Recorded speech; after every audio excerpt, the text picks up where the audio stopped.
Hello, good morning, and welcome to Flyers Field here in St. John's for the final of the 40 over David Liverman Cup between Newfoundland Tigers and NL Wolves. Tigers will be fielding first. Set up here now as Neil will be bowling the first over from SKF Road End. Tigers have such a stacked lineup, batting and bowling. Been one of the best teams in the competition all season. For their part, Wolves have been very consistent, also with a very solid batting lineup and bowling throughout the lineup. This promises to be a very strong encounter, very close encounter between two teams that are very evenly matched. Yesterday, of course, NL Wolves, coming off their victory in the T20 Cup, will be looking to complete the double here today. And of course, Fahad and his Newfoundland Tigers team will be looking to prevent that. My name is Chris. I am going to try and be impartial despite being a member of the Wolves team. And we are looking forward to a fabulous match of cricket. Hopefully we'll be joined throughout the day by some various luminaries from the cricket community here in Newfoundland as the opening batsmen for the Wolves come out to the crease. So we have Amitoj and I believe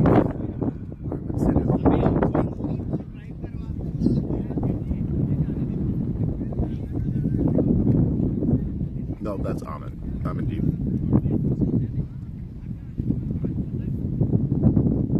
Field setup for Tigers, pretty orthodox. There's a man down at third man. There's a man out here at long off. Slip, gully, point, cover, short extra cover, mid wicket.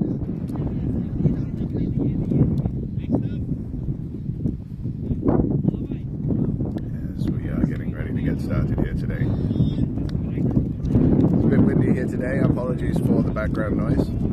After yesterday's beautiful day, the weather has not cooperated quite so well this morning. It's a bit overcast. We are expecting it to heat up throughout the day. Outfield is pretty quick. Pitch is dry. Bounce should be consistent, but you can never tell with this pitch.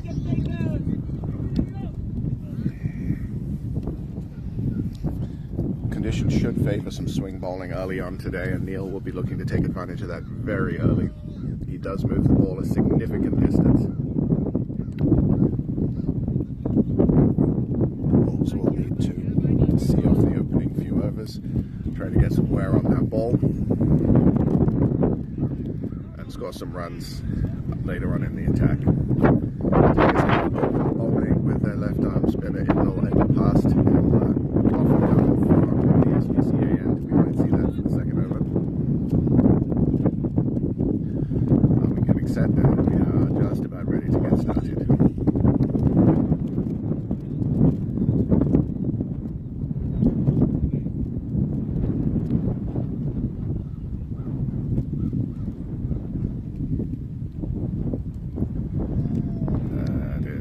Wide to start us off. Neil loosening up, just trying to get his radar on.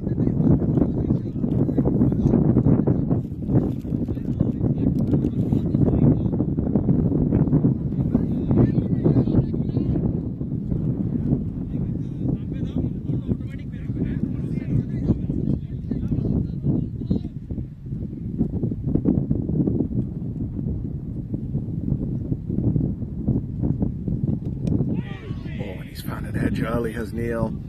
That one squared arm and up. Just comes off a thick outside edge. Down to third man for the single. This is off the mark. There's a definite swing there early on. Got a lot of interest from the Tigers in the field, and rightfully so if the ball is going to do that early on. It's hard to tell from this angle, I know, but trust me, that one moved.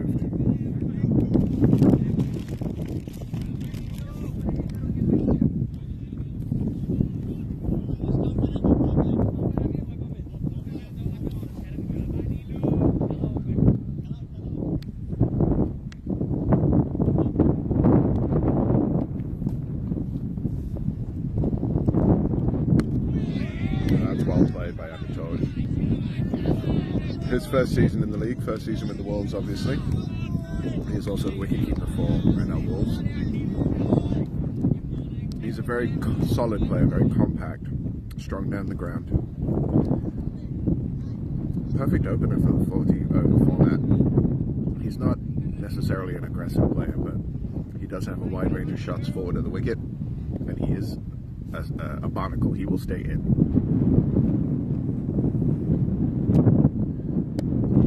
Again, well played, Amitoj, ready for the swing. Neil has found his line of length here after an early wayward delivery. Did not take him long to get that radar lined up.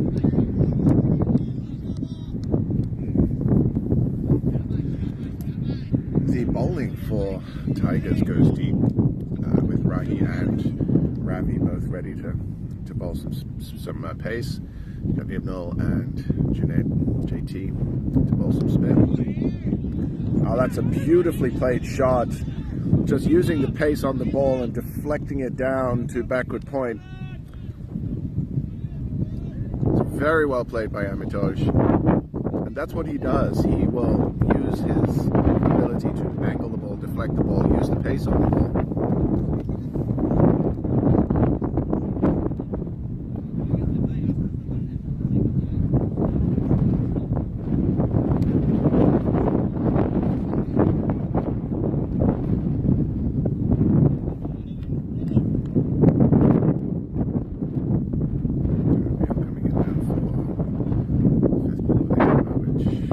Outside off stump, and again that's movement. Well watched by Amitoj for the Wolves.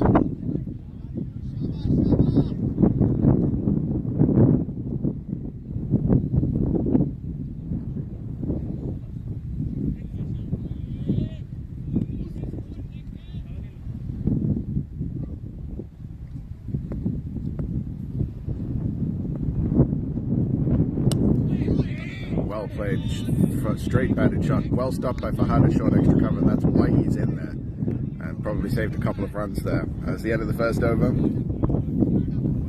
Wolves are 4 without loss. Good start from both teams there. I think both teams will be happy. Wolves saw out the dangerous new ball with a very skilled bowler, and Tigers were able to keep Wolves pretty much under control. So they'll be hoping to continue putting pressure on Amandeep especially.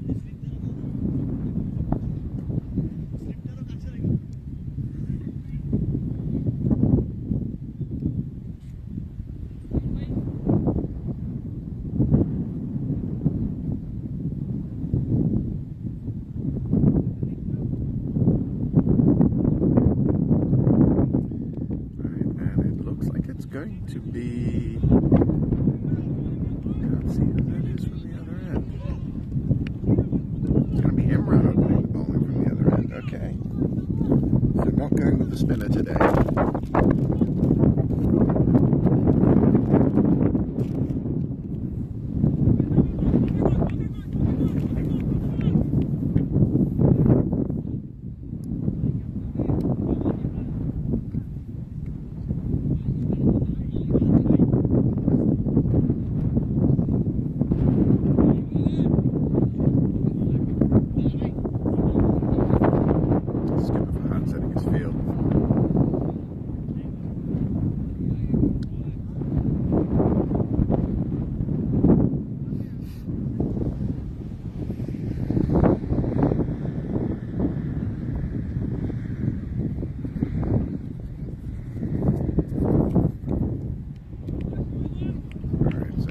Second over of the innings. And right down on the deep.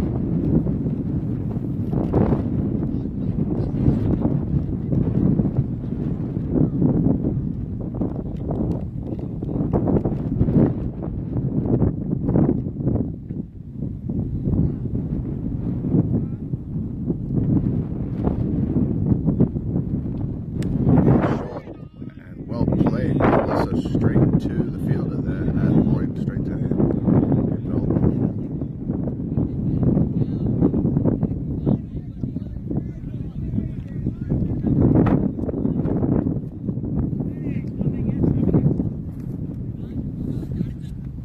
Short there from Liverman to start his spell, but we should be able to write that right out.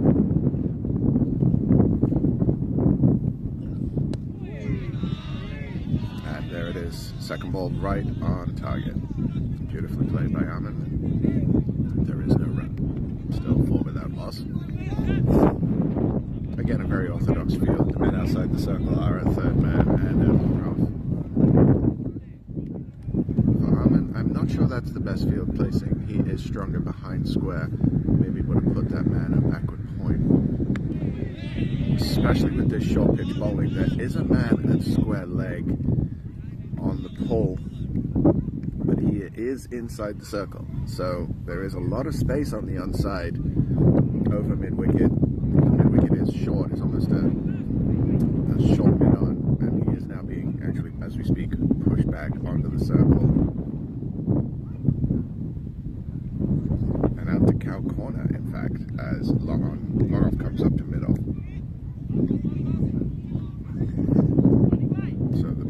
The trap has been set for the ball. I think we can expect this short pitched attack to continue.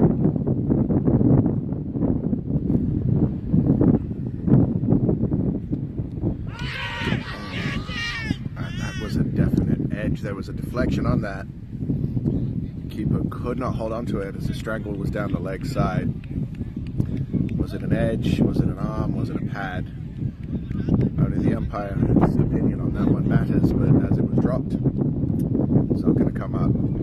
I think there's a definite plan here. You can see they want Armin playing through the onside. They want him on the back foot.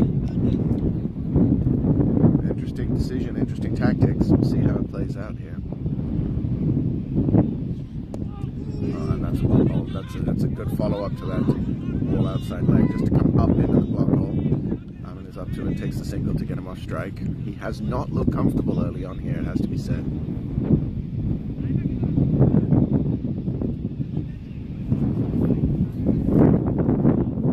There's also something to be said that Wolves do need to adapt their thinking. They did play a 20-over game just yesterday, and it was a final in that competition as well.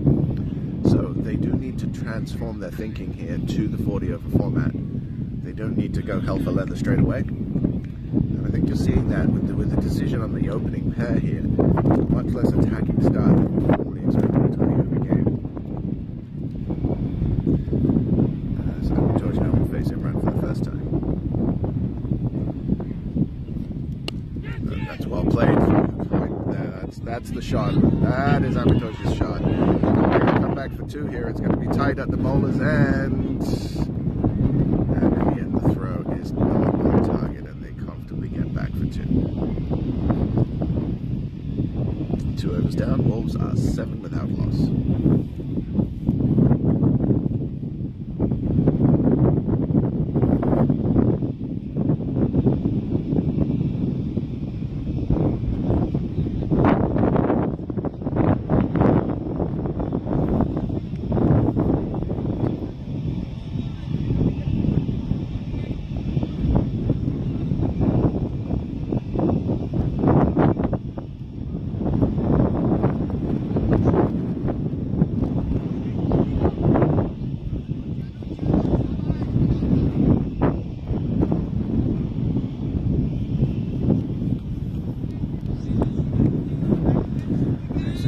Continue his spell here from the RCA road end. I need a better name for that end, that takes too long to say. That's wide outside the off stump.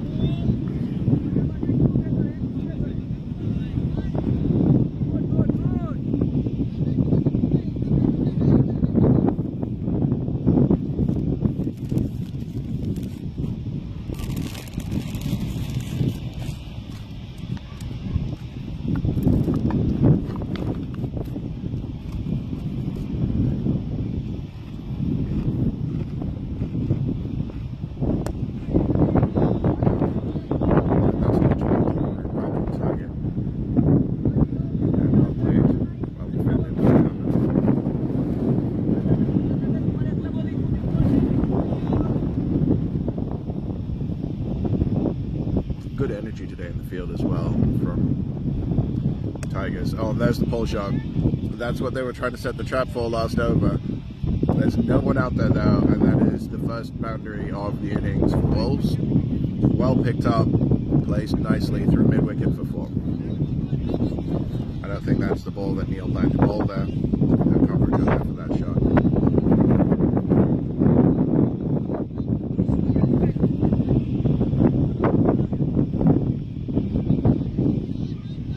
It's a very offside dominant field. We have a mid-on and a square leg. Everybody else on the offside. Which for a bowler who is an outswing bowler primarily, it makes a lot of sense. Sticking with the same field and opting instead to just ask his bowler to bowl to the field, and that's a much better comeback from Neil. That's what you'd expect from a bowler of his quality.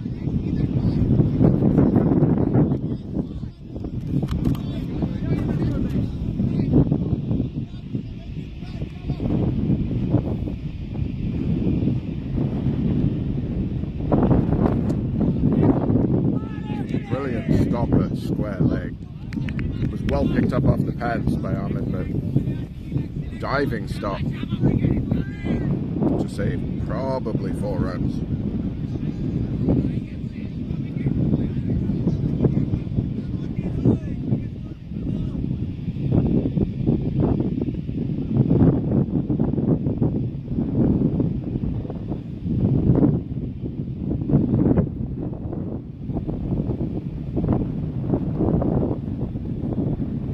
That one came low. That came really low outside the off stump. In the end, not dangerous, except for to the wicketkeeper who almost let the one go by, but that's a point of interest for the rest of the game. There seems to be a spot there on the pitch that is just not bouncing.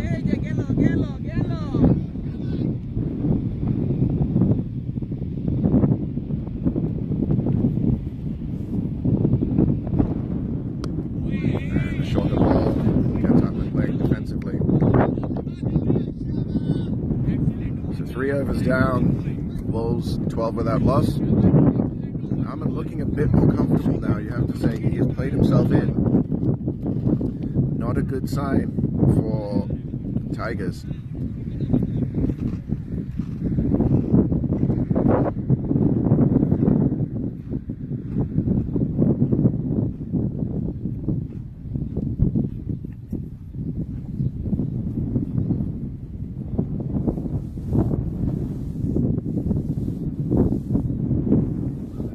Wolves will be looking for their opening batsman here to see out the opening attack, get some good runs on the ball in the board in the power play. Their strength is in their middle order. Gurman Khurana coming off 136 not out in the last game in the semi-finals against Lions. An absolutely amazing knock, chanceless almost.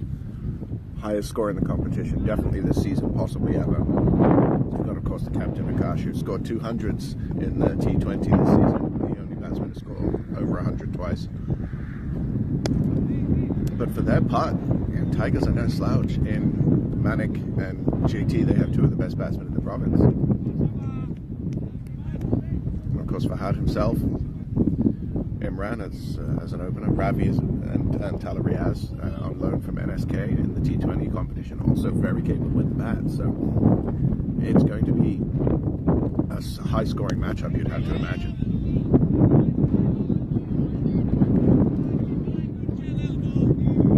This is good, consistent, tight bowling from Imran to start us off here. And you saw they're fielding the ball. There's Rifat, who, as a leg spinner, is going to be important later in the innings, you'd have to imagine. He does get significant movement.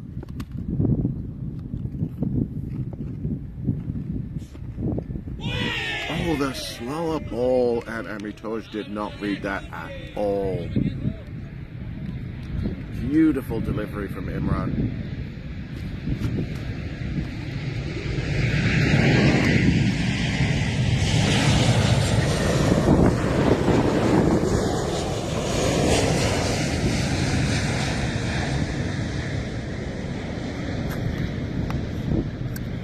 That's been having a chat about that one, just to calm each other down, possibly break the momentum for the bowlers. So very good delivery, came very close to the edge.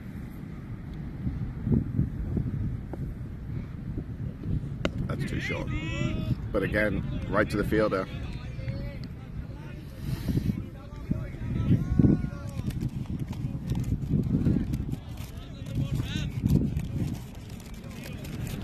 So that slower ball was the only time Amy Torch has looked unsettled so far. He is finding the middle of the bat. His timing seems to be on. He's just getting it straight to the field right now. And that's a wayward delivery. Beautifully picked up off the pads by Amy Torch. It's a race between Manic and the ball. And I think he's okay there.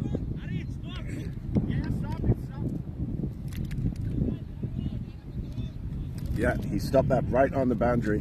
Great work in the field by Manic.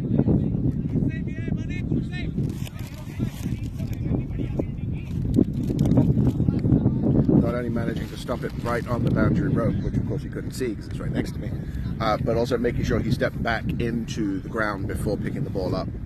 Good thinking and good running from the batsman to get two there. Very nicely played off the pads. And that's again. Looks like it's seaming as well. That looked like it was going down the leg side, but it did straighten up, and Amitov's equal to it to end the over. He is on 6, Ahmedine also on 6, and Wolves are 14 without loss at the end of the 4th over.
Put himself in there at short extra cover, and so far he's saved a couple of runs for his team.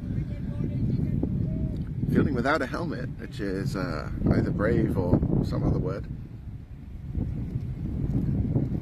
So far it's definitely a tactic that's worked out well. Neil in again now to bowl, and that is again just outside the off stump there. Well bowled, squared him up. Attempt at a Johnny Bairstow style stumping, Carey style stumping I should say, but safely in his crease. Neil's starting to find that radar, getting the movement away from the batsman. So far has not found another edge after that early delivery. That's well played. JT comes around from square leg to pick it up, and there is no run.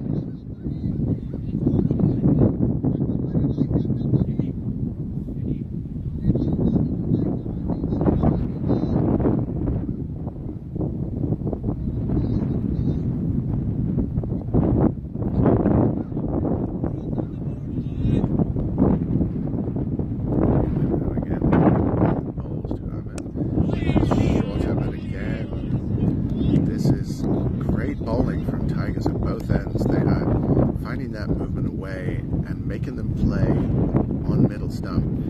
They just need to change the line a little bit. They're starting it on leg, middle of leg right now, and it's not drawing them into the expansive drives that will pick the edge. That said, there is no slip in place right now.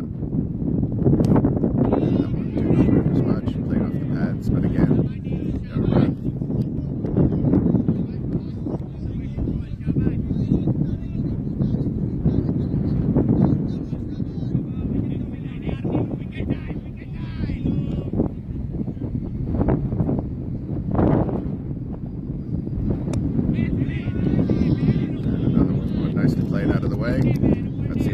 Maiden over, first one in the innings. Wolves are still 14 without loss after 5.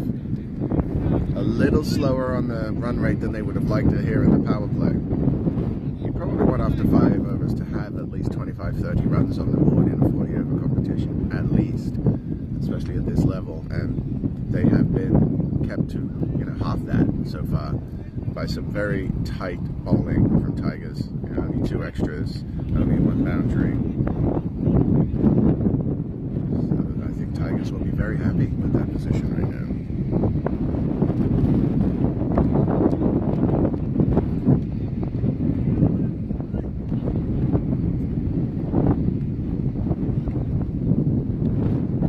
Just going to take a quick commentary break here, folks. The action will continue. We'll be back shortly.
Alright, back live with the commentary. We've seen a couple of bowling changes. The signal now is bowling from the road end. Left arm spinner. And an appeal for a catch, which ended up being all wide. So I'm not sure what they were appealing. I'm not sure what the noise was that they heard, but clearly not out. As umpire Bilal doing his ballet to warm up.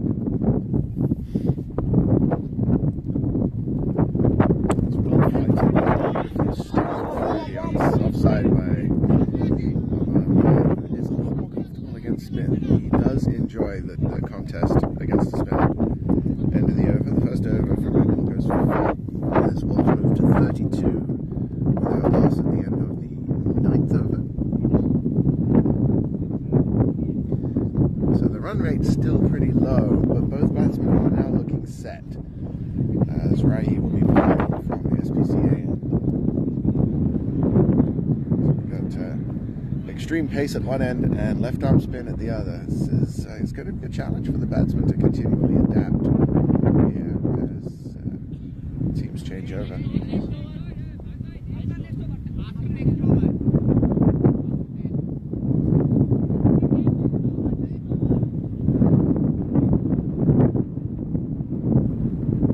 We did see in that over from Ibnul that a more attacking intent from the Wolves batsman, trying to get the scoreboard to take over.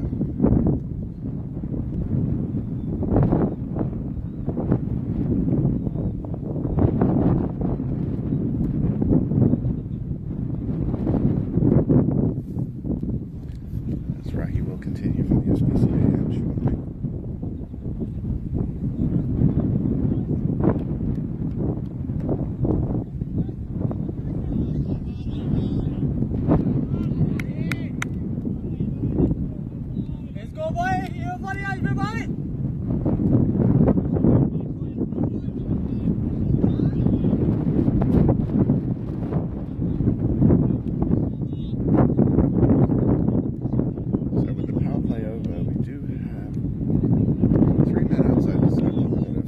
Leg and a third man and a deep point. Everybody else inside the circle. We still have Fahad at a short extra cover there. Oh, that's outside the off stump, and our man is fishing out there. He definitely likes that shot through the point region.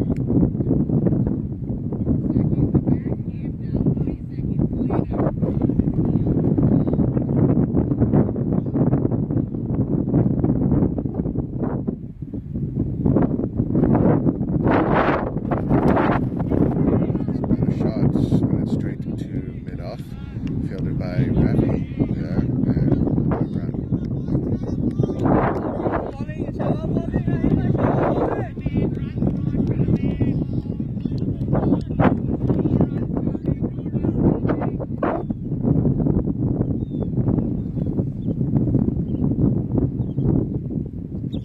That's a full toss and a high full toss at that is just deposited straight back down the ground. It's not going to go for 4. They will come back for a second. Is that a no ball as well?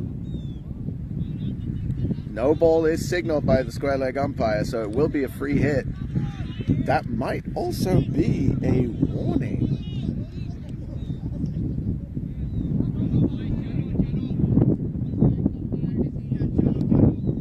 I did not see a warning from the umpires there, but at the speed that Rahi bowls, that could be considered dangerous.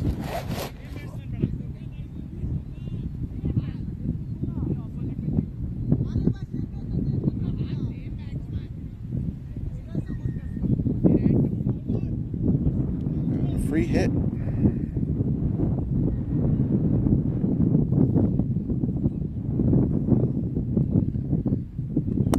And that's all just absolutely punished through extra cover. That should run to the boundary. But again, no stopping short. That's going to come back for 2. The outfield does seem a little slow the closer it gets to the boundary. 2 big shots from Aman that looked for all intents and purposes like they were going for 4 and just hauling up short.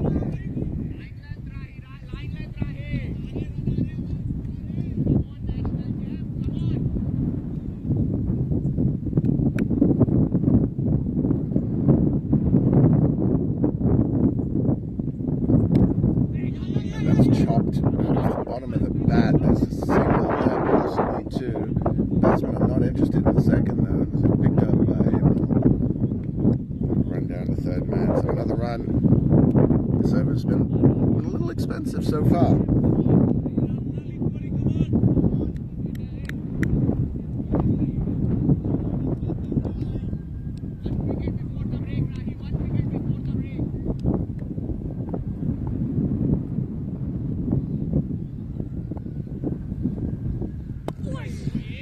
Yorker length delivery, dug out nicely by Amitage.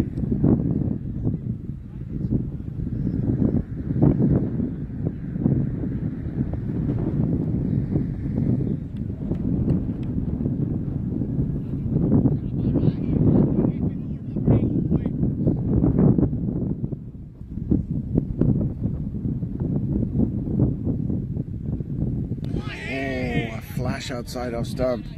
If you're going to flash, flash hard. And he did, but nothing on it. Good finish to the over from Rahi. 6 off it. And the Wolves move to 38 without loss at the end of 10 overs. So, players are going to take a quick water break. And I will take a quick water break. We'll be back as soon as action resumes.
Back to the middle to resume after a quick drinks break. Wolves, steady start if somewhat slow. On the top of 16. Torch on 15. 7 extras at 38.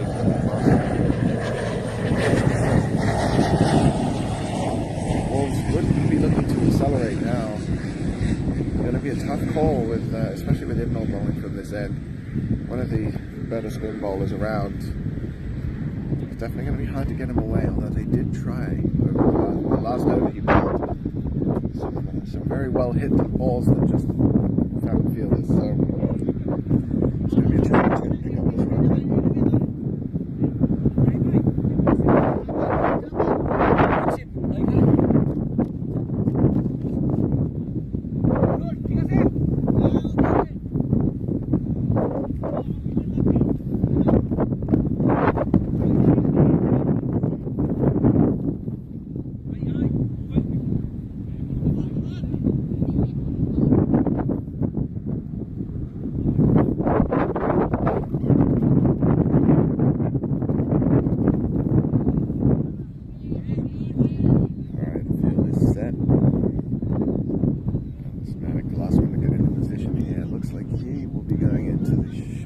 Extra cover position with Fahad out on the boundary at a sort of a cow corner, wide cow corner. We've got a mid-on, a long on, deep cover, point, backward point, gully, no slip, square leg, nobody at mid-wicket, nobody behind the square on the leg side, so you would expect off-stump line here from Ibnall, and he is capable of that consistent line. He can't really stray, he's got to be very disciplined here. Off the back foot, but directly to Manic, and short extra cover, and no run. Again, firmly struck balls. Arman is getting bat to ball, he's hitting it well, just not being able to find the gap so far.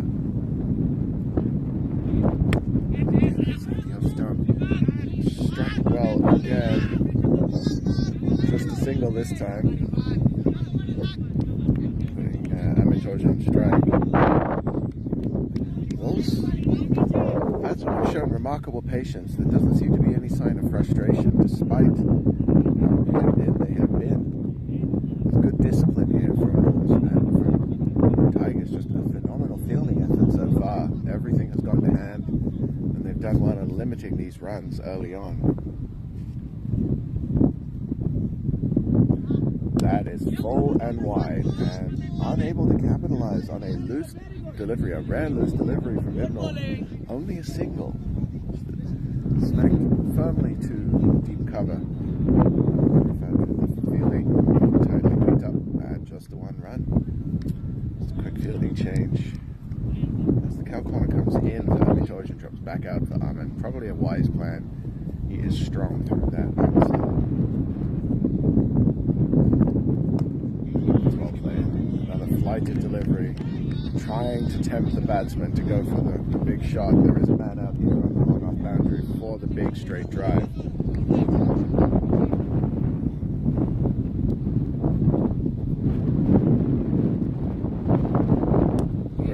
Shorter, and that's just past a lunging Manic. Quick singles. It's good calling, good running from the Wolves, waiting for the ball to pass the first fielder before they set off for the run, and in the end it was an easy single.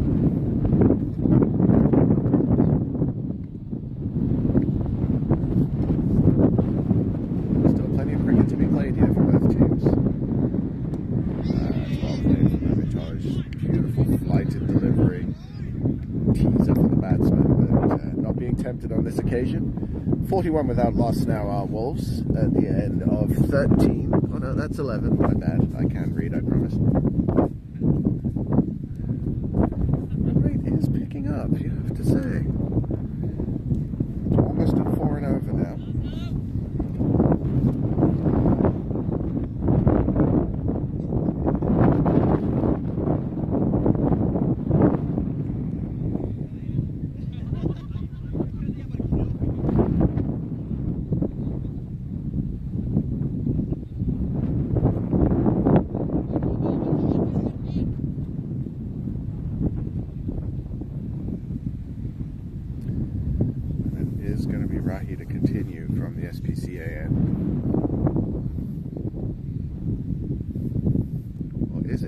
No, they're taking him off.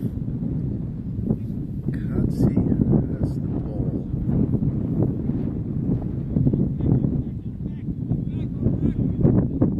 Oh, and it is. It's going to be Janae Tushar, JT. Another quality spinner. They have strength and depth. 3 excellent spinners in their side, in addition to some very good pace bowling as well.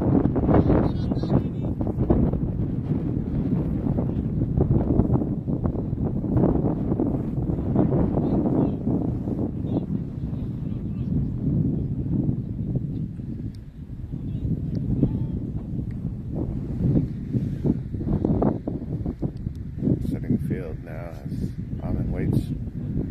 First ball and spell from JT. Spin at both ends now.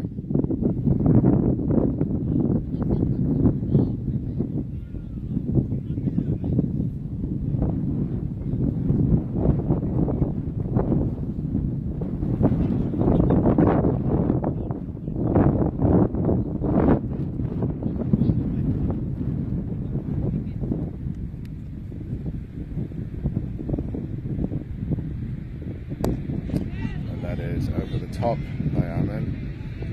The man out there at long off who will easily collect the ball. A bit risky as it went not far over the head of the man and the short cover. But in the end it dropped safely and a single. Keep rotating the strike for Wolves. Tosh flicks that one through the onside. Fahad will pick it up at wide mid-wicket. Coming in off the cow corner boundary. Another single. And this is what needs to happen now for Wolves. They need to rotate the strike. They need to pick up the singles.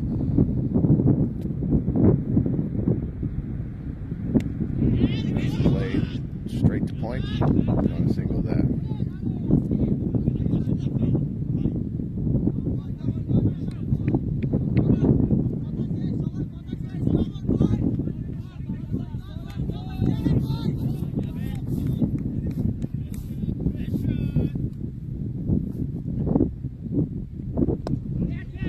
Pitch again, this time deposited a little wider over extra cover, but still only a single.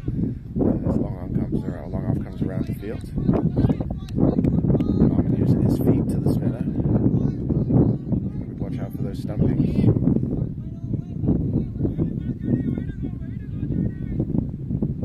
Good solid start here for Wolves off this over. Just working the singles, nothing too expansive. And that's beautifully timed by Amitosh through extra cover. They'll come back for 2. That is not going to reach the boundary.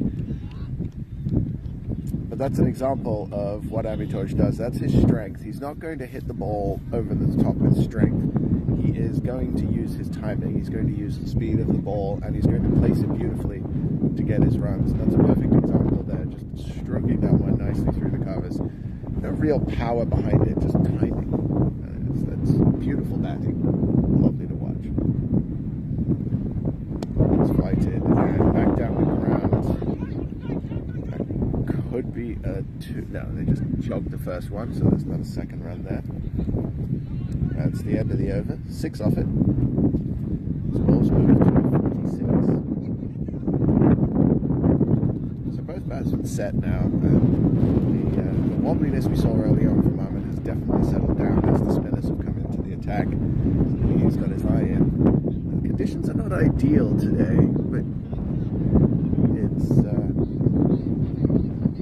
the wind is definitely picking up. See, it will come off, and Rifat will be coming on from the road end. Rifat, a leg spinner with a very interesting action. He does get the ball to tap.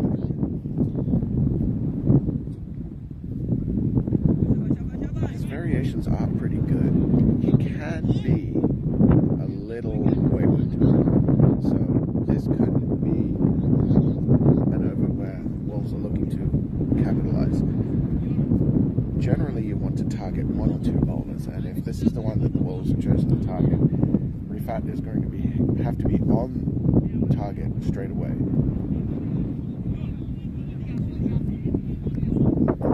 strong leg side field being set with 3 men in the deep on the leg side. You got a deep mid wicket, a cow corner, and a long on, as well as a long off on the boundary. As Fahad moves another man to the leg side and at mid wicket to go with the deep mid wicket. Long on, mid off, point, cover, gully.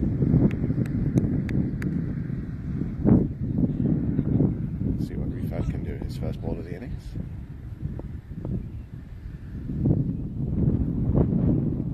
And it's well bowled straight away. They can take a single as that extra cover, that short extra cover has been moved out, so just a tap and run there from George to put Ahmed back on strike. Good running from Wolves, recognizing that the field is not set for that. And just taking the quick drop and run single.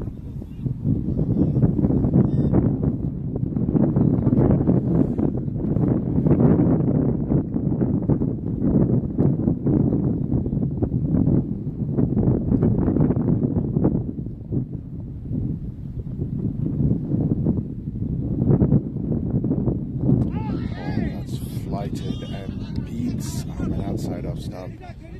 Well hold from Rifat. Beaten by the turn there, I think. It's hard to tell with the field blocking the view there a little bit, but that's alright. He needs to be there. Flighted again. And again, cannot pick it in the air.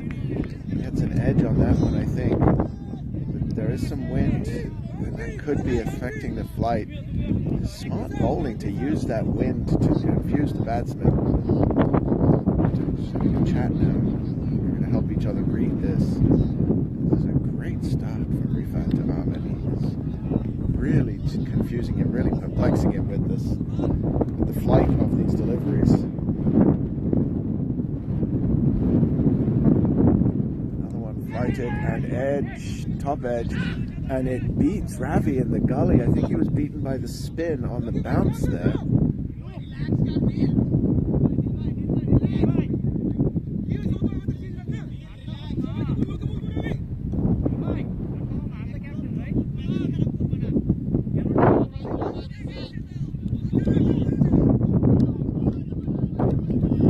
So a single there to Ahmed. Not the shot he would have enjoyed playing. That's a much better shot than Amintoj, but beautiful fielding off his own bowling from Rifat.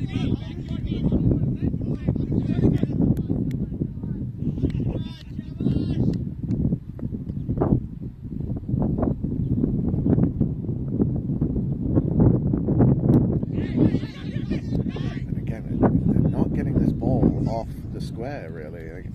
They're getting a couple of singles. It was well played by Amintoj. He got on top of the bounce, but Rifat with an excellent over. And that's the 50 partnership for these two openers.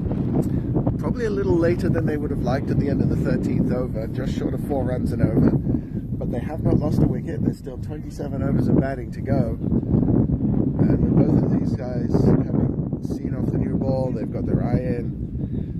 I think Wolves are starting to climb back into this. They definitely were behind to start the innings with some very tight bowling from Imran and from Neil. They have started to sort of knock it around a bit for a run of ball off the spinners. But I think Tigers are still going to be happier with their positions right now.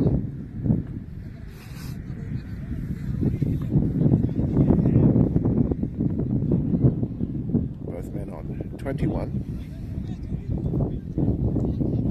As JT will come in for his second over, bowling to Amintoj.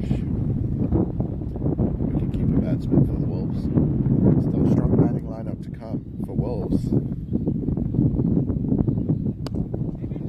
That's watched well and played off the back foot through mid-on, straight back down the ground for a single. JT's first over did go for a run of ball, and that trend has continued here.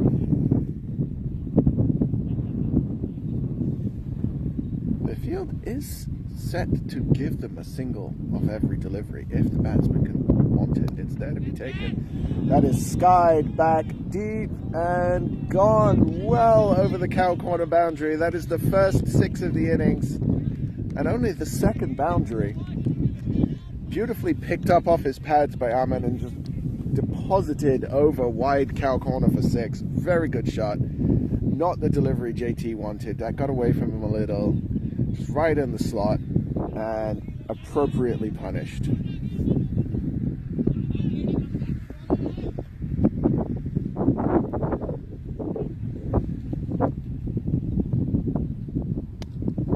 And played nicely off the back foot, but there are a lot of men in that region. Quick single taken. There's some confusion in the point region, a little bit of a bobble, and the batsman able to scramble through for a quick single. Always good to follow up a boundary with a single to get off strike and make the bowler adjust his plan again for the new batsman. So this is still a very strong field in the point region with a gully, a point, and a backward point. Well fielded by Ravi there.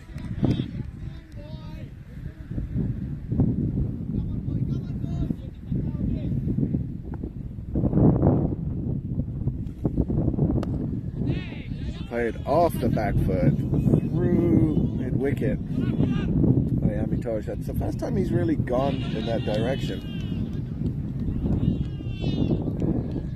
And a little misfield down there, you got to say, on the cow corner boundary. That's a 4 more to Amitosh. So this is an expensive over from JT so far. 12 off it. And this appears to be who Wolves are targeting.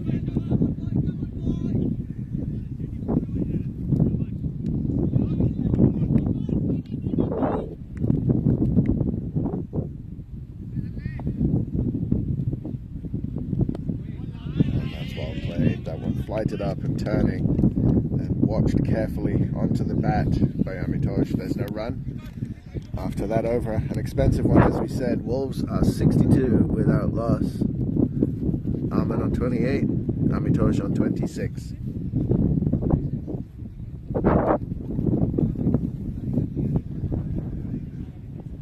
So Rifat will continue from the road end.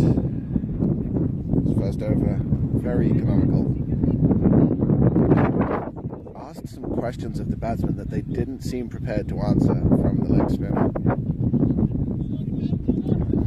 If he can keep that up, if he can consistently get that ball to wobble in the air, which I think has been the issue for the batsmen. They're having trouble reading the wobble. You'd have to imagine that these overs are going to be key for Tigers.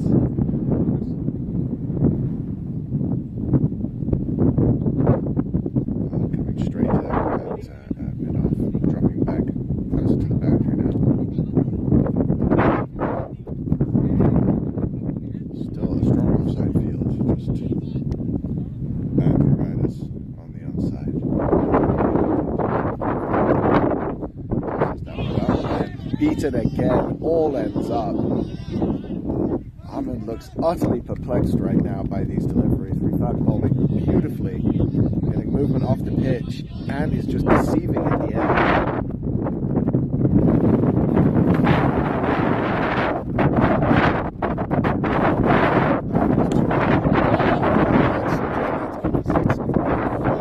That's a pressure release there from Rifat. Not the delivery he would have wanted to follow up the previous one.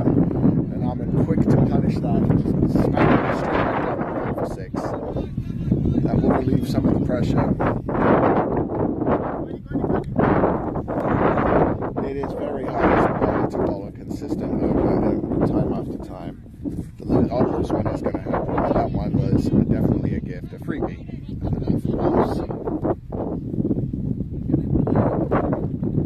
Salmon into the 30s now.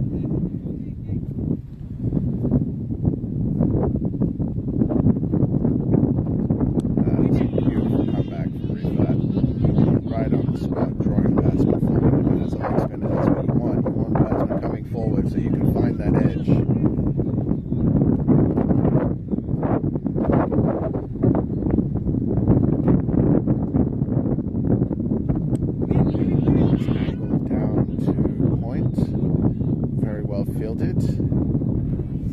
single there.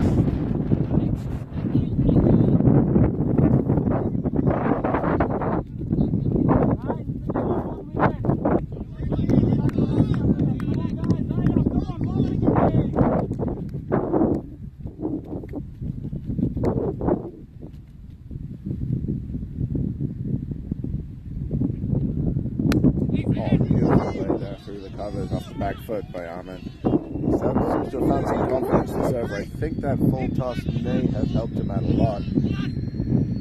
As they come back for a second.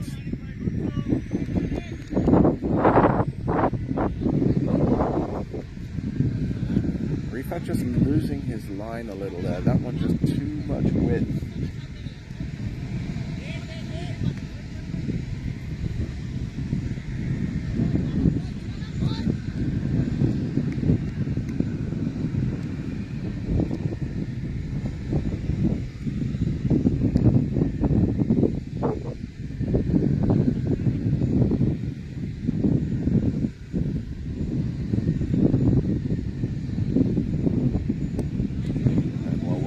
Played by Ahmed.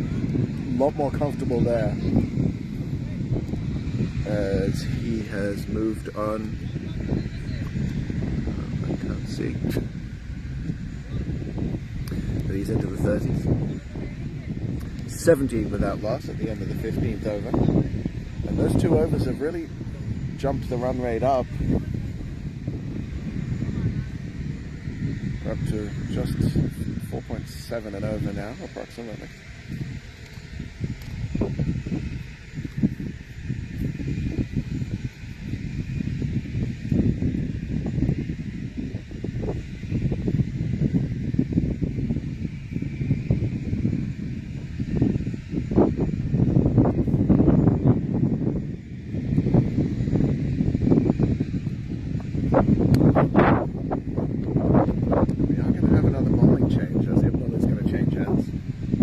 From the SPCA end. JT just a little too expensive to continue.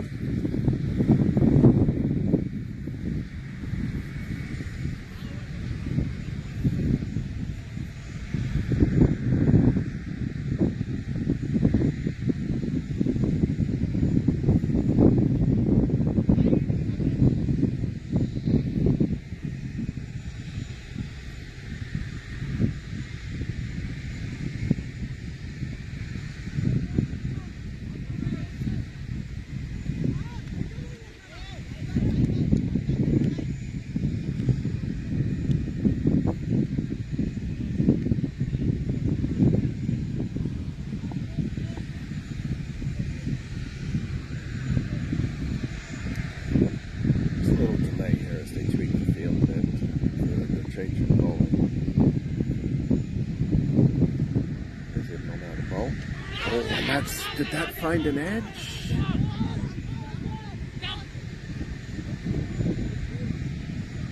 They're saying it hit the top of the stump. The square leg the standing umpire is not sure. It hit something. It could be a pad. It could be the stump. They're consulting. It's going to be hard for the square leg umpire to see.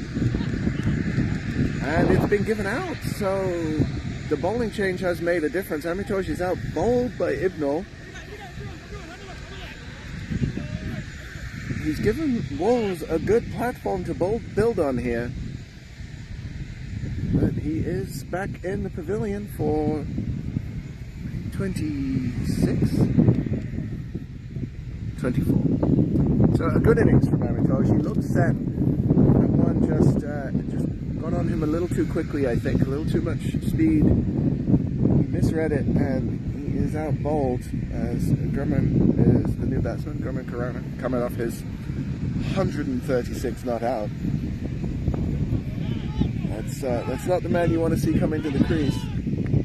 If you are Tigers right now, this man is in phenomenal form, and you might have to strike that because that might not be him. That might be Akash. Let me see. Nope, I'm wrong all around. It's Aryan Falcon. Wearing my number 27, so instantly my favorite player on the team.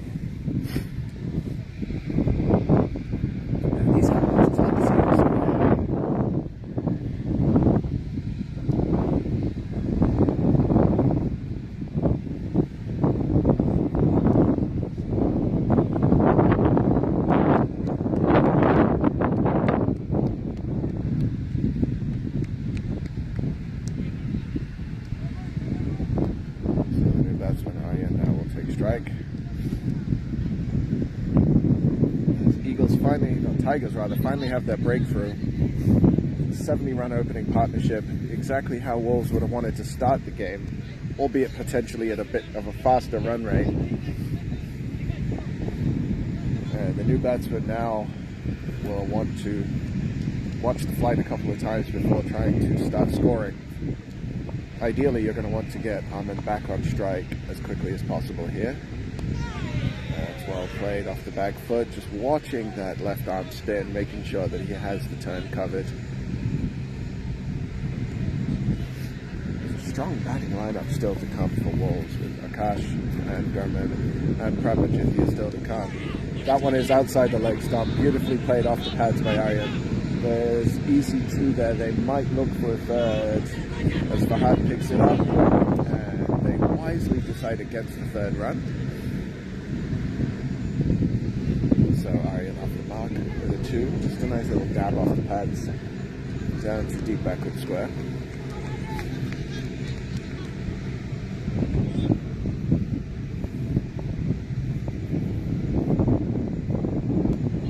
Again, outside leg stump, and well played by Aryan.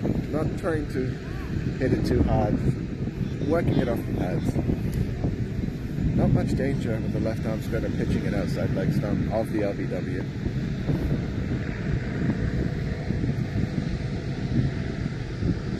Oh, and another one, this time outside off stump, left alone by Aryan. Well bowled by Ingold. His strength is that consistent line, being able to put the ball exactly where he wants it.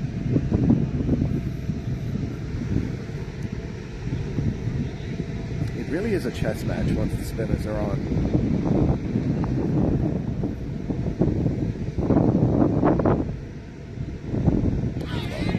Coming well forward, covering the turn, smothering the ball, playing it out onto the leg side. A great over there, finally getting the breakthrough for Tigers at the end of the over. 72 for 1 Wolves. Amandeep still there on 36, and Aryan Falcon the good man at 2.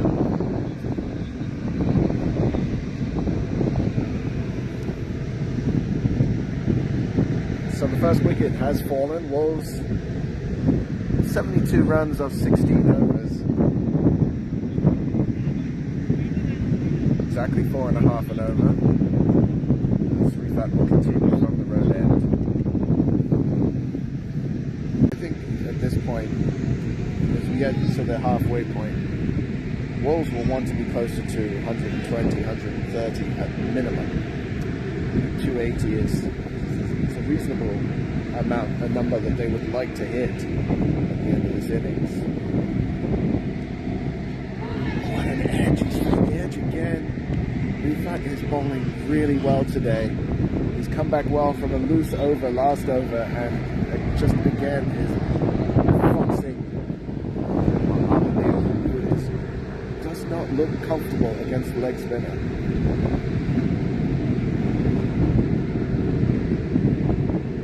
Well, that's well flighted, and this time using his feet, getting to the pitch of the ball, straight along off the single.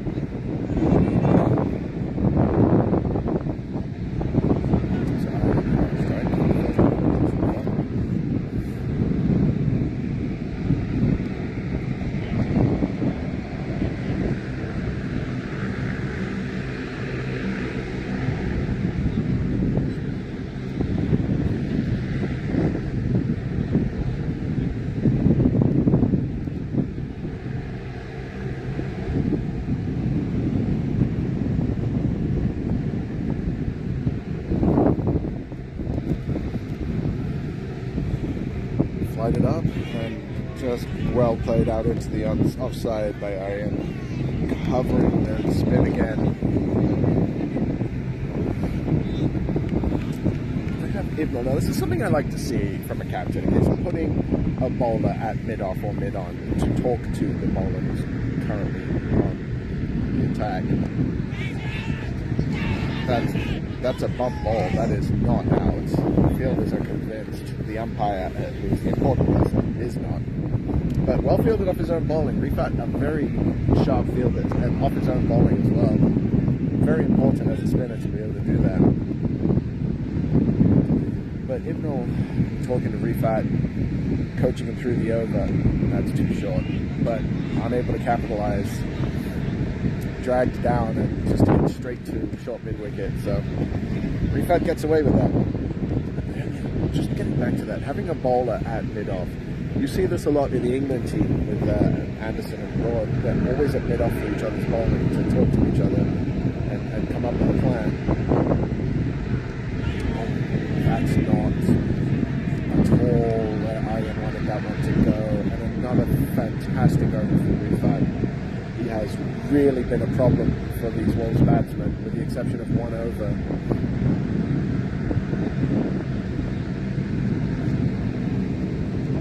And this is interesting. So Ibnul gets the breakthrough from the SPCA end, but he's been taken off and replaced with Ravi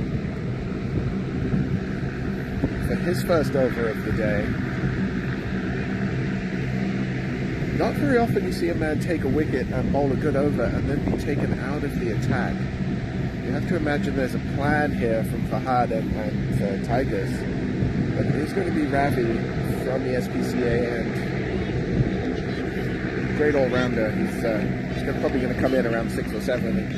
He's got a couple of good 40s this game so far, or this season so far, in the T20 competition and in the 40 over competition. But Ravi, he's not going to blow you away with pace. He's good quick pace, consistent line on length. Does get the ball to swing a little, but he gets his wickets by just not making mistakes. And against Ahmed, who is a set batsman, he's going to have to be on target straight away here.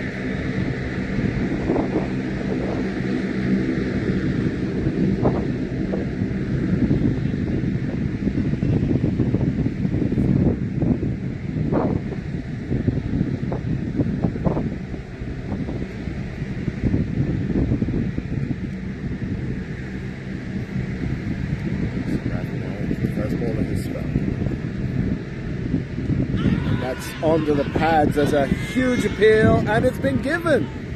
Umpire took his time to make the decision. Ahmed does not look happy with it. But he's not happy with that decision whatsoever, but the decision has been given.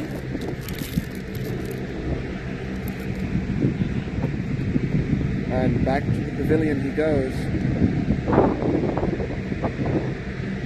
So the bowling change has worked immediately for Tigers, who have both openers out now with two new batsmen in the middle.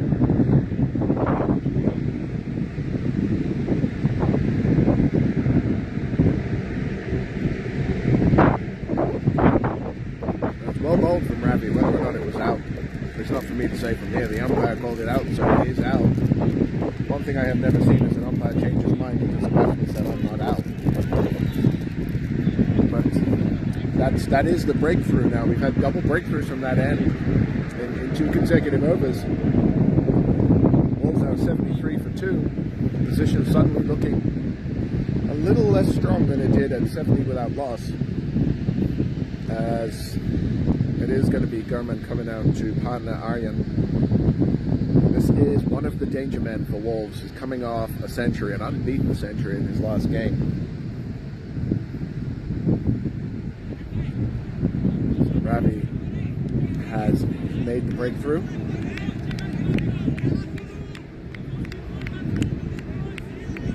So 2 wickets in 2 overs from that end. Ibnul taking the first one, getting Amitaj, and now Ahmed back in the pavilion as well. Wolves with 2 new batsmen at the crease are going to have to start building again.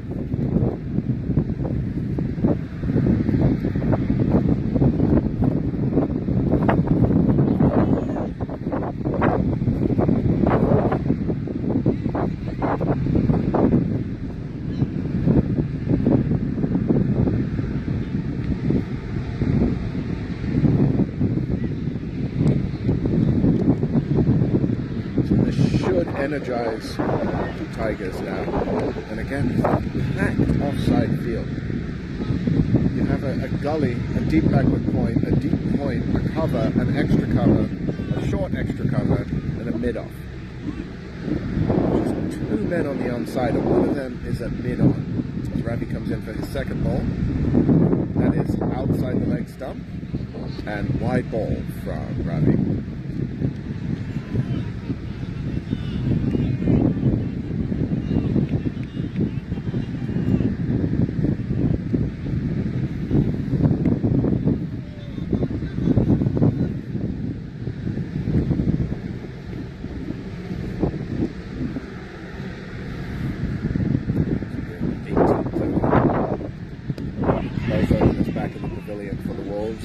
That one just a little on the up on the defensive there, just short of Ravi on his follow through. German's still trying to get settled in and be a bit careful. That was more of a chance than I think he realized.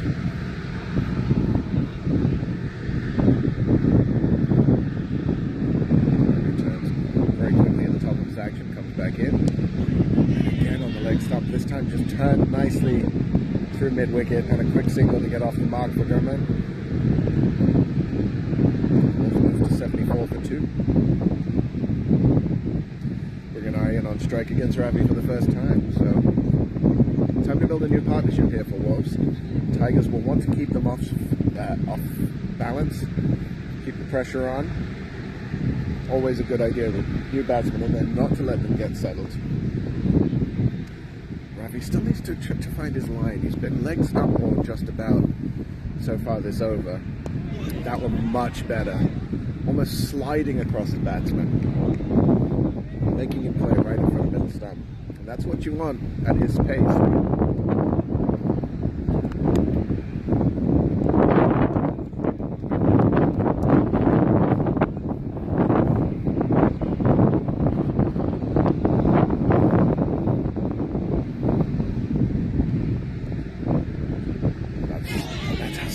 Stump, but Ryan is flashing there, very close to the edge.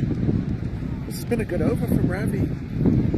He's got the wicket, of course, on the first ball, and now just beating him outside off stump there. With the exception of that wide down leg side, he's been asking questions of the batsman, and so far there has not been a resounding answer.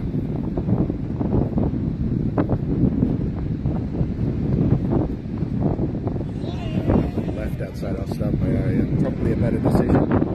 So the end of a good first over for Ravi, with the wicket and the breakthrough that they needed. Looks like we're going to see Immel again changing ends. Rifat taking a break. Speaking of breaks, I'm going to take a quick one. I'll be right back with you.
So at the end of the 19th over, Wolves are 79 for 2. Two new batsmen at the crease in Gurman and Aryan Falke.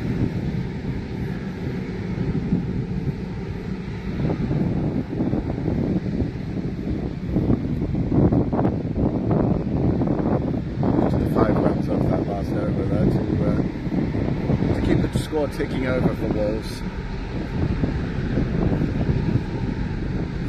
You have to imagine they would want to be a bit further ahead at the halfway point. I don't think they're going to be terribly happy at the end of 20 overs to be under 100. But having said that, this is a bowling outfit that is very capable of restricting a score.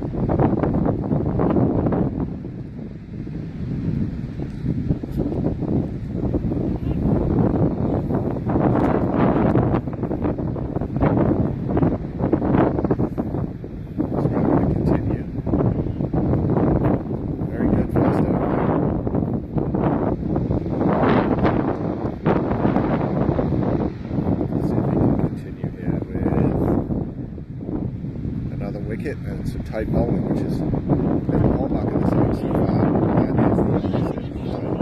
That is a wayward delivery down the leg side. Possibly a missed single there for Wolves. That's Gurman possibly not the most alert to the possibility there. I should probably stop saying possible. It's not the start you want when you're trying to keep pressure on.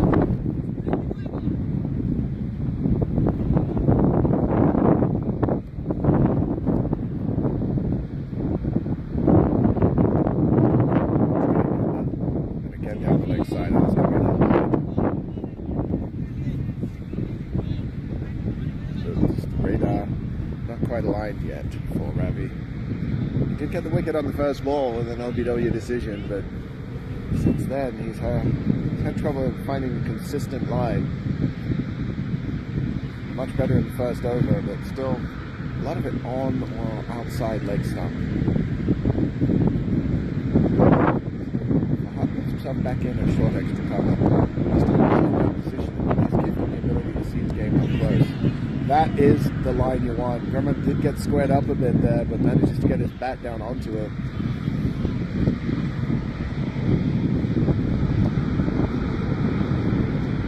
If Ravi can keep it consistent on that line and length, we'll be in a good spot.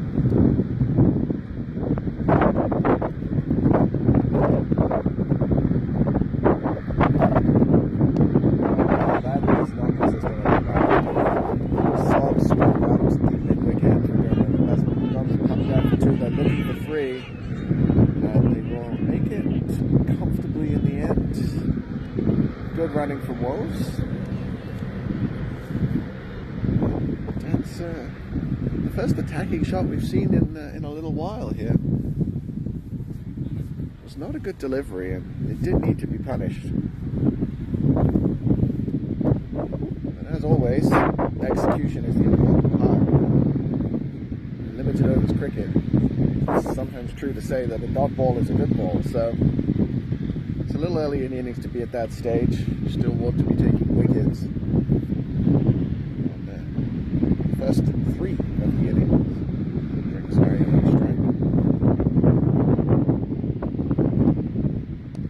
strike. That's a good looking cover drive, but it does find the outside edge, bit of a thick outside edge. Stopped by Talariaz down there, running back from the gully region. Batsmen do still cross for 2.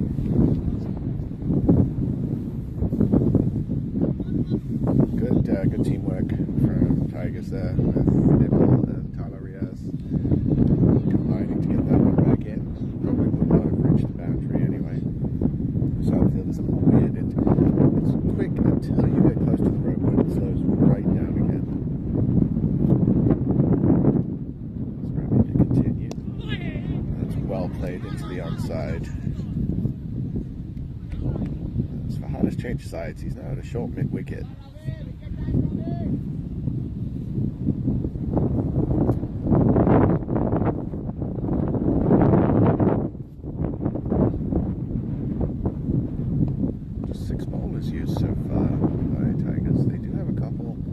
options to finish off this innings. It's well fielded again by Ravi Officer Bowling. Fielding today has been mostly excellent for the Tigers. They have not made too many mistakes in the field, and they have used that to restrict this score for Wolves, who want to be much further ahead of where they are as we reach the halfway point here. So Ravi now in to finish this over up. That's a beautiful delivery. That is where he needs to be putting it. So, at the halfway point, Wolves 86 for 2. Iron on 6. Oh, Kerman, sorry, on 6.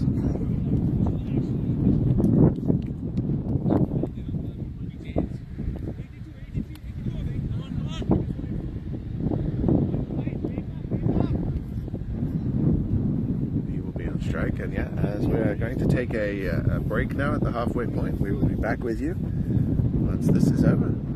Stay tuned, folks, as we are here at the finals of the David Liverman Cup 40 over competition between Newfoundland Tigers and NL Wolves.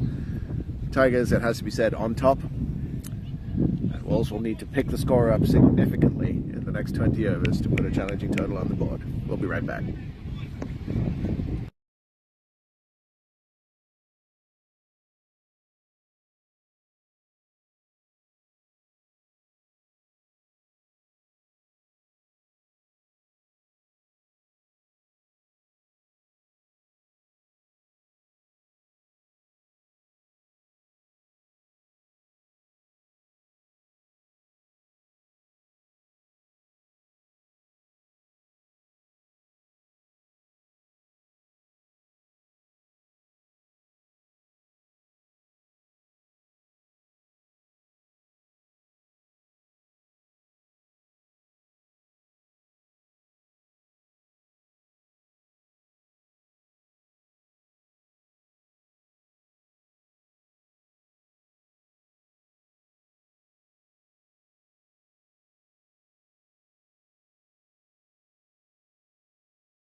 welcome back to Flyers Field here in St. John's as we are halfway through the first innings.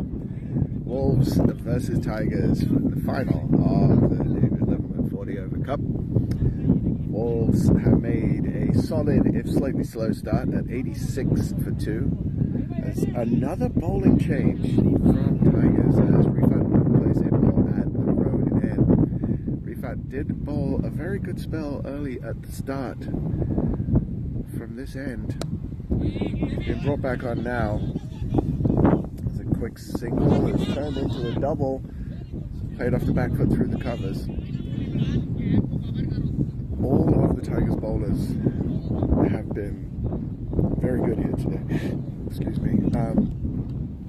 And it's been difficult for Wolves to get away and really put some runs on the board. They have had a couple of good overs. JT went for 18 of his 2 overs, also a little expensive, but apart from that, Tigers have really that's in the air and just wide of a diving Ibnal at extra cover. Very, very close. Gurman getting away with that one. And Ibnal, I think, more angry at himself than his team is right now. That was not an easy chance, but a great diving effort. Field coming in a little tight now. He's not showing a lot of attacking intent, it has to be said. That's well played back down the ground. And that's an easy single to long on. Picked up by Tyler Riaz. Rifat again asking questions, and the batsmen have not had answers yet. Apart from 1-6 off a loose delivery, he has been very consistent so far.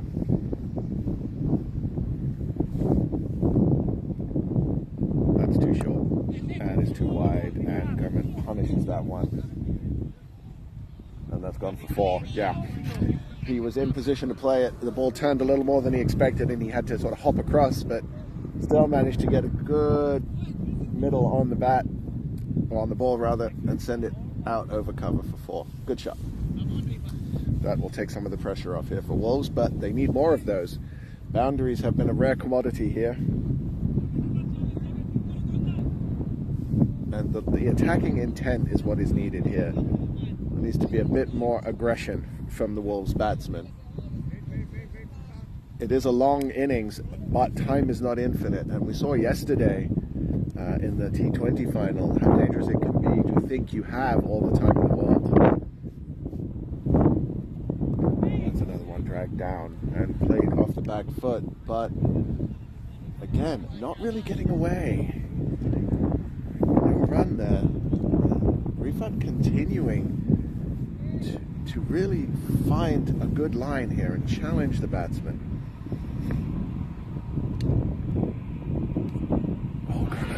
Oh, and he's taken a flash at that one. A little bit of extra bounce for Rifat to finish the over. 94 for 2.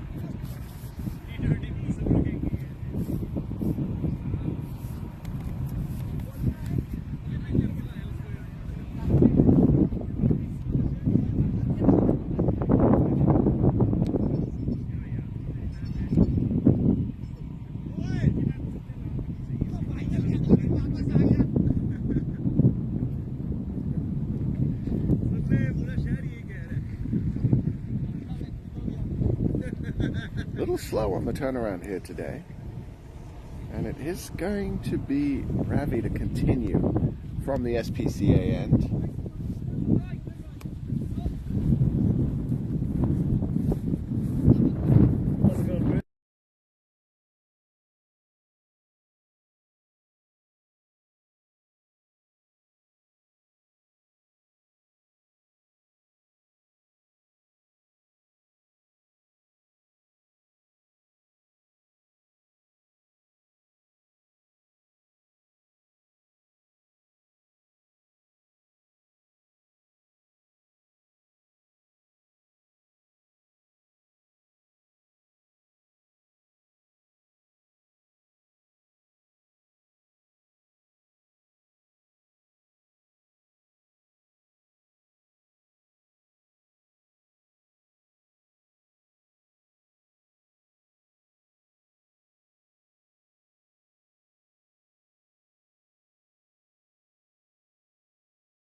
Folks, we are back after a slight delay to correct the camera angle.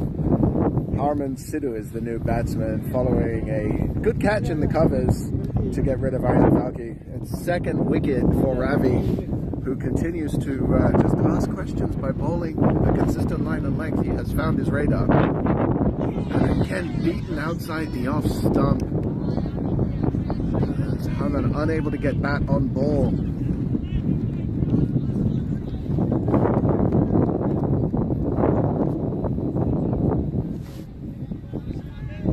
95 for 3 now, Wolves. And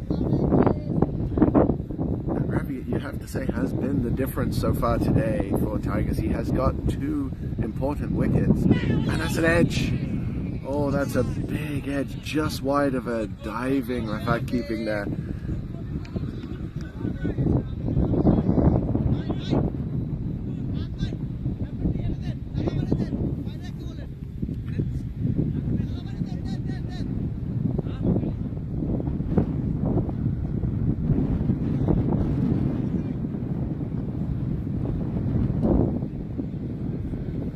Helmet just being taken off, as that one came very close to being 5 penalty runs, so that could have been an interesting one. That's only happened once in my cricket watching career that I've seen the 5. It's Ravi to continue, and again a little loose on the leg stump, flicked off the pads, and that will run away for 4. That pressure valve release that we have seen a few times from Tigers bowlers this innings.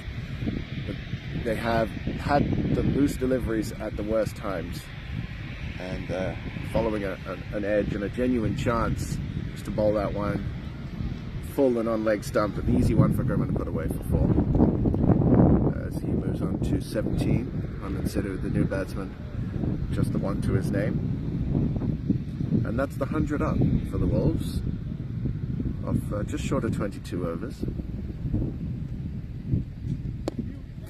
And that's a much better delivery, just forcing Liverman onto the back foot, played that down and straight. And that's the end of the over. So 100 for 3 off 22, 4.5 and over. And you will want to continue this speeding up of the run rate here. The Wolves will need to continue this attacking intent and possibly even pick it up. I think the fact that Sidhu was in before Akash is an indication that they are going to go on the attack. These 2 men are the normal openers in the 20 over format for Wolves. So I would expect some attacking flourish here from Sidhu.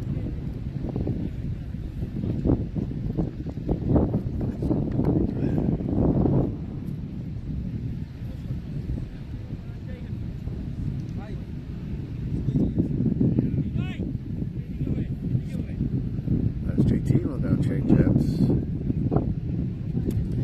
Hello, Neil.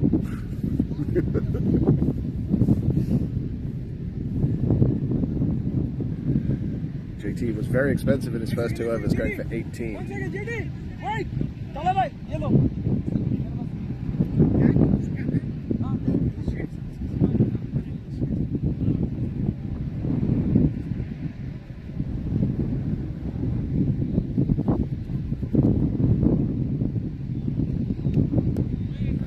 See there, Harman using his feet. He really wants to get on the aggression here. But well bowled from JT, saw it coming and managed to fire it in. Harman adjusted well. That's an expansive shot, and that's been given out caught behind. Harman Sidhu is convinced he did not hit that. It's been given. The umpires are consulting, but the wicket has fallen.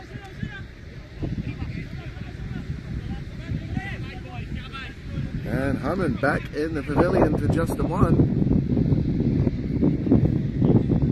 Very aggressive shot from Harman, trying to put that one over the mid-wicket boundary. He must have taken the glove or the shoulder of the bat on the way through. Another wicket has fallen, and Wolves now starting to be a little in trouble. 4 wickets down now.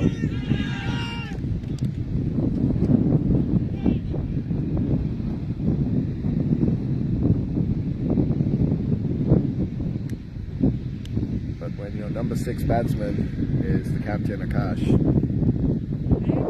This is far from over for the Wolves. As things could get worse from here.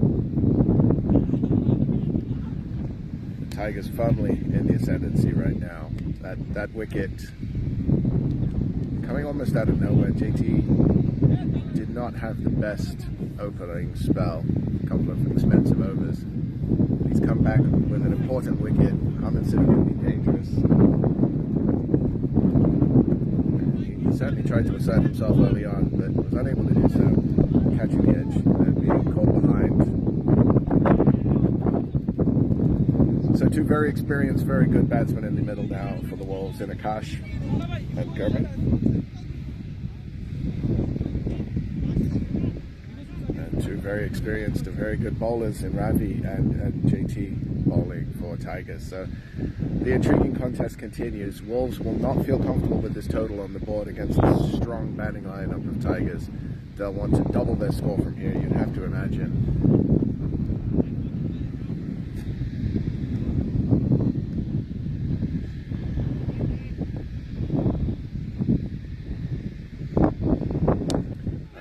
Right away picks up that and posits it to wide mid-wicket for 4. And if that's not a signal, I don't know what is. Just a bit of a long hop from JT and suitably dispatched.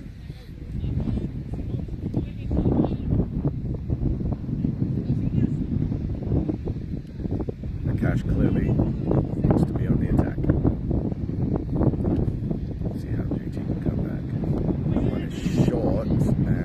Dabbed down into the gully for a single.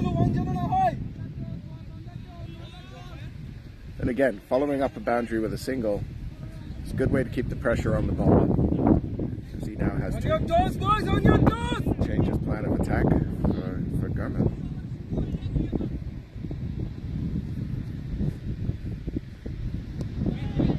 Plays that one well out into the onside. Definitely a better delivery from JT.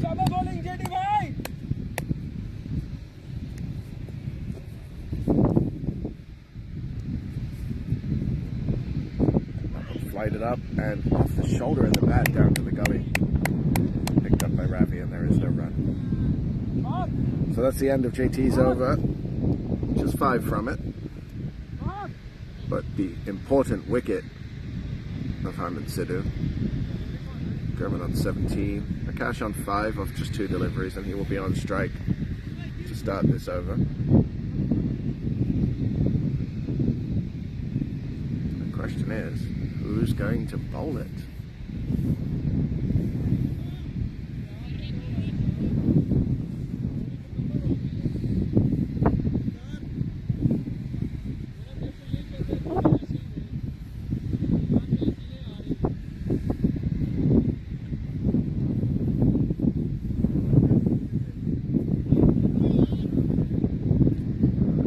Conversation happening right now.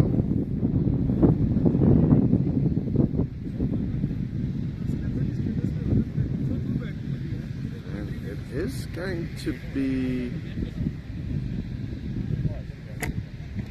Yeah, Ravi is going to continue. As you would expect, his bowling has been very tight. He's taken 2 good wickets. No reason to change this attack right now.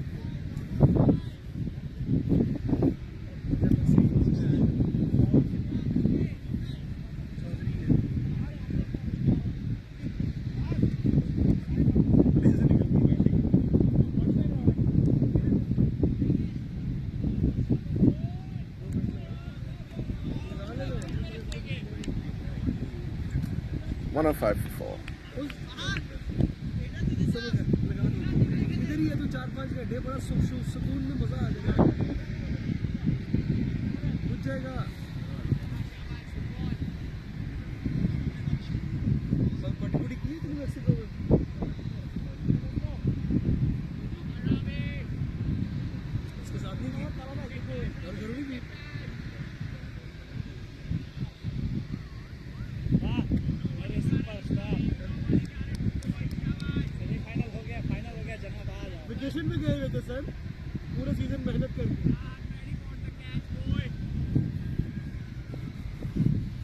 Alright, so we are underway again. Ravi into Akash.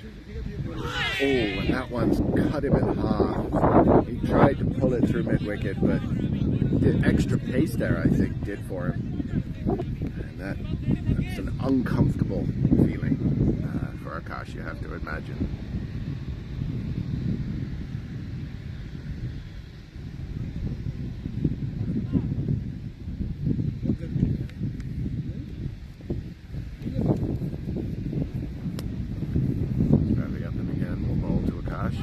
And that one has hit him on the pad. There's a big appeal. Not out, says umpire. Kazan up there. Tigers looked convinced, but that one obviously missing leg stump. Ravi continues to put the pressure on here against the Wolves.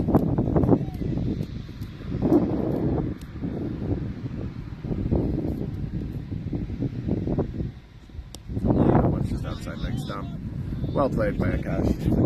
There is a man down here at deep right leg. It's Fahad who will throw that one back in just for a signal.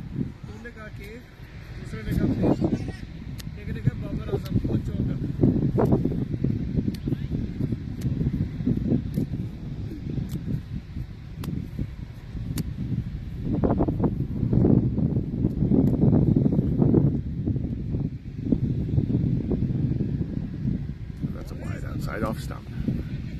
Watched carefully by Gurman. That's one thing you can say about Ravi's spell. He has taken wickets, but he has been a little wayward. The line has not been consistent. When he's got it on the right line, it's been very difficult to play. He has bowled a few wides. The difference between an unplayable delivery and a wide is quite slim in the world of his cricket. It's played off the back foot by Gurman. Down to backward point, just a single.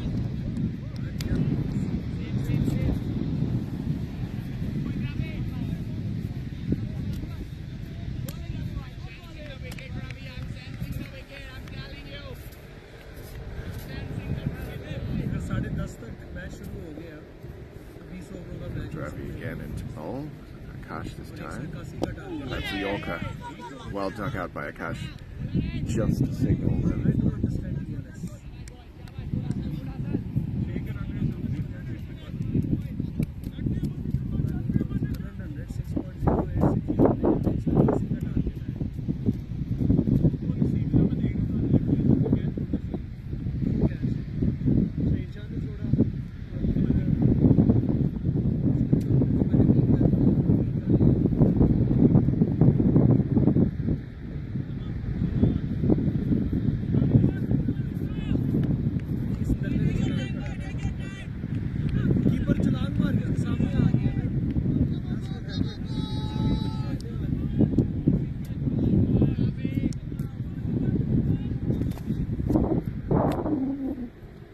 Alright, brief delay to fix Gurman's bat, and he will be on strike again now. That's another wide ball, but this time an underside of the bat.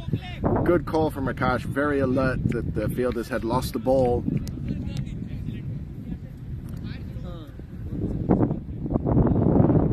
That was signaled as a bye. Definitely came off the bat.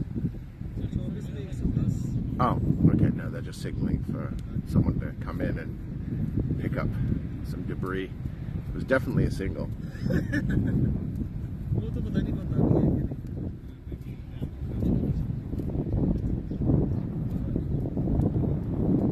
So at the end of that over, Wolves 110 for 4. Akash has looked attacking since he's come in. Obviously knows it's time to go through the gears here. Gurman on 18 off 18, or 19 off 18 rather.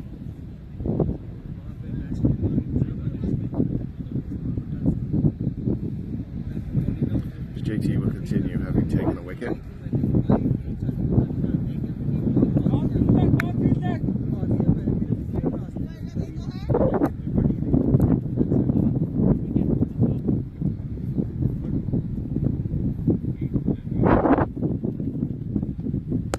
using his feet, and that's beautifully struck through wide mid-off for 4.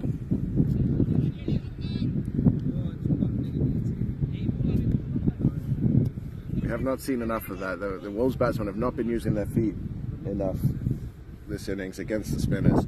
When they have, they've been successful. So you'd hope to see more of it.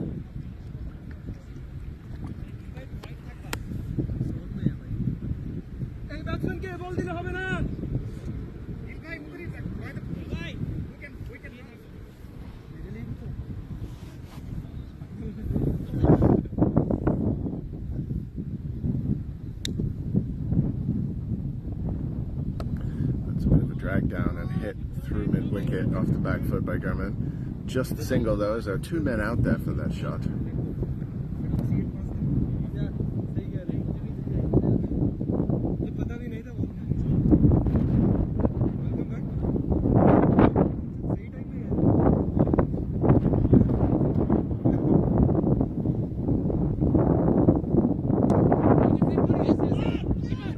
There is a single there. Oh, that's sloppy. Just too heavy on the throw back in, and they are able to turn an easy single into 2. And as we said yesterday, sometimes when you have stuff like that happen in the field, it can be contagious. It's up to the captain and the senior players of the team to keep heads up when a mistake like that happens in the field. And I would imagine Tigers are an experienced unit enough not to let that one error get to them. That's well flighted from JT. That's one of the better balls he's bowled. Takes the pace off, throws it up there, and Akash not drawn into it. There are 2 men straight and another one at cow corner, so the trap definitely being set here. Slog swept that. It should go between the 2 men for 4. Beautiful shot from Akash. That was a very small gap to pick, but he managed to find it, and the men coming around from long on and cow corner. Neither one could cut it off in time, and it reaches the boundary. So another 4 for Wolves. Cash moves on to 13 now from 9.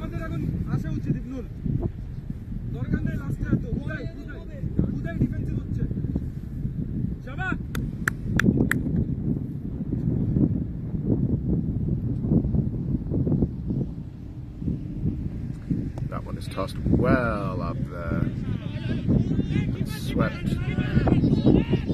Akash looking for the second run there. Liverman sends it back, probably wisely, as that throw came in plenty of time to have run the man out at the non-striker's end. End of the over, 122 now for 4. Liverman on 24, Akash on 14. And the attacking pace starting to pick up. There's 15 overs left in the innings. Just short of 5 runs and over now for Wolves. And it looks like we might be seeing a change at the SPCA end.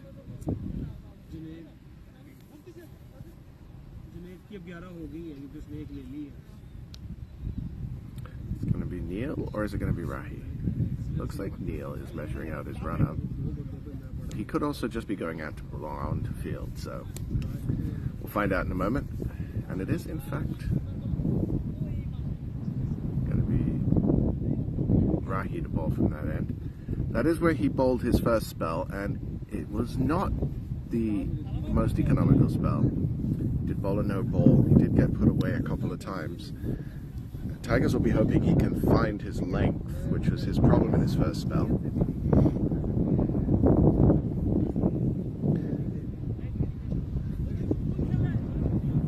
The plan here will hopefully be to try and throw the batsman off with the change of pace. Rahi probably the fastest bowler at their disposal for Tigers. Quite an attacking field as well.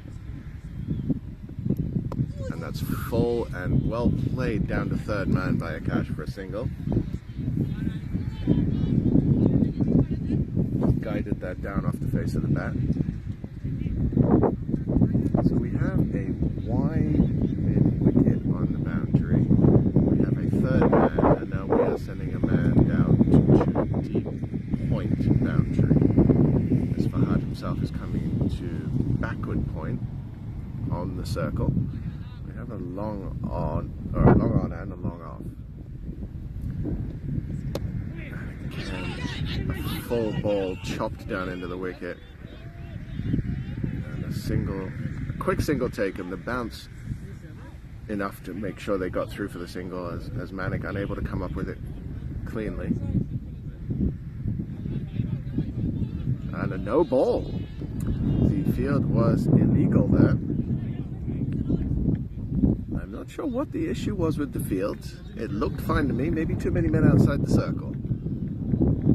And yeah, that's what it was. 5 men, was it 5? Well, either way, free hit for Wolves.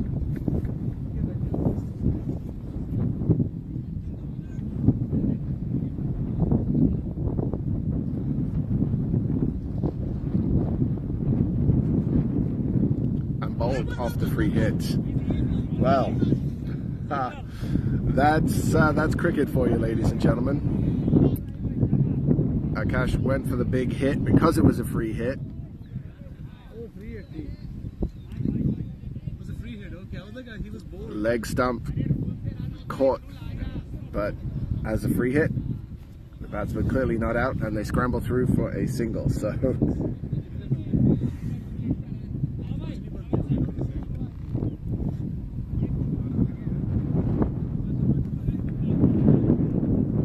Getting away with one there.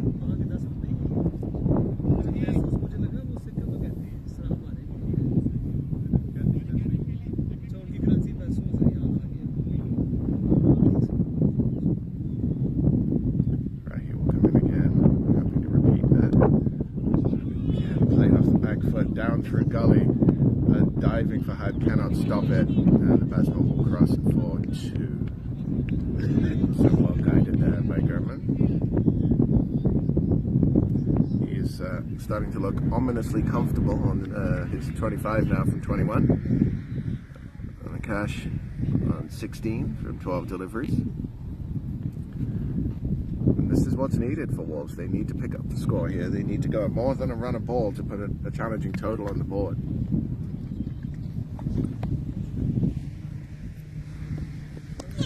And that's a Yorker on leg stump, but again, beautifully picked up by Liverman and put to the boundary for 4 more. Not a lot wrong with that delivery, maybe just slightly too far down leg. The length was a perfect Yorker length, but Liverman just did not care. Got his bat on it, and to the boundary it went for 4.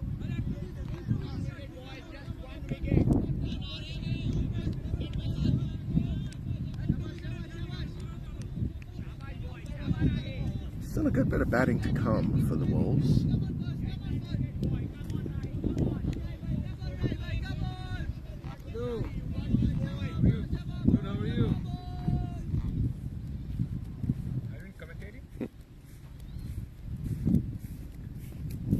It's right here to continue. What happened to you, man? Chopped down straight to 2 point.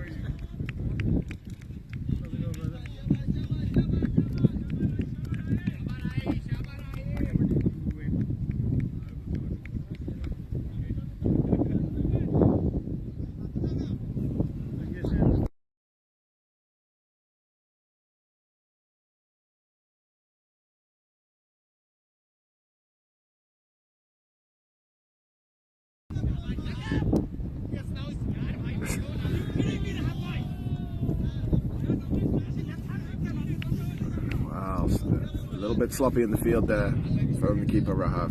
Just letting Wolves get a single where there really shouldn't have been one. And Tigers starting to get a little chippy with each other in the field. Captain will need to get control of that, but 133 now for 4 of 26. And Wolves have crept the run rate up over 5 and over. So they are starting to build on the solid foundation laid by Amandeep and Amitoj at the start of the innings. The run rate was under 3 for a long time. But these 2 batsmen and the 2 before them have really started to accelerate. And Liverman and Akash, probably the 2 best batsmen on the Wolves team. They've come in with a solid foundation laid. They have now 14 overs to put a good score on the board. And with both batsmen looking set, they'd say they're in a favorable position to do that. I think Tigers just about still in the ascendancy, but the scales are starting to tip back towards Wolves. A quick wicket here, though, could change that entirely. So Ibnall back into the attack from the road end. And immediately draws an aerial shot from Liverman. It is safely over the cover, though. And a good throw from Rifat there to hold the batsman to 2. Saving the boundary. Ibnall does not like being hit for runs, so he will want to come back strong here.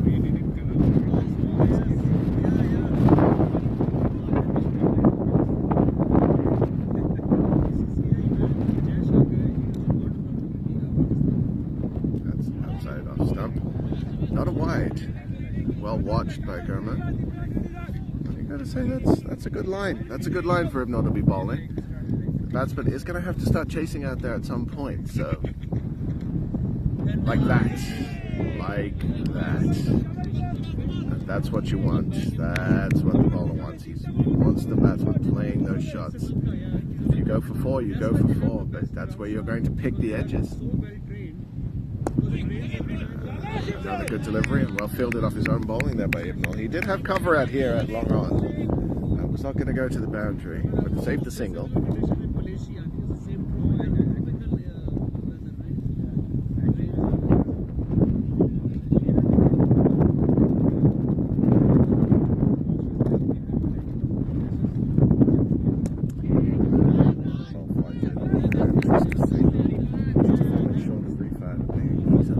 Outside the circle there at cover. A couple of steps further forward, and that might have been a chance. As we do cross though, so the cash now will be on strike against Ibnall. A good matchup here.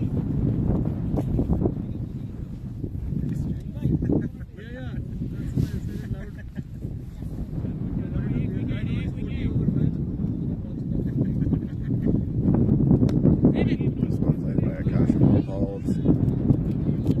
And the over. Just a couple of them, so 136 for 4. Thank you so much for joining us today from wherever you are across the world.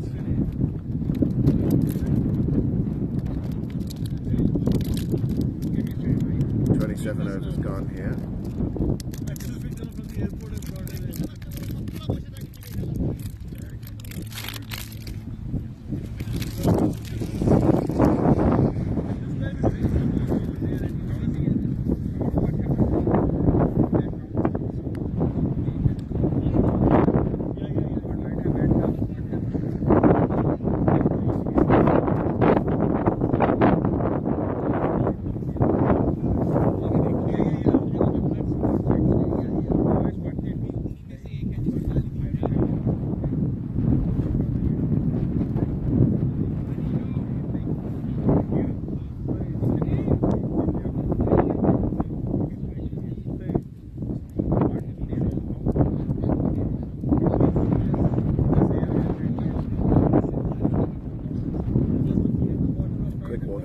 Batsman here.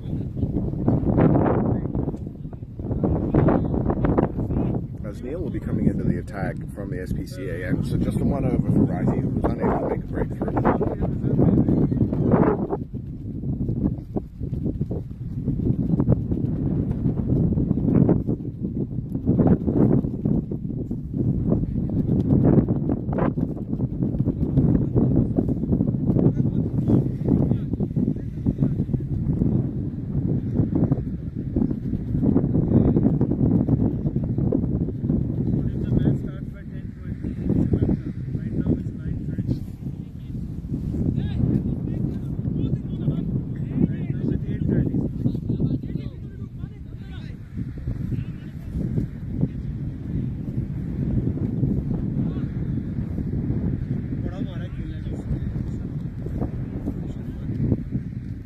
So it'd be interesting to see what Neil can do in his second spell here. He has changed ends. The ball obviously is a lot older now than when he opened the bowling.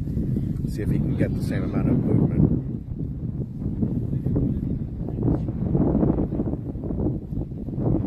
This is the wicket that Tigers will want. Liverman, the danger man for Wolves,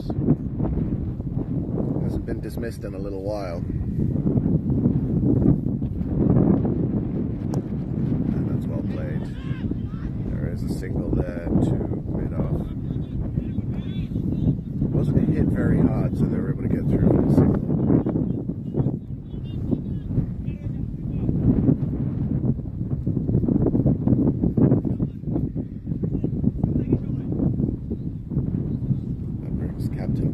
On strike to face Neil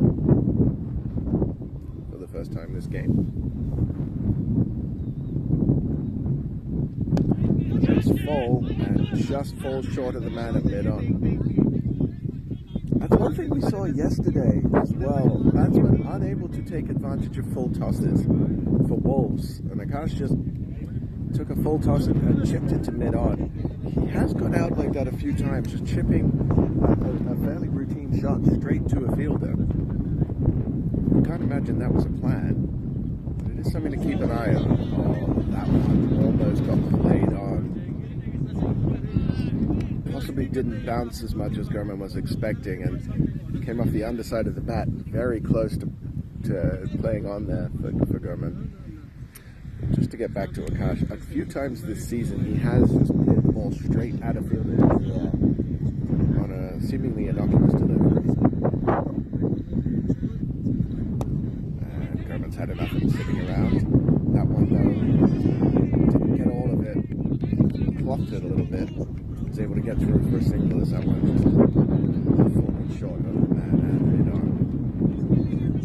This over from Neil has really shown some discomfort still for both Wolves batsmen, despite the fact they've been there for a while and they should both be set.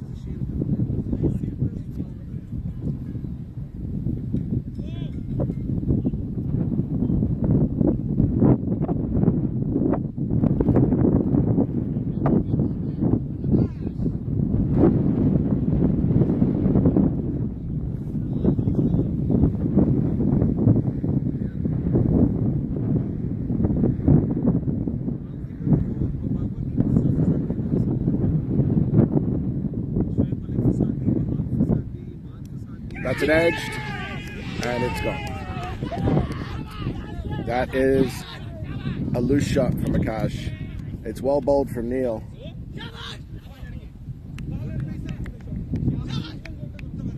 And it's an easy catch for the wicketkeeper. It's the Wolves captain back in the pavilion for 17. He did look like he was in the attacking mood, but that's not the shot he would have wanted to play. And not the dismissal he would be proud to have. He'll be very angry at himself. Akash is a perfectionist.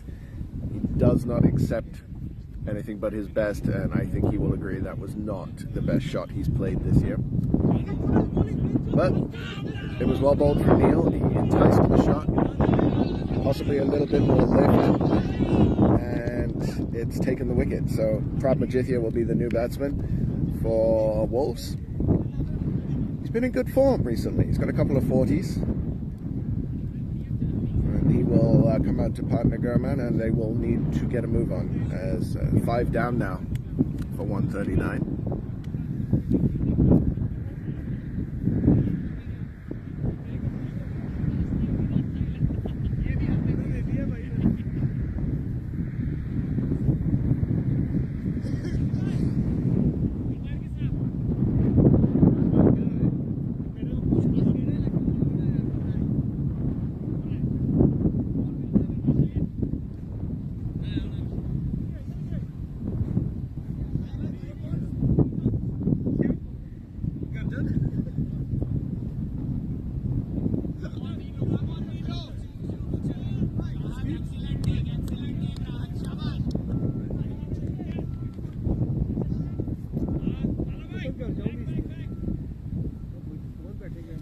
So Prab, the new batsman, and Tigers are sensing an opportunity here. They've taken most of their boundary riders and brought them further in.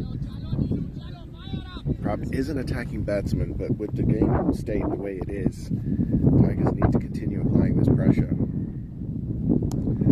And that is not pressure, that is a full toss on leg stump. Prab dispatches that down through backward square. They're going to come back for two. They're looking for a third. This could be tight. And it's, in the end, quite safe as the throw to the bowler's end comes off Prab's bat. He didn't know very much about it. So 3 to get off the mark. That's the end of the over for Neil. Takes a very important wicket of Akash. 6 runs off the over. 142 for 5.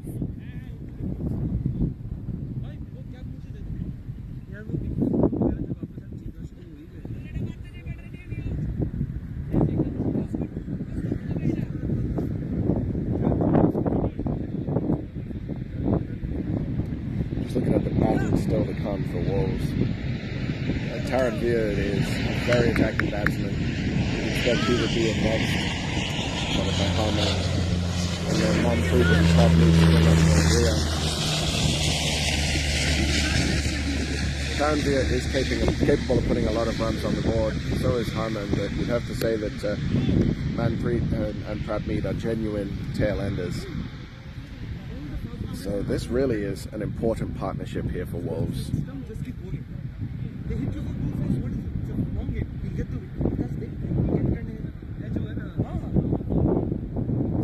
So a lot of Wolves batsmen have got starts. I mean, the openers, of course, getting set, being dismissed very quickly with very quick succession.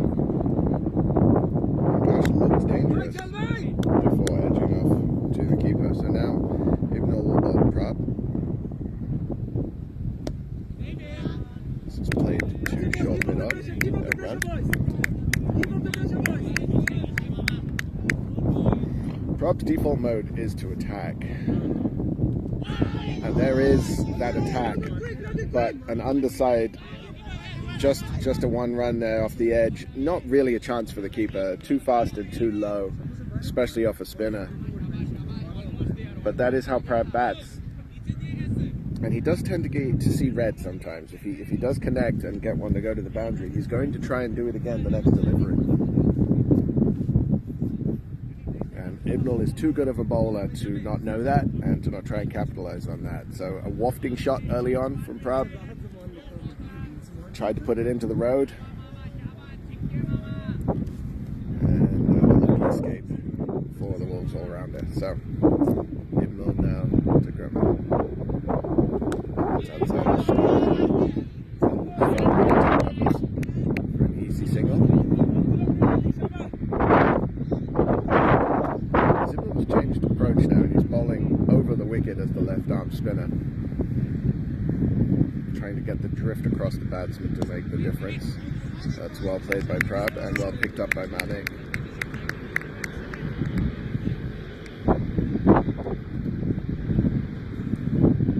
I think from here, as an impartial observer, you'd have to say that Tigers are the favourites. That's flighted up. Prab watches it and again plays it out into the covers, where it's fielded by Rifat. And they go through for another uneventful single. Around the wicket now to Gurman. Fahad is a very attacking field. He's got himself in short mid-off. Got a wide short mid-on. Square leg quite close in as well. So clearly trying to apply some pressure here to the batsman. Well fielded by Neil down here on the extra cover boundary. Another single.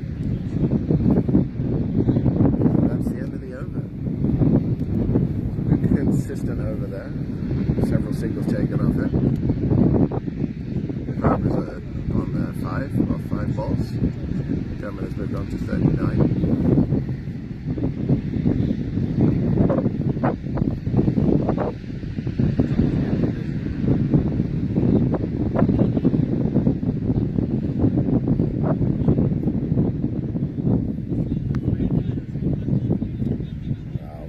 Sunshine here today at Flyers Field as the clouds have gone, the fog has burned off, and the temperature is starting to rise. It's going to be interesting conditions for the rest of this game. As the humidity starts to come in, you have to think that we might start to see some more swing. Possibly why Neil has been brought back into the attack. He got the all-important wicket of Akash in his last over, and we'll see if he can continue that streak here now, as he would love to get Gurman out. Gurman is the danger man still in for the Wolves.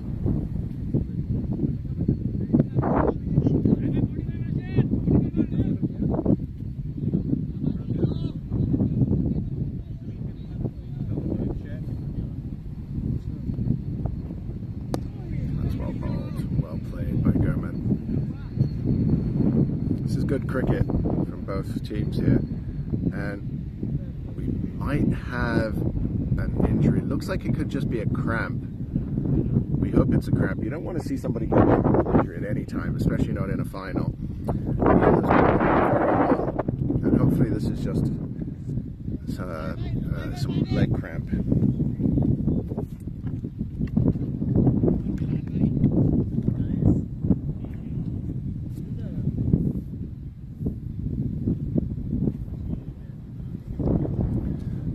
Players take care of this, and hopefully Neil is okay. We'll take a quick break.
So the good news here at Flyers Field is that Neil is okay and will be able to continue his spell.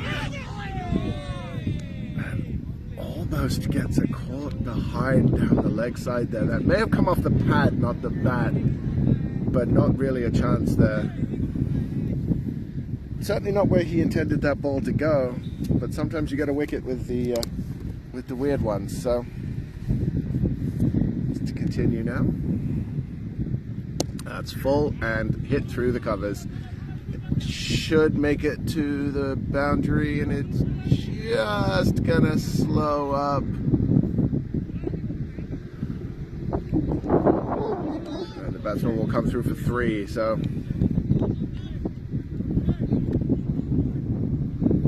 yeah, saved on the boundary by, I think that's Ibnul down there.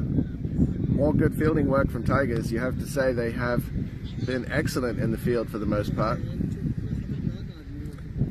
That brings Prab on strike now against Neil. Prab did look like he was in the mood to play some attacking shots, but when they didn't come off, he slowed himself down a bit. Let's see what his approach here is against Neil. That's well played. Well bowled and well played.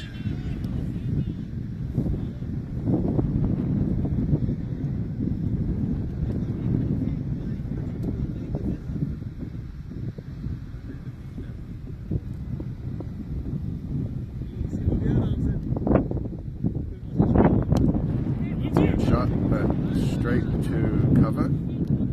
It was well played, but well fielded as well.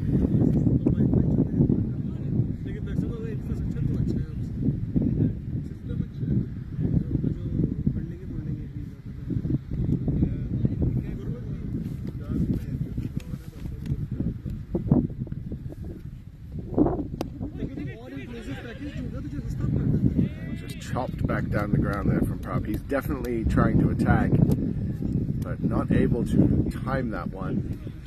It was an awkward shot, well bowled by Neil. He was cramping him for space, and Prab did well to get it away for a single. We've seen some very good cricket here today. Excellent bowling and fielding, and so far, for the most part, the Wolves batsmen have been able to deal with the difficult stuff. Some undisciplined shots and some very good bowling have taken the wicket so far.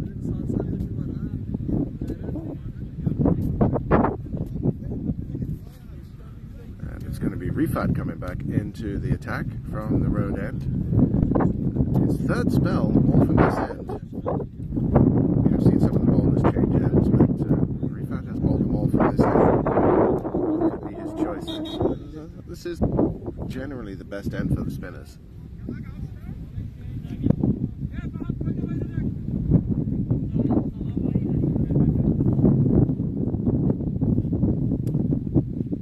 Let's see what Rifat can do in this spell.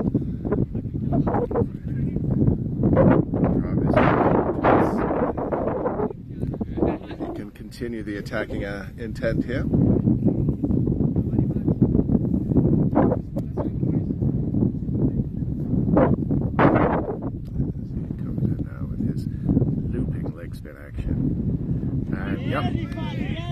Prab definitely wants to attack this bowling. Big gust of wind coming across the ground from that swing from Prab. In the end, not that close to the bat. I don't think he read that one off the hand of Rifat. And again, not reading that one. He tried to put that one down over mid-wicket and still not connecting. You have to say there are 2 fielders out there on the onside, so even if he had connected, that could have been caught in the deep. Prab trying to get a move on, but not necessarily making the right choices here so far. Lighted up and swept. Sort of a one-handed sweep, just the one run for Prab to backward square on that sweep. He did want the second, but Gurman turns it back. There might have been 2 there, but I think changing the strike at this point is a good idea. As Gurman on 42. He hasn't had a lot of the strike recently. Strike rate though still over 100, so set batsman. Oh, and that one is put down by Ibnul. you have to say that was a chance. It was a diving chance to his left. He is a left-hander, so it is to his strong arm. Not an easy chance by any means, but he did get both hands to it and it did not stick, so that is a drop, you have to say.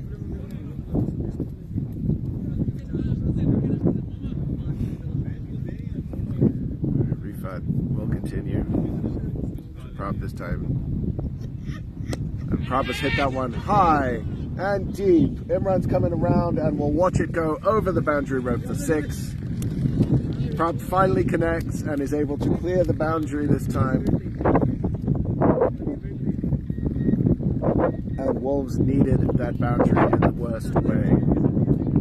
So, a big shot and a big moment for the Wolves. Now, who can come back? Can Prab continue this attacking intent, or will Refat come back with a better delivery this time? Well, Prab very cleverly just turns that one around the corner, not looking to hit it for 6 this time. That has been something he's been guilty of in the past. But just a single at the end to end the over. And Wolves are on to 159 now for 5. 14 to Prab and 43 to Gurman. Prab again will keep the strike, so I get Gurman not on strike to start the over.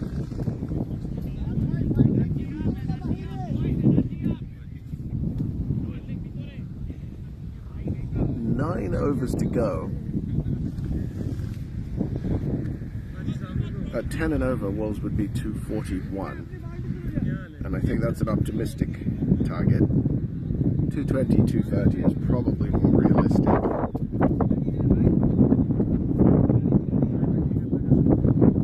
But a lot depends on these two batsmen right here. Darren Vista and Garvin are both capable of finishing an innings and then putting some quick runs on the board, but you don't want them facing too many balls. These two men, you would want to do the majority of the work if they can. And Neil to continue. It's well played by Prab. And it just missed by Imbil coming around from cover.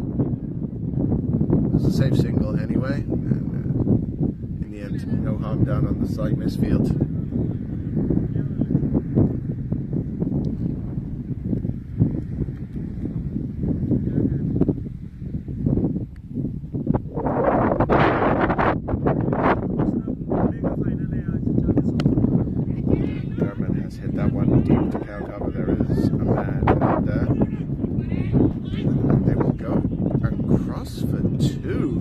That was hit straight to the fielder. They still managed to get 2 runs, so that's the value right there of running the first run hard.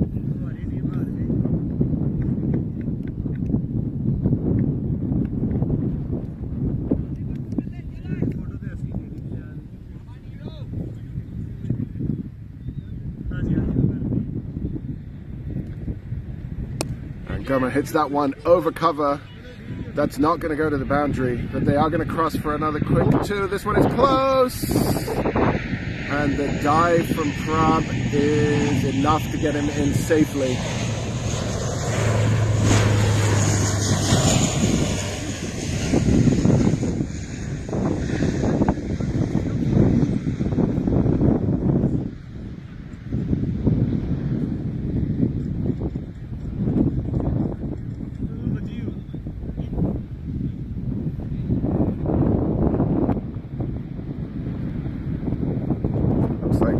Did himself a bit of a mischief there on that dive. He is on the ground and looks to be okay. He's up on his feet, he's moving around.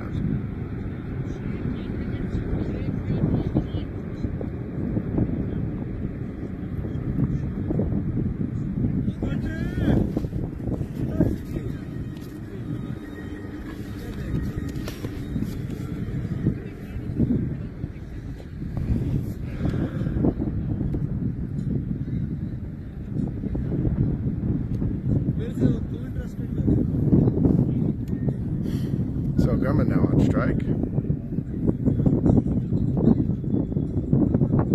Still 3 balls to come in this over, and so far this over it's been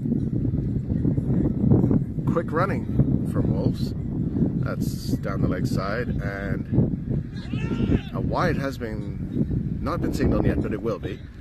And they run through for a single as well. So quick running, quick thinking from Prab at the non-striker's end to call through for that run. He was already halfway down the pitch before anybody knew what was happening.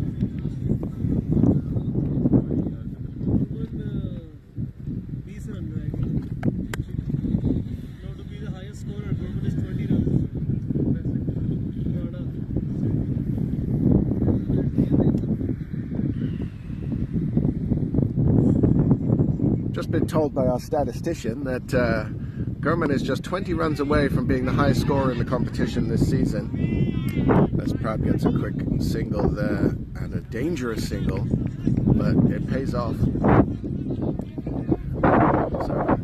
Ranveer Rana currently the highest scorer, but Liverman just 20 runs off taking that crown. Of course, not many more chances after today, as in no more chances after today to do it, so he's going to have to stick around to take that crown away. Just 3 short of his second consecutive score of 50 plus. Just dabs that one down to Gully for a single to end the over.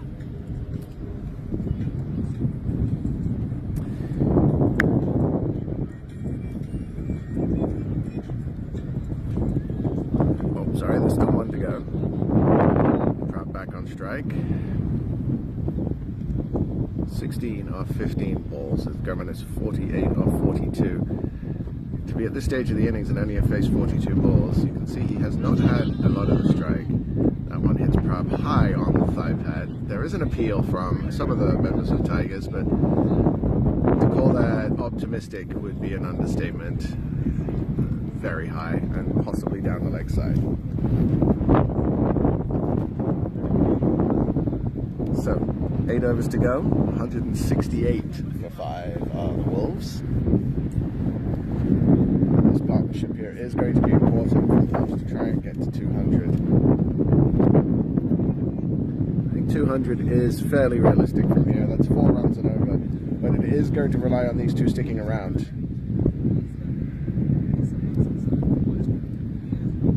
Rifat will continue from the road end. As Liverman is close now to his 50, and we'll be hoping to reach that this over.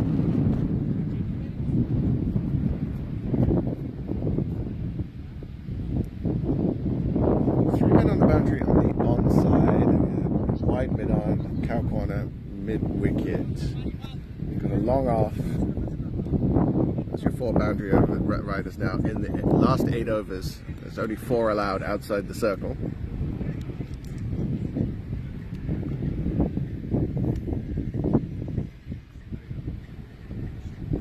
Liverman uses his feet to come down the pitch to that one, but Rifat again excellent off his own bowling and stopping at least a single there, possibly more.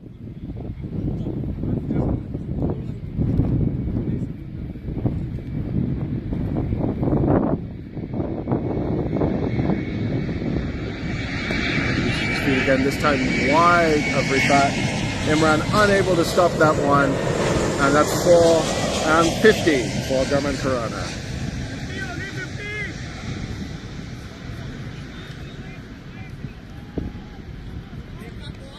His second game in a row, reaching that 50 run plateau.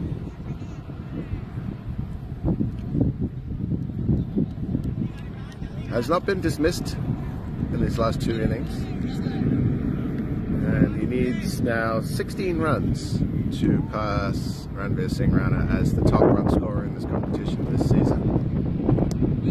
Again, looking to come down the pitch that time, but pegged back by a fuller delivery by Rifat. Well bowled, good comeback from the young leg spinner. This has been an excellent 8 over spell from Rifat, several spells. He's bowled very well today. This one just short of Imran at short extra cover and to the boundary for 4. A difficult chance, very low. Might not have reached him on the 4, might have reached him on the half volley. Either way, it goes straight through and crosses the boundary rope for 4 more. Gurman now onto 56. Wolves 176 for 5.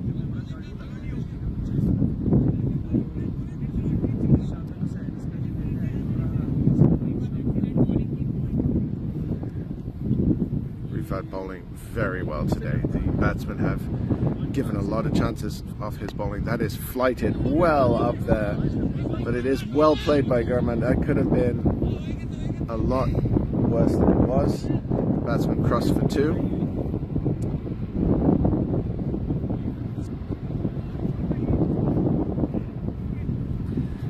Very difficult to read Rifat in the air. He seems to be getting a lot of wobble in the air, in addition to his turn off the pitch. And the batsmen have had trouble all game.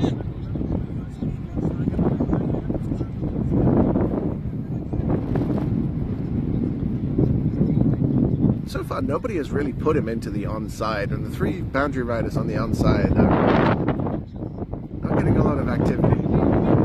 Watched and well played out into the covers by Gurman. No run. And that's the end of the over. So, Wolves onto 178 for 5. With 7 overs remaining, what do you think? They'd want to get 7 or 8 and over from here. So, yeah, 220, 230 looks like a realistic target. They'd be ecstatic to reach 250.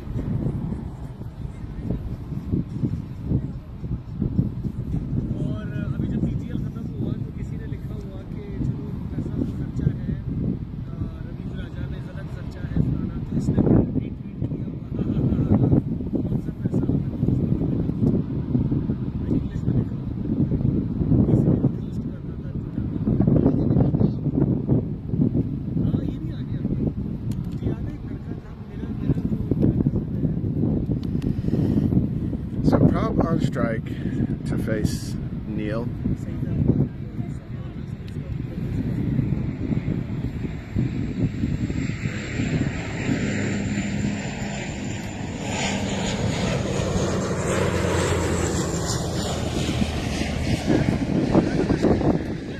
That's flicked off the pads. Not timed well. I think he clocked that one a bit, but the man has to come in off the boundary to pick it up, so they will scramble through for 2.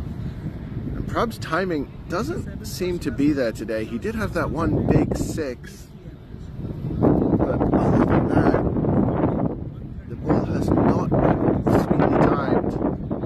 Prob is a sweet striker of the ball normally, so he doesn't seem to be in his best form today. See if he can turn that around his delivery. And again, right shot decision, but just the swing. His bat there angled, like he almost closed the face on that shot.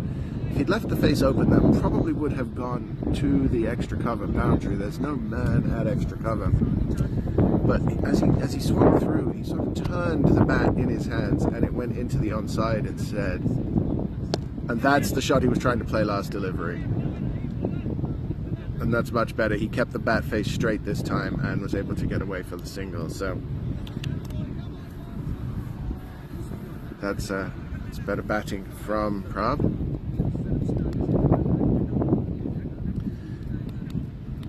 And this is what Wolves will want. They will want Gurman on strike. He has been able to strike the ball cleanly. He is batting very well. He's seeing it like a watermelon right now. And that's put away. Actually, he did not. It doesn't look like he got all of that. As well as it's a sweep off the pacer. They're going to come back for 3. But you have to say that looked like it was going to the boundary, and that between the slow outfielder maybe not getting it perfectly timed, so it cost them a run. Still, 3 more to the score.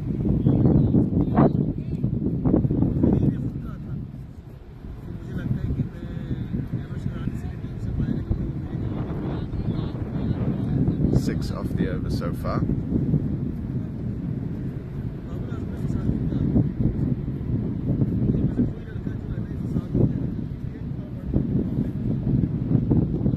Oh, that's a waft. A bit of an agricultural swing there from Pramajithya. He definitely wanted to put that one away, but beaten for pace, I think. Good lift on that one from Neil, and just beats him all ends up.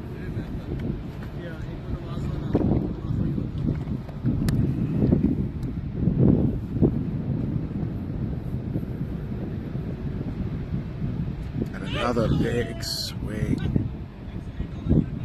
You could hear the air on that one. Again, no run, as just goes through.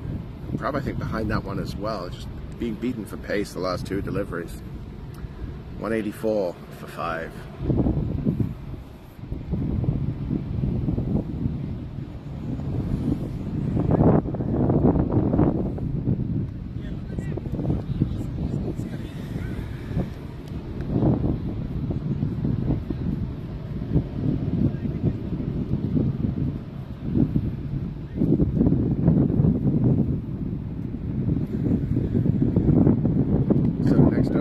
And it's going to be Ibno to finish off his overs.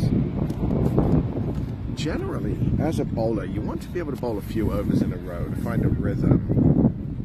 Farhan has chopped and changed his bowlers a lot this innings, but it doesn't appear to have hurt them. Bowlers have been able to come back into the attack and find their line of length very quickly. And the constant changing of angles of attack and types of bowler could be contributing to the slowish scoring rate of the Wolves. It's good captaincy from Fahad. It's an experiment, to be sure, one that you don't see very often, but it definitely has worked here today. Just the constant having to change who you're facing and what you're expecting the ball to do. It's very difficult for a batsman, even one as good as Gurman or Akash, to be able to tune in and to really focus in on what the ball is going to do. That's a well played tab for the single. Rotating the strike. Ostensibly, a leg spinner and a left arm spinner are going to turn the ball the same way, but the flight and the angle in the air, what the ball is doing with drift, how it goes naturally with the arm, are a very different proposition. As a right armer, your natural tendency is to drift the ball out to the right-hander. And as a lefty coming around the wicket, naturally the ball is going to drift inwards, and if it goes on with the arm, and then to hit the pitch and turn away, requires a totally different attacking mindset as a batsman. And Prab has attacking mindseted that all the way into the grass here for 6 more.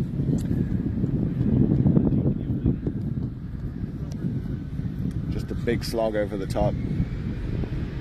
He's been trying to play that shot for a couple of overs, and this time he does connect.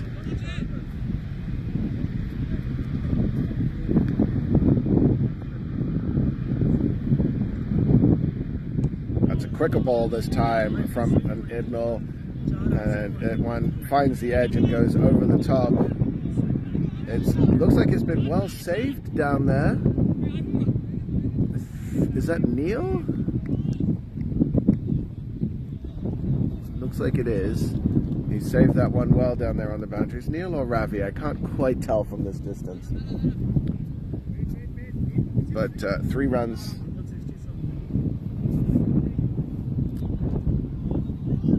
And that's the 50 partnership for these two men. 55 runs off just 40 balls. That was not long coming. And it has certainly made this innings a bit more respectable. They were in trouble when these two came together. That one is short and dragged down, and Gurman is in no mood to see that ball. That has been put away down to deep backward square. And again, stopping short of the boundary.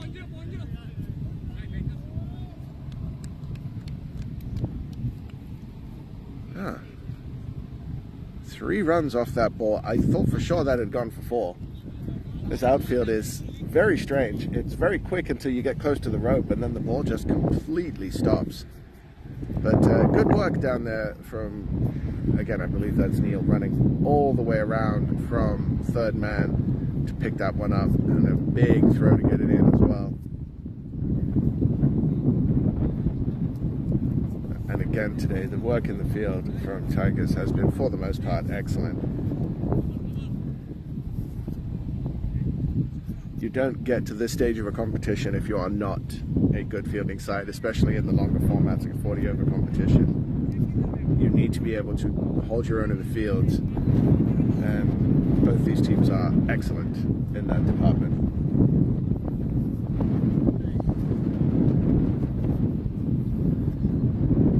The question I would be asking now is, which captain is happier?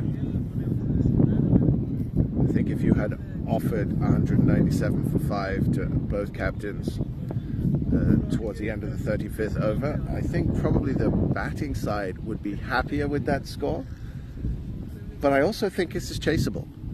Tigers have an incredibly deep and strong batting lineup, and you'd back them to score anything under 250, 260. So I don't know which captain is happier right now. Well dug out by Prab. Controlled aggression seems to be the order of the day, and again dug out. That was Yorker length delivery, but cleverly played, enough able to get that way for a single to end the over. Prab will retain the strike. 198 for 5 after 35, and run rate creeping up. It's just short of 6 and over right now.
So Ravi now coming back into the attack. He took some key wickets earlier on in the day.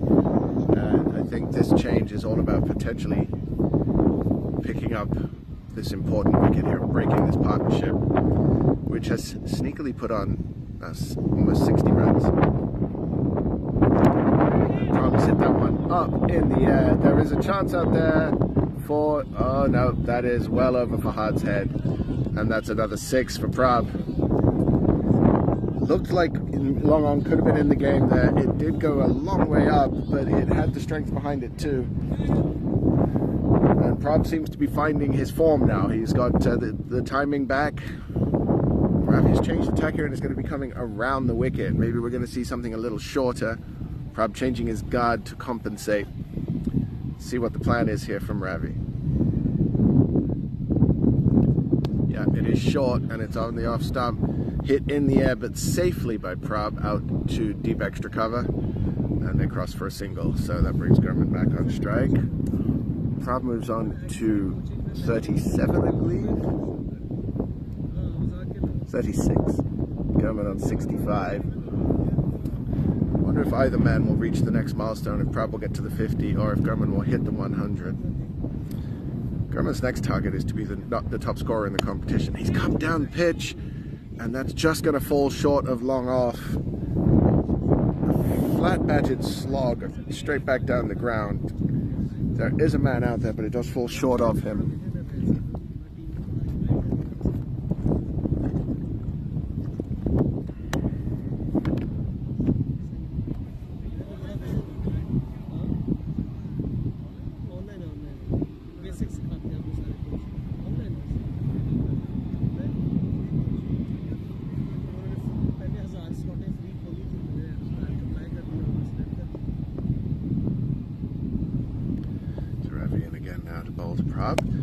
Who hits that one deep, And 6 more.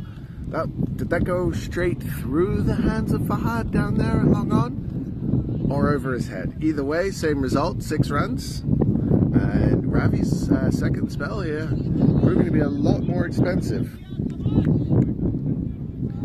And again, that looked like a chance, but over the top and out of the ground for 6. That one's gone again. This one is going to be over the top of wide mid-on, and 4 more.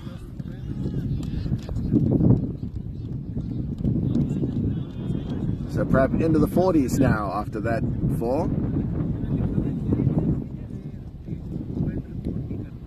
He moves on to 46.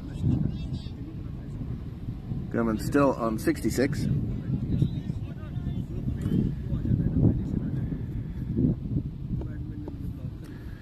Prop did say to me the other day he's never scored a 50 in this competition, and he's not going to score it off that either. Mad with himself for missing out on that one. That is the end of the over, an expensive over, as Wolves move to 216 for 5.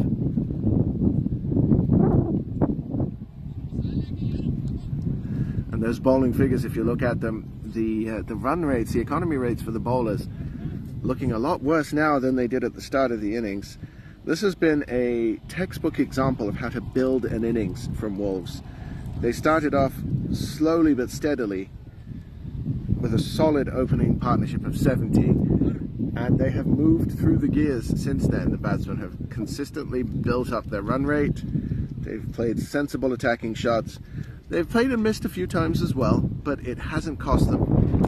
And these two men now have put on a really good partnership for the 6th wicket, to the point where I think you can safely say that now Wolves are on top at the moment. Not by much, but I think they are in the driver's seat right now.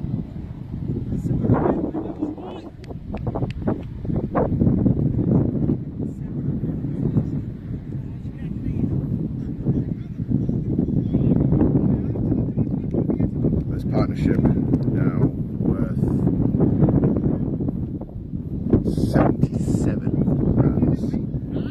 They came together at 139 for 5.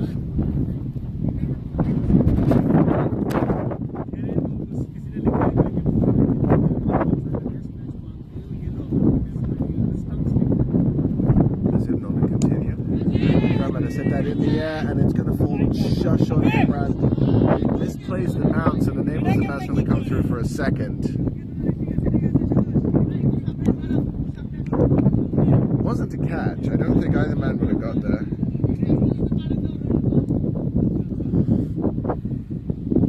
And I think with that too, that puts Gurman in the top of the leaderboard for runs in the F40 competition this season. So congratulations to Gurman Khurana, who has overtaken Ranveer Rana at the top of the board. So a nice milestone, but not the one he will want, and not the one Wolves will want. They would much rather lift the trophy at the end of the day, and that is still very much in play here. It's Prop now on strike.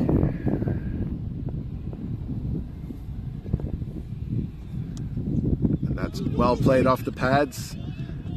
That's got a chance for 2. They might look for a 3rd here. They will not challenge the arm of JT. Well played shot. That puts Prop on to 48. Nobody will want to tell him that as he gets very close to his first 50.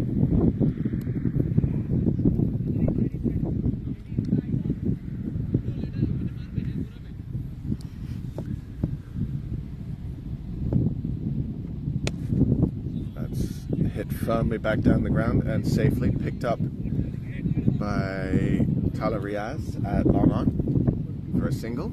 Prop moves to 49. Wolves move to 2 now for 5. Rest in peace, Richie Beno. Gurman down the ground, hits that one all along the carpet to extra cover. Batsmen are going to go for a second here and will safely get there as the throw is relayed. Good running from the Wolves to move to 2-2-4 now. 24 of 36.5. Garman on to 71. It's the last ball of the over now from Ibnall.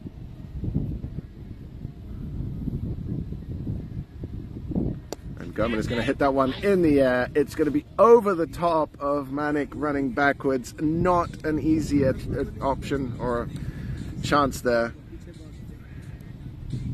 Ball sort of skewed off. Very awkward catch running backwards. I don't think you can call that a chance.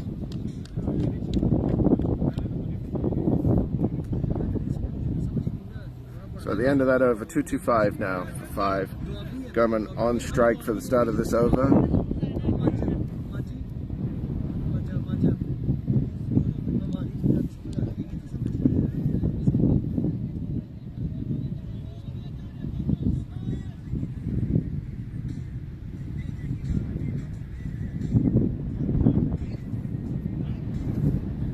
And who is it going to be from the SPCA end?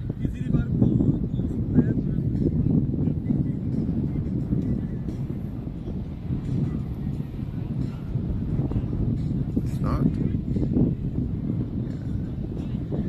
So that's Ibnall's last over. You're going to have to see a bowling change at this end. From the SPCA end, it's we're going to see a change of bowling. Garman has disposed of that. Oh, that's a diving chance. I think you have to say that should have been taken. He did get both hands to it down low. Okay, it is JT bowling from the top there.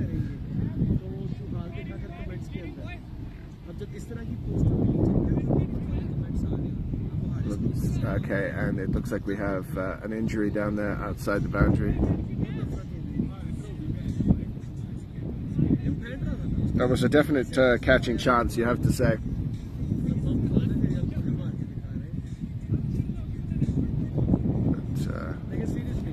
Fielder down there seems to have cut himself in the dive, possibly on the rope, possibly on the ball. So we're going to take a quick break while we deal with that. You've got to be safe, of course. We'll be back in a moment.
And we're back in action after a break for an injury to a player down on the boundary. Some first aid was needed. Looks like everything is okay now. And Gurman has resumed how he started with a big shot for 4 out to the boundary.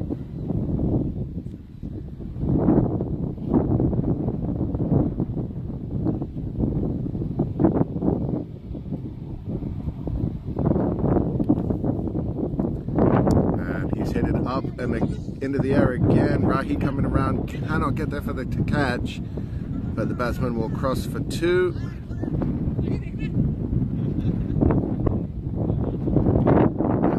Gurman now on to 76.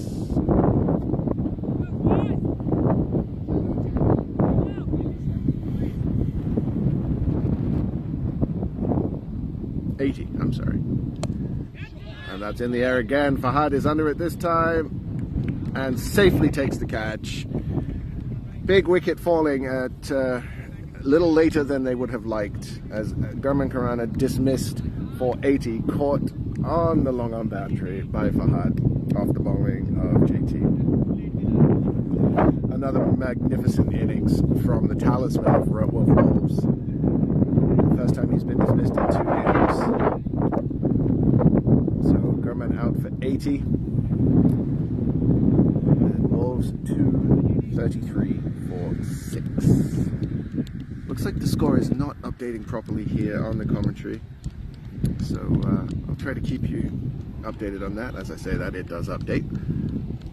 With 2 balls left in this over, as Tanvir comes in to replace Gurman. The partnership between those 2 men was good for 94 runs. Very important partnership, a crucial partnership, you could say, from Gurman and Prab. As we now have just 13 balls left in the over, or 14 rather, or 14 balls left in the innings. My goodness. It's been a long day. And Tanvir immediately tells us that he is here to smack some runs, and that has gone for 6. Taran does not hang around, and he just deposits that one over mid-wicket with a slog sweep for 6.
Looks like the ball has taken a vacation out there in the deep.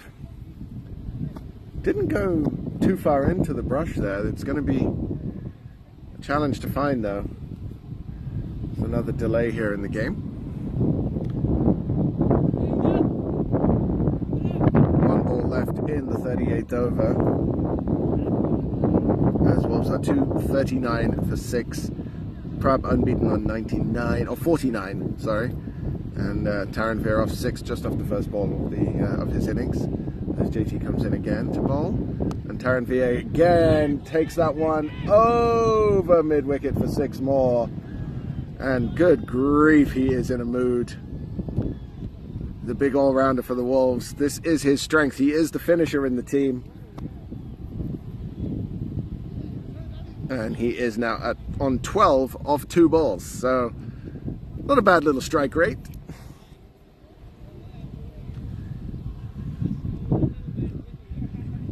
And now comes the question. Prab on 49 will be on strike to start this over.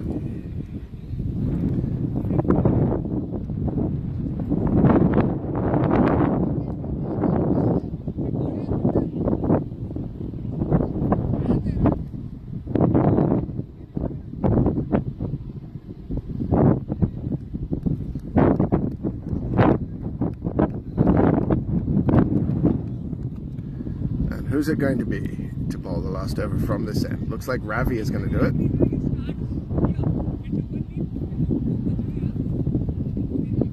He's had some success this innings, but his last over was pretty expensive. So let's see if he can come back here. The 39th over, a very important one. More important in the chase, but still. Prab is going to try and shut out all the distractions. He probably knows what score he's on. Looking for his first career 50.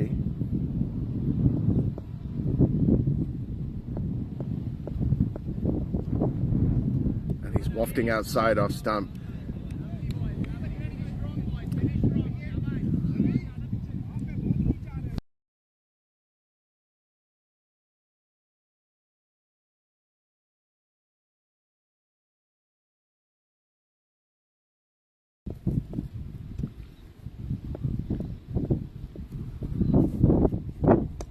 Prob's connected with that one, down to third man, safely home, and that is 50 for Prab Majithia. 50 runs, his first half century.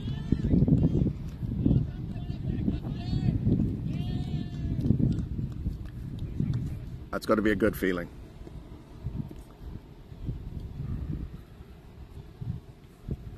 Oh, Taranvir just dancing down the pitch, smacks that one.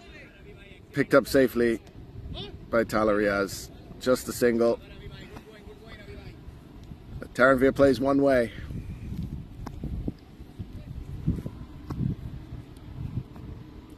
So I said a few overs ago that Wolves would be ecstatic with 250, and that is a very realistic target right now. Oh, Pravis hit that one hard. Both men coming around, and it safely falls between extra cover and long off for 4 more.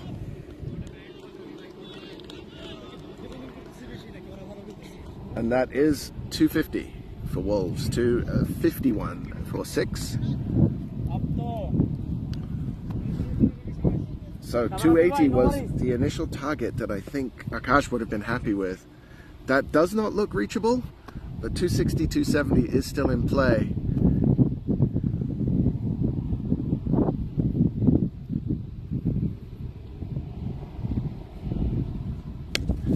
Probs hit that one high and deep. Fahad is under it, gets a hand to it, but was over the boundary anyway. And that's a 6.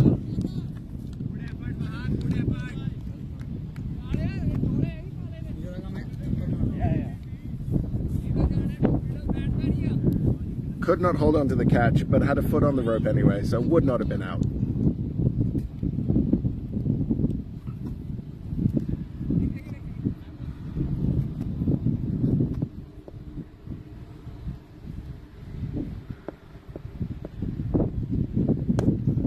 Sensible shot from Prab, just digging that one out. It's a good comeback from Ravi. Right up in the block hole, good line of length to end the over. Another big over for Wolves as they move to 258 for 6 off 39. So, interesting here to see who bowls this last over.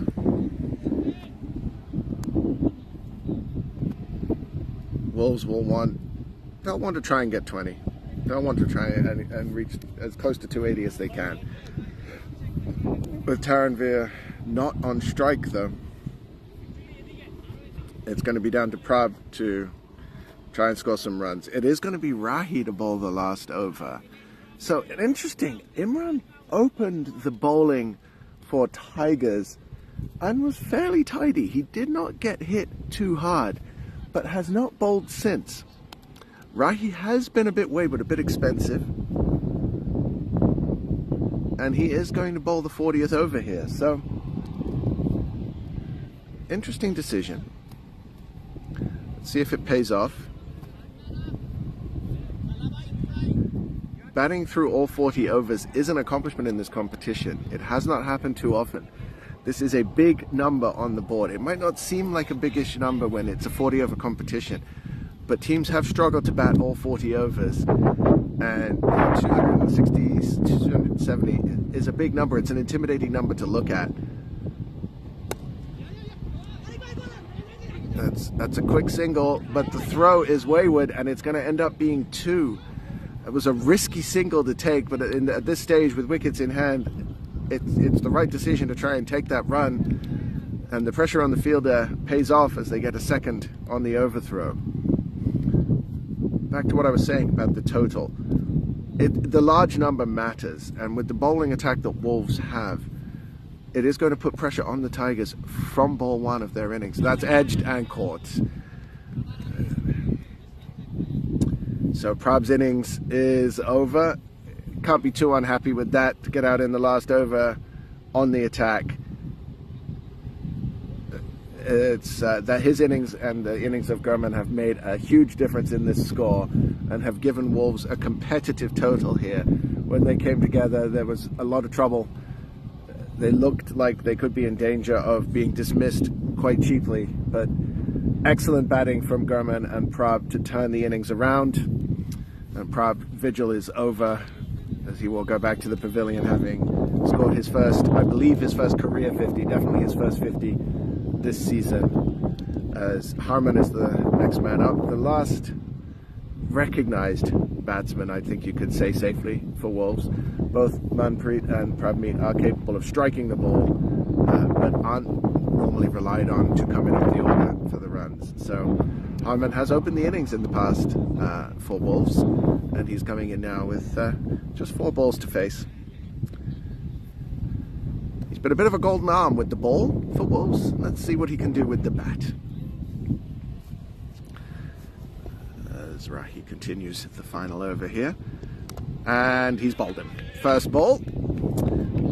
Might have come off the bat, I think, but either way, yeah, you can see Harman is looking at his bat. Rahi will be on a hat-trick at the end of the innings here. Not sure if we've had a hat-trick this season. I certainly haven't seen one.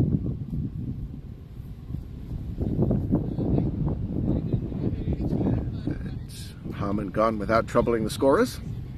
Always wanted to say that. And Manpreet will be the new batsman. He did score a quick-fire 20-odd a couple of games ago. Just managing to get bat on ball and hit it a very long way. That would definitely be welcomed for the Wolves and fans of the Wolves here today. This has been a good final over from Rahi. 2 wickets. The only wicket ball that didn't get a wicket being an uncomfortable shot that was a stolen single and an overthrow. So they've got to say this gamble has paid off so far for Fahad and Tigers. Hat-trick ball, and that is edged high and fast over the top and to the boundary for 4.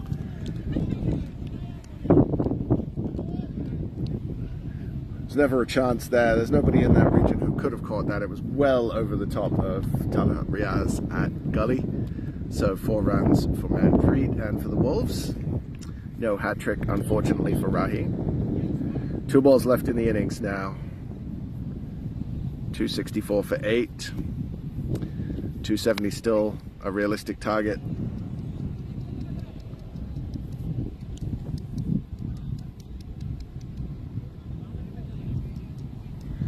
And looks like they're changing the field as Talha is dropped back. Talha Riaz dropped back to 3rd man boundary. Cow corner boundary. A man coming into mid-wicket. Manpreet swings at that one. That is over backward point, and it's going to go for 4 more. Yeah, this is what Manpreet is capable of.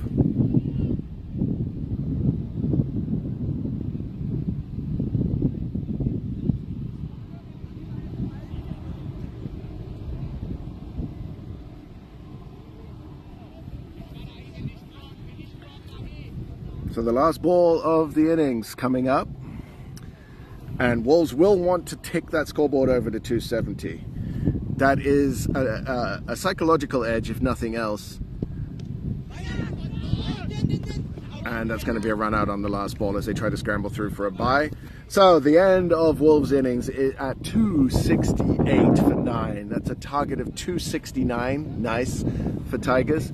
They don't get to the psychological advantage of 270. but that's an intimidating total. Wolves' bowling lineup is very strong, but Tigers' batting lineup is just as strong. We have an exciting finish on the cards here, folks. We're going to take a break as the teams change over innings. We will be back with you. Thanks for sticking around. The exciting conclusion of the F40 David Liverman Cup still to come here at Flyers Field as Wolves end their innings on 268 for 9 off the full 40. Gurman Karana top scoring with 80. A very solid 63 from Prabha as well. That partnership made the difference. And we will be back with the start of the Tigers innings.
Welcome back to Flyers Field here in St. John's for the final of the 40-over David Liverman Cup. The innings for NL Tigers is about to start with a target of 269 runs as Wolves take the field, and the openers for the Tigers, Talarias and Ibnul, are coming out. It's an imposing target of a run rate of just under 6.75 and over. Wolves have a very strong bowling team. But with that said, the batting lineup of Tigers is deep. So this match, far from decided, Wolves will feel like they are in the driver's seat. But it remains to be seen how the rest of this game plays out.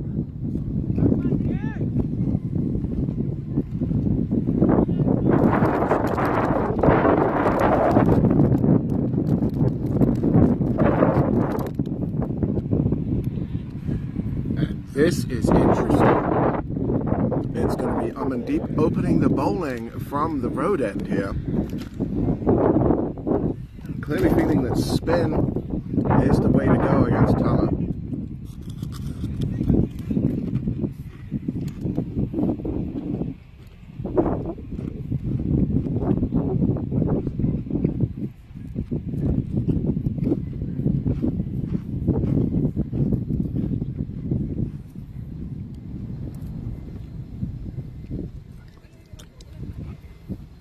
This is a very interesting decision to start the innings.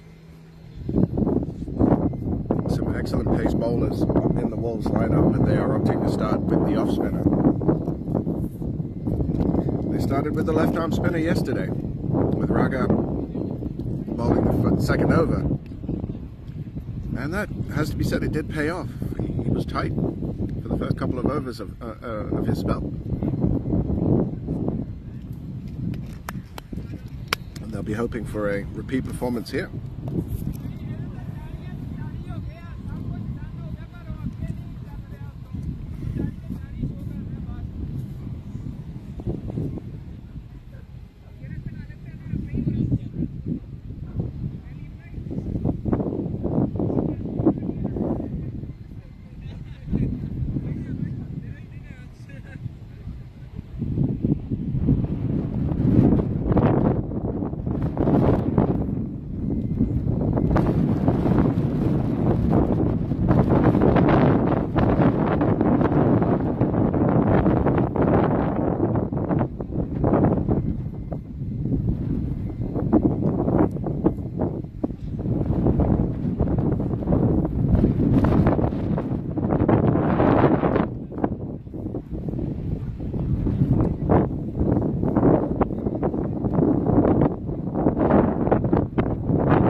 To get started here.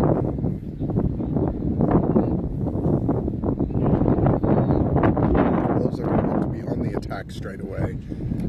They have a big number on the board. Early wickets will be the key to keep that pressure on, or at least some early maidens. There's one slip in place, a deep-ish gully, point, cover, mid-off, long on, and a cow corner are the two deep men. Got a mid-wicket and a backward square leg. That one is to the first ball of the innings. Talarias dabs that into the covers, and the men take a quick single. Good running and a good start for Tigers, you have to say.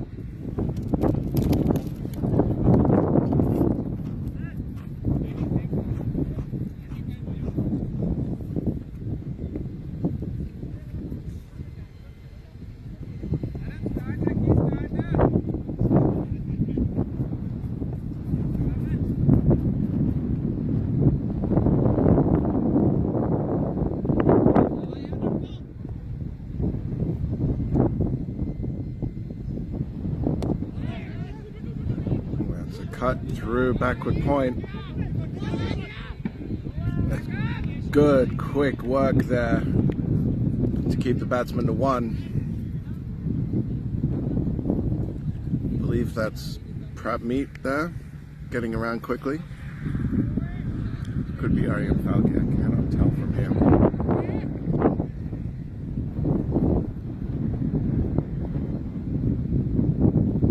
That one flighted from Arman and just left alone outside the off stump.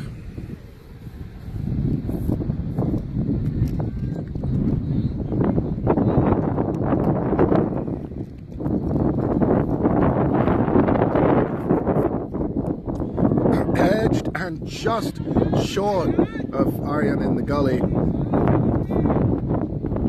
He was a little on his heels there, couldn't get off the mark quick enough to get to that catch. Half a chance at best. Just a single though.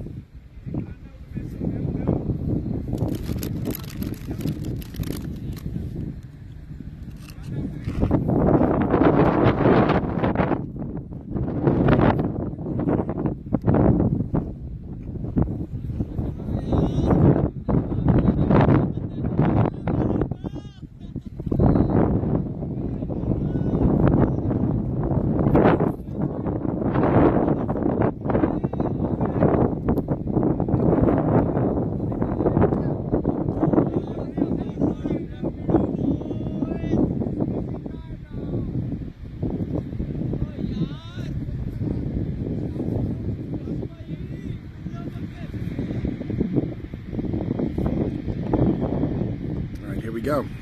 As this over continues, 2 to come, 3 runs so far off the first over. So Arman draws enough to play that one safely out into the offside.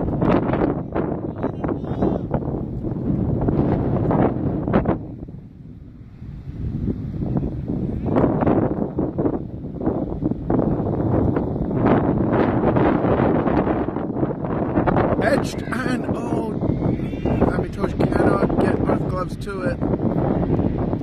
There's no run, but that has to go down as a chance.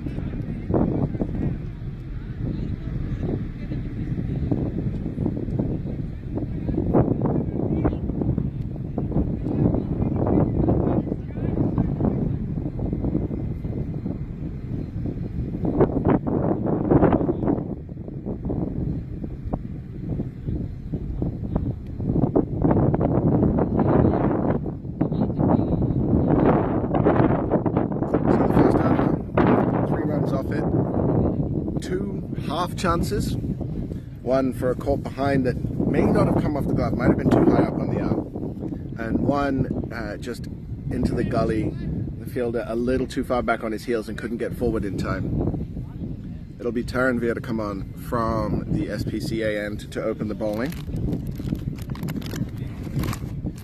Tala Riaz is very comfortable against fast bowling, and Taran is a fast bowler. His trademark.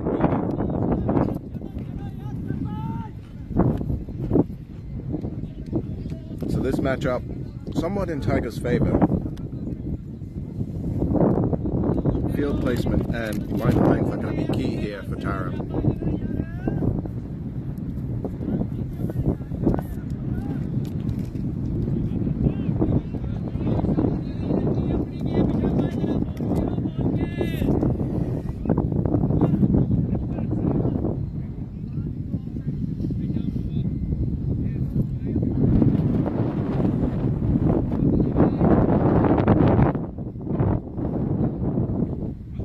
And that's a beautiful ball first up. Beaten outside the off stump. There's a little bit of movement there for Taranvir.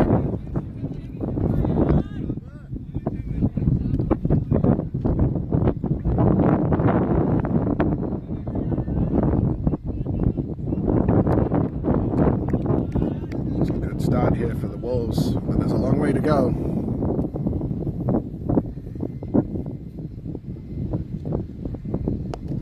Some pace off on that one.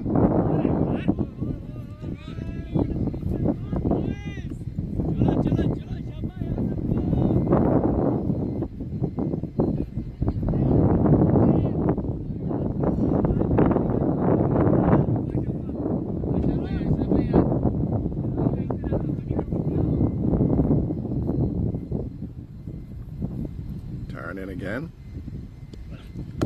And that one is up in the air and gone for 6. That is Tala's preferred shot. He does love to pick them up off his pads and deposit them over mid-wicket. And that's an early deposit, an early signal that Tala is on the attack. 6.75 is the required run rate at the start of the innings. Bear in mind, Wolves did start very slowly. So the first few overs, unless wickets fall, you can almost dismiss them unless the batsmen are looking shaky, and so far they're not. A couple of edges, but that shot right there is an indication that there's some comfort level being shown.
Slight delay for a lost ball, but we are back in action. Tarrant to continue the second over to Tala. And he's gone for that again, but there's a man right underneath it, and the catch is taken. And that is the first wicket down for Tigers. Tala looking to really take the attack to Tarrant early on, and it did not work out, as that was an easy catch at mid-on. Safely pouched, and Tigers at 9 for 1 here in the second over.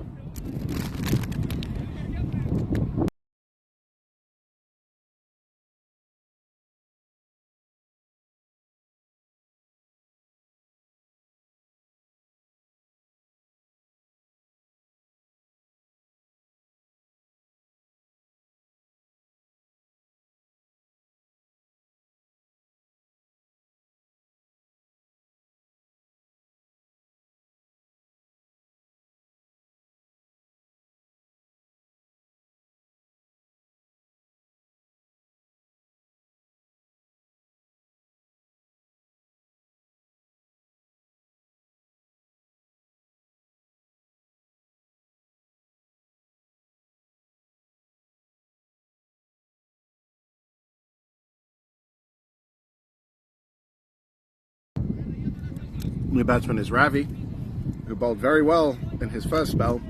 Got a little expensive later on in the innings, but different role for him to play now, as he will need to stabilize this innings. First wicket down. Possibly a rash shot from Tala Riaz. Too early in the innings to be playing that sort of a shot, as Ravi watches that one go by outside off stump.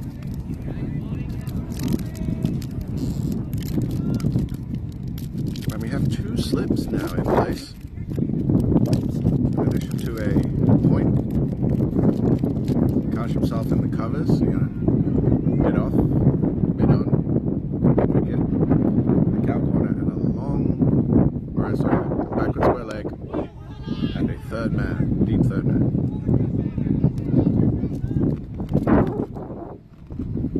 That's the end of Taryn's over. So just now 1-6 from his over.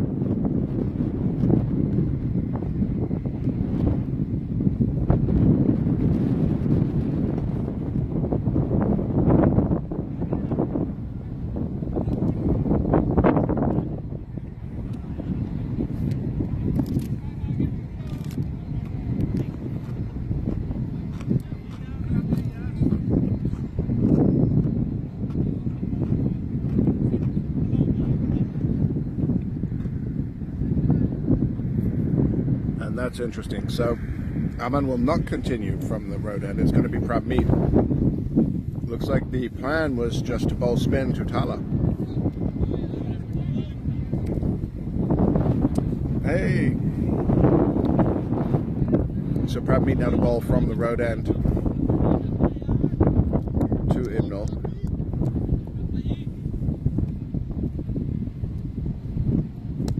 It's in the air and over the top of Gully.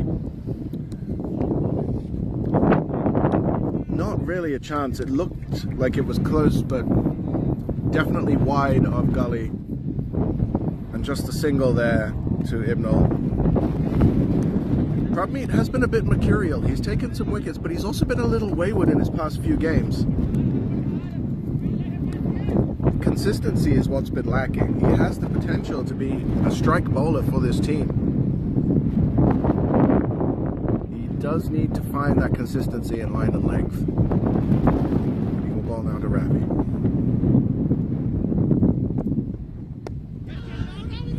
That's a quick single being taken. Akash is going to go for the stumps, and no, I don't think he was close to being run out there anyway, but he misses on the shy.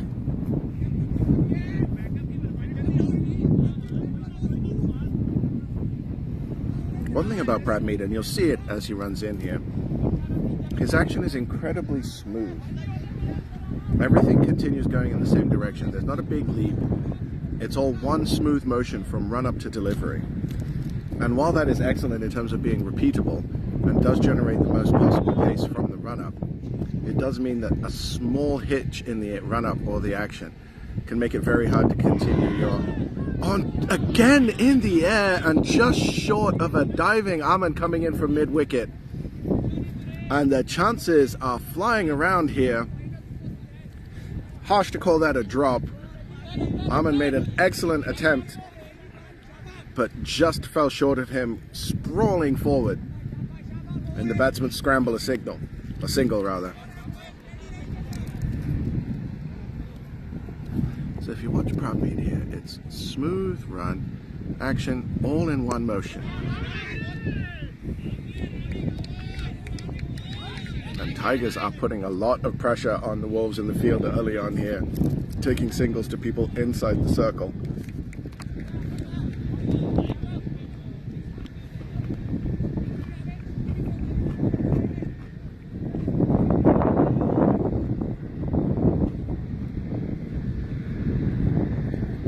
Akash will not be happy with that.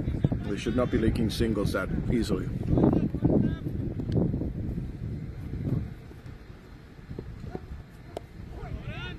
That's well picked up by Taran in the slips.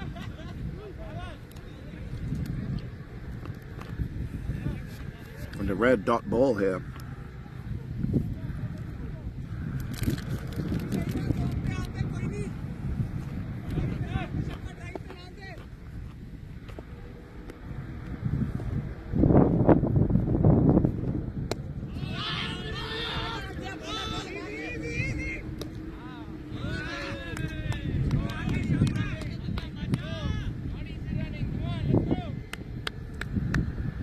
So at the end of the over, 2 dot balls to finish up. So 4 off the over. Tigers 13 for 1. Interesting start to the innings.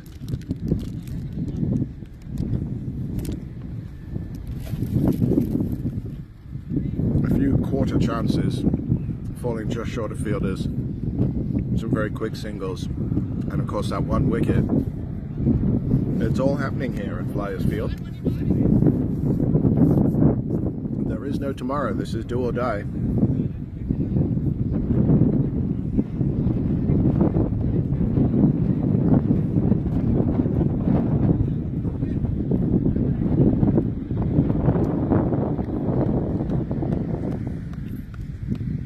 So Ravi to be on strike against Taranvir. Ravi is a good batsman for this circumstance. He is an accumulator of runs as opposed to a striker.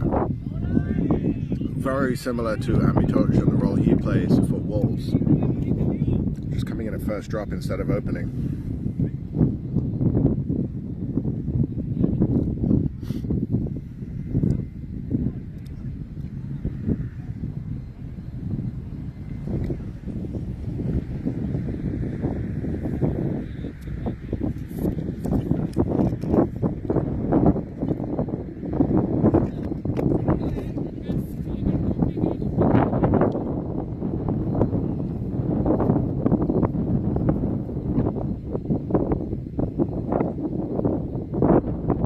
That's in the air and taken by Prabhat, second slip.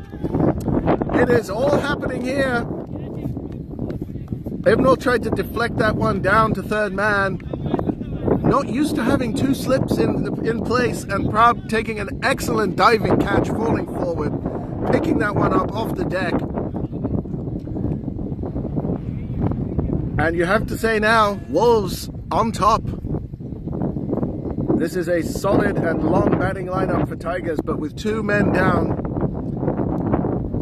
they're going to need a partnership. And the man striding to the wicket now, entirely capable of doing that. As Manik comes out to join Ravi, the last game that Lions played, it was this partnership that put them out of reach. So Wolves will want to continue this attacking field as the left-hander is at the wicket now. Taranvir on top of the world right now. 2 wickets in 2 overs.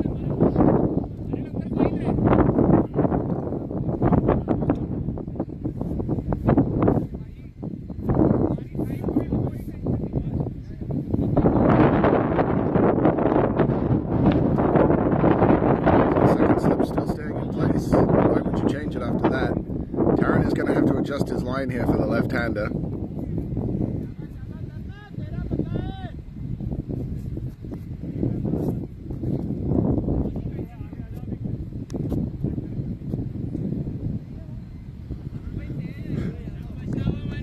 But this is what Wolves do. They take wickets early. And they're able to do that because they can vary who opens the bowling so much for them. See if they can keep the pressure on here.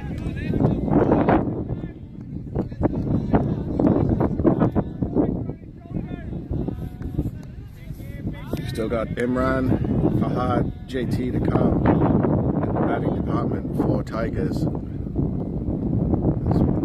Taranvir comes in again. That's well bowled and well played by Manik. Watchful, pushing that one out into the outside.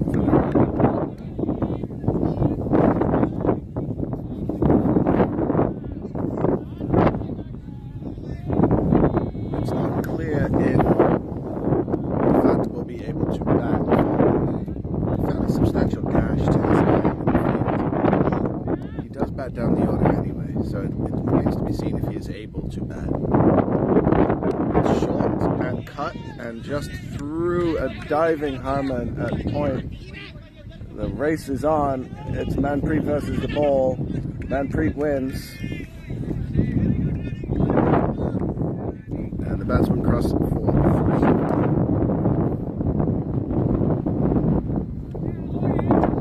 Bringing the right-handed Ravi back on strike for the last ball of the over. Sorry, the second last.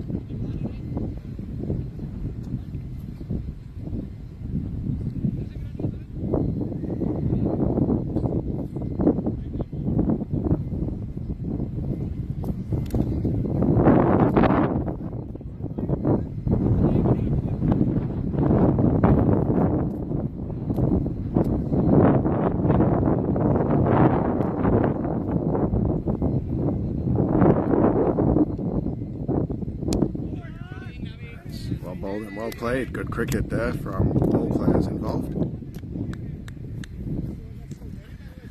Terrence Taylor is up now. He's got 2 wickets.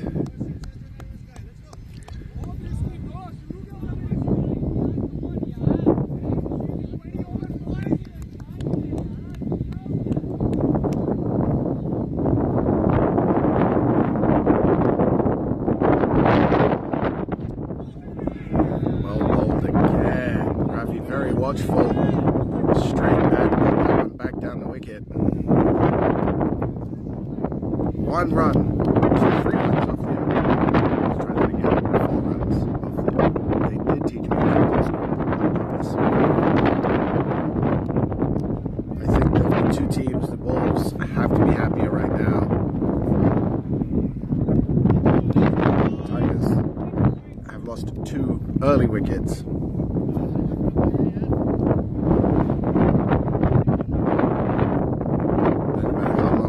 Is you don't want to be 2 down inside the power play. Runs are being scored. It's just over 4 and over. But with 2 batsmen dismissed already, there's still a lot of work to do here for Tigers and for Wolves, to be fair. So Manik now for the first time will face Pradmeet. This Wolves team really has come together at the right time. At the start of the season, I think they were still learning to gel as a team, still putting the pieces together. But everybody seems to have come to their best form at the end of the season. Lions have just been consistently great all season. Or Tigers, I should say. Excuse me.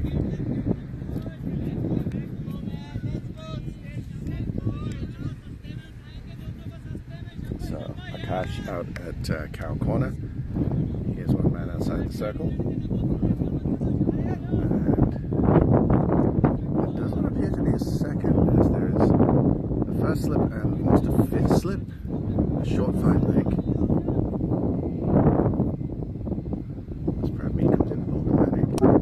That's driven strongly through the covers, but directly to the fielder Tanvir for no run. Beautiful shot for none.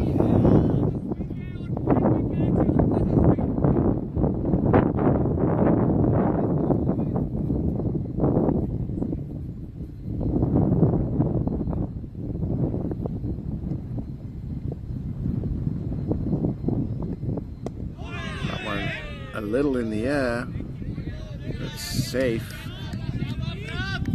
Manik talking to himself there, not happy with the way he played that ball. Ultimately, it was a safe shot. There's nobody in catching close, and they would have had a heck of a job to pick that one up off the grass. But Manik is such a perfectionist with the bat, thinks so much about his game. And another beautiful shot through the covers. He will get a single for this one. It just gets through Tanvir in the covers. Rotating the strike becomes even more important when you have that right-left combination out in the middle. Constantly forces the bowler to adjust his line and not just his plan of attack.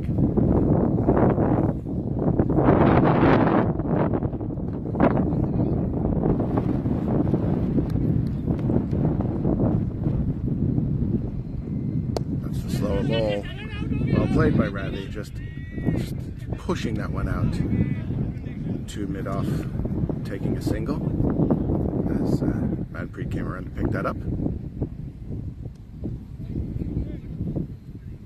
And again, we rotate the strike, we change the fields.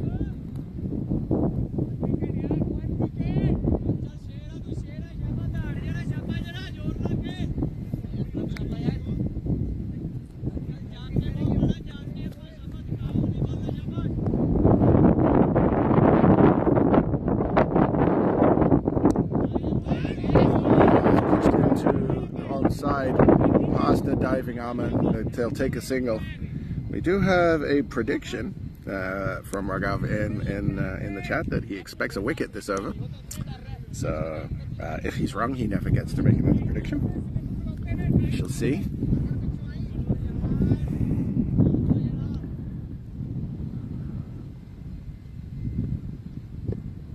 Down leg side, and that is the first wide of the innings, first extra.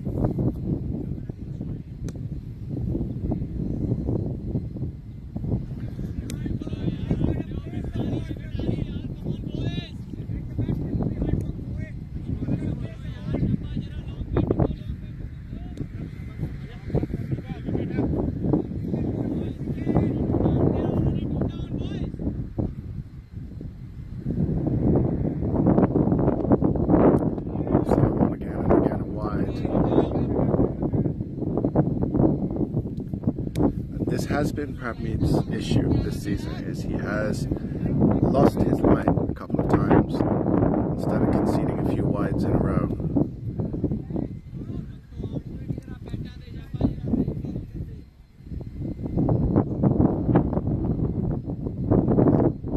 That's going to be too much for a resident now. And beautifully stroked through the covers by Ravi. They'll come back for two. No third run.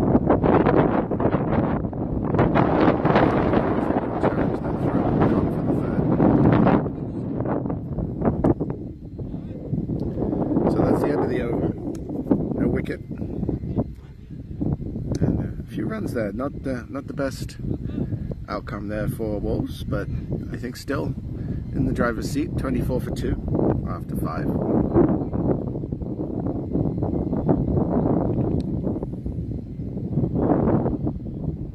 Run rate is starting to creep up though.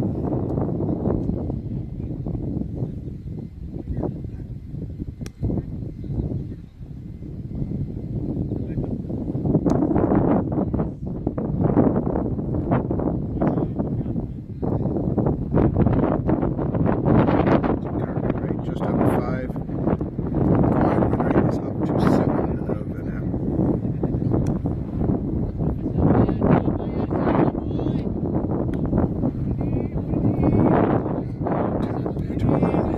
Third over. 2 overs, 2 wickets for 10 so far. You take out that 1/6 though, and his figures look very good.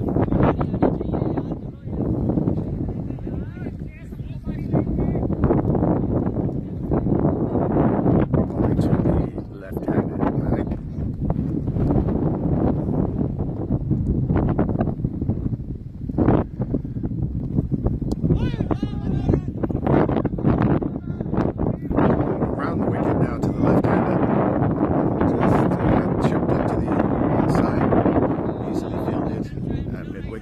No run.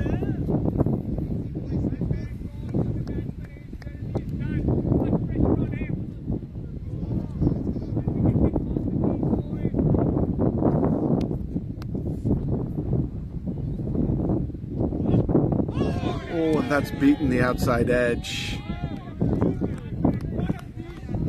That was an absolute jaffa of a delivery. Outside off stump, that 4th stump line, 4th, 5th stump line. Commentators used to call the corridor of uncertainty. Beautiful delivery from Tarek. Only thing missing was the edge of the bat. And if I'm fielding in the slips right now, that's made me perk up. That I know there's a catch coming. Oh, and that's off the edge and onto the pads.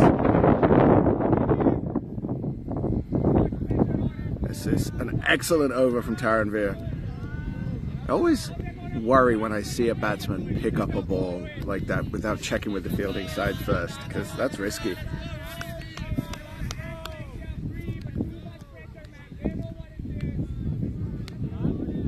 Technically, if the fielding side appeals there, umpire doesn't have much choice but to give it out, so I recommend against that normally. Taran comes in again. That's well played though by Manik. Just flicking that one through mid-wicket. He's picking it up almost off stump, playing it slightly across the line, but safe to get off strike.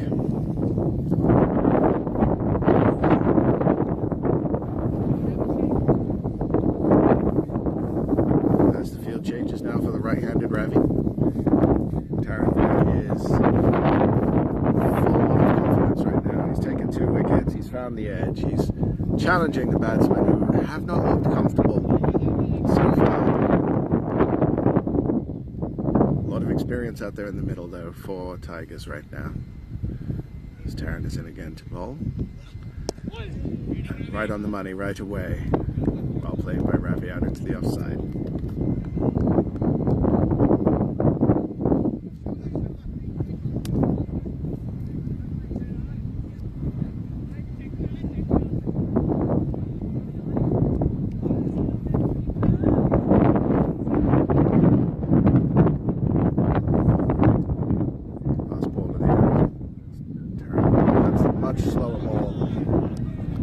Easy to read that one. Ravi is equal to it. That's the end of the 6th over. 25 for 2. Tigers in reply to 268 for the Wolves.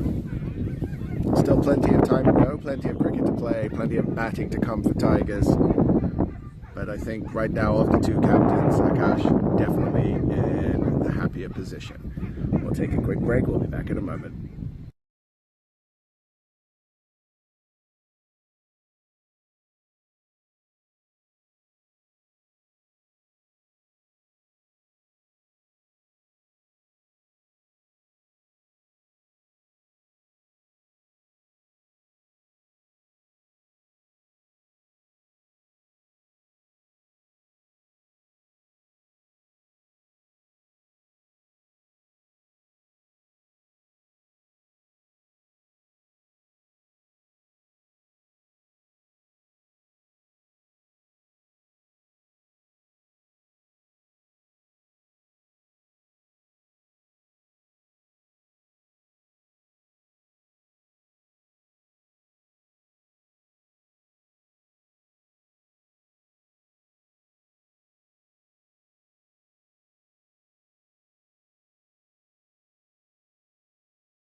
So change of bowling at the road end as Manpreet will come on to bowl. Prabmeet taking a break. One of the problems Prabmeet has had this season is bowling that 1 over too many and becoming wayward and expensive. So good decision making here from Akash and Gurman to make the bowling change before Prabmeet starts leaking runs.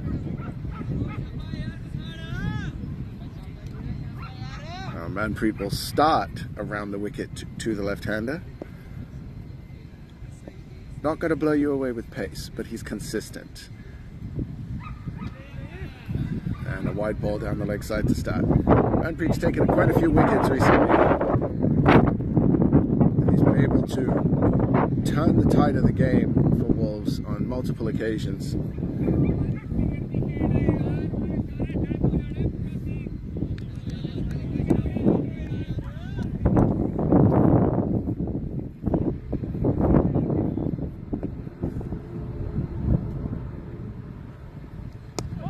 Well played by Manik, but straight to the fielder, no run. Prabmeet picks that one up.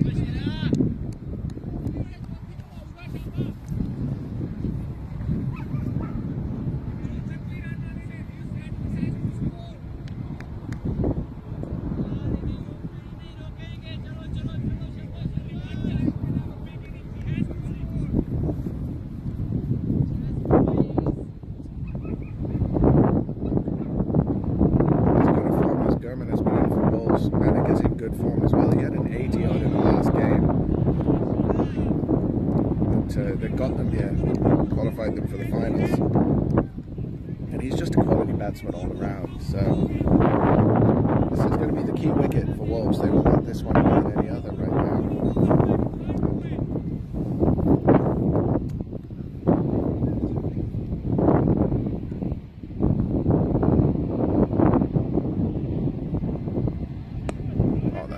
Shot.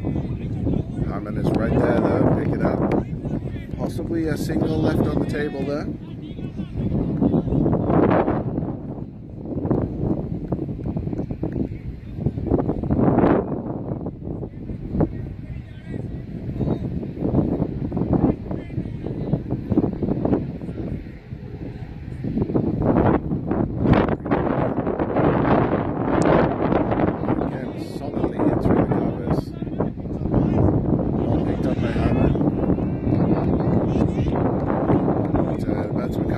2. It's a good running there from Tigers. Noticing that the fielder had to go to ground to pick the ball.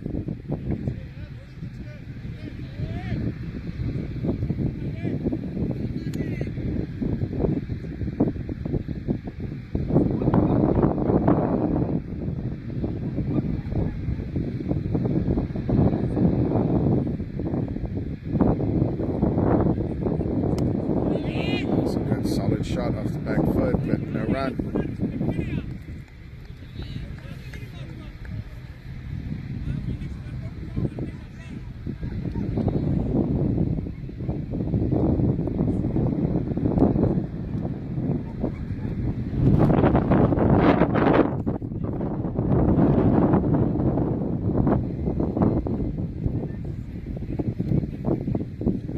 It's been a tight over from Manpreet so far.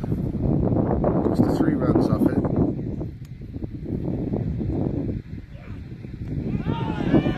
That's too high and probably hit it.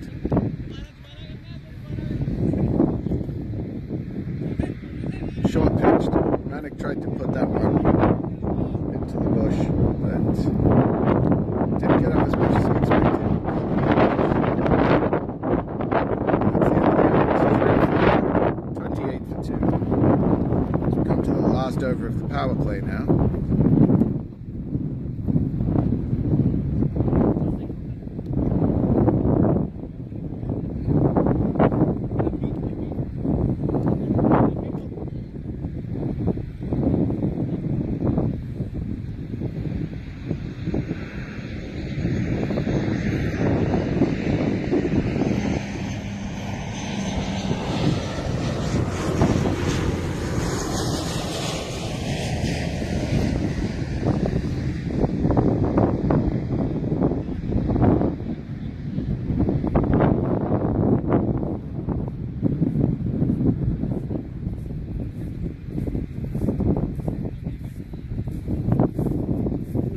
Hello, hello. We have some company in the commentary box. Yes. So, a good start, you have to say, for Wolves so far. Yes. 2 wickets down early, but this partnership is the one that carried the semi-final. How do you think the game sits right now? I think excellent, finishing of the innings by Aaron Wolves. What a blinder of an innings by Prab. He was struggling in the first few deliveries.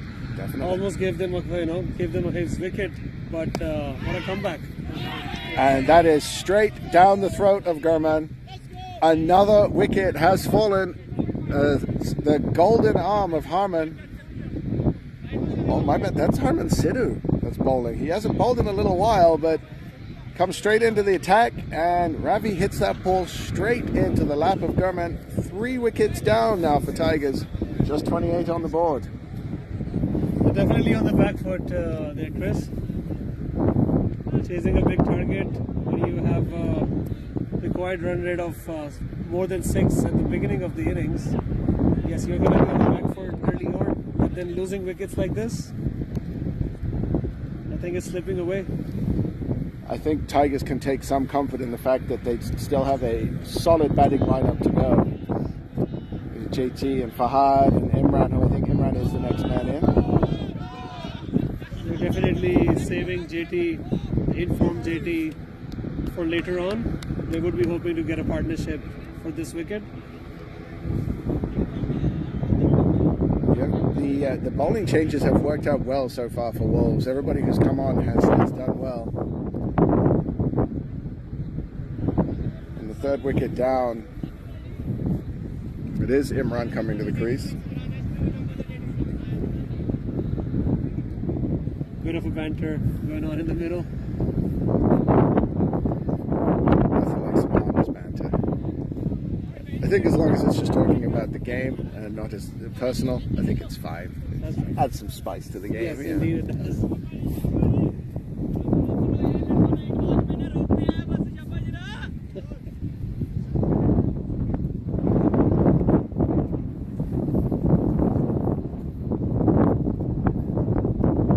So this game very nicely poised as Harman Sidhu into the attack with a wicket straight away. New batsman is Imran.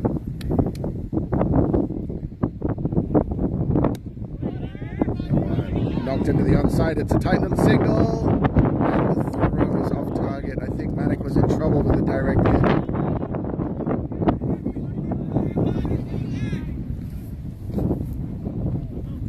We are just into the 8th over, and Akash already used 5 of his bowlers.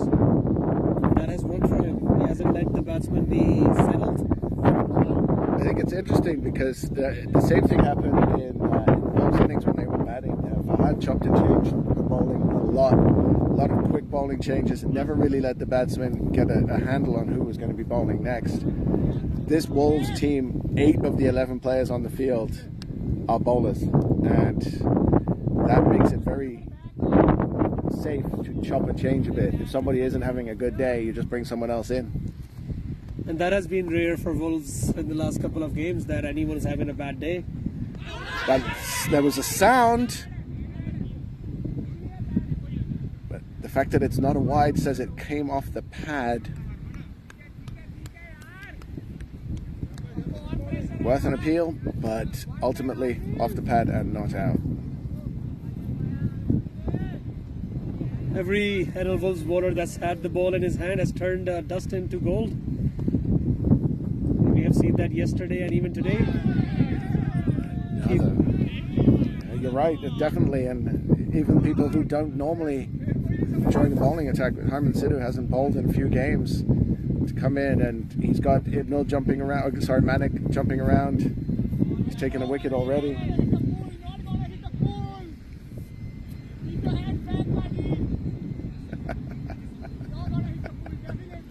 Some reverse psychology from Prab there.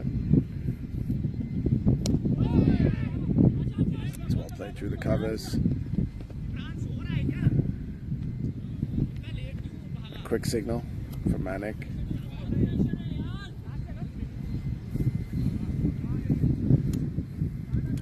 So the last ball of the power play, last ball of this over now coming up.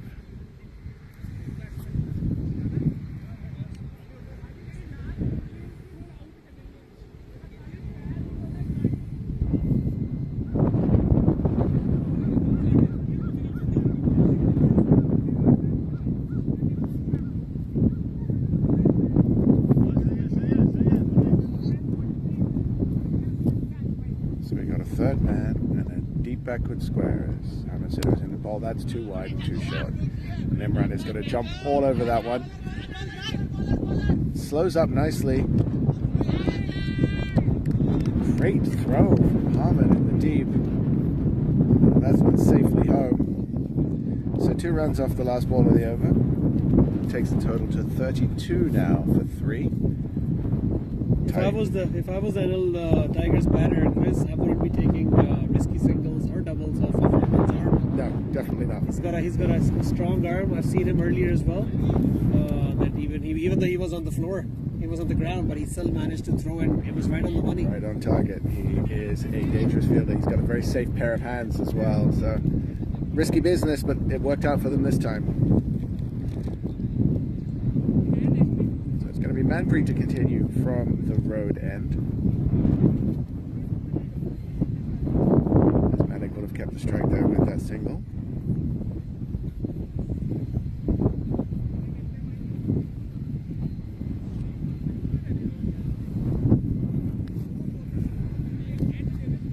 So some stats for you guys. Manik needs 82 runs to be the highest scorer.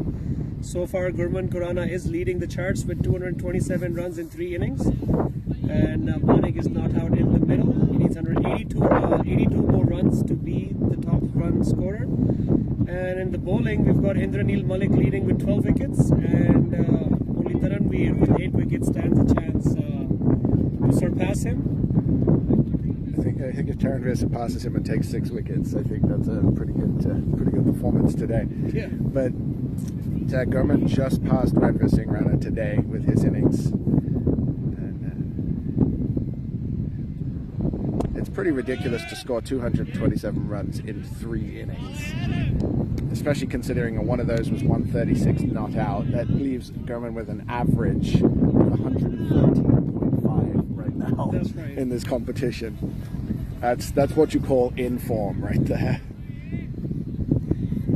And he has continued that form into the T20 finals as well. That's well played out in the backward point and a quick single. Prab has a shot at the stumps, and that's unlucky. That irregular bounce gets through Aman on the back up, and a free run given away there to Tigers. They'll take every run they can get right now.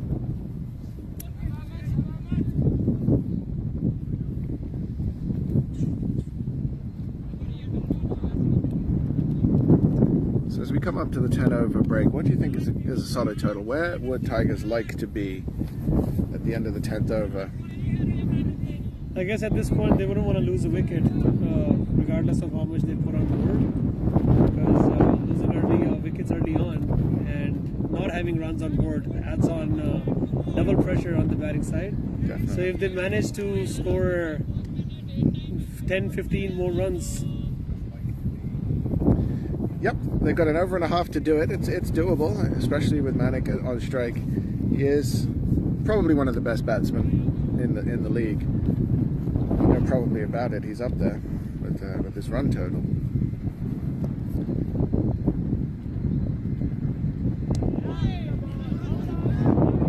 So just turned off the pads there. 2 backward square leg for a single.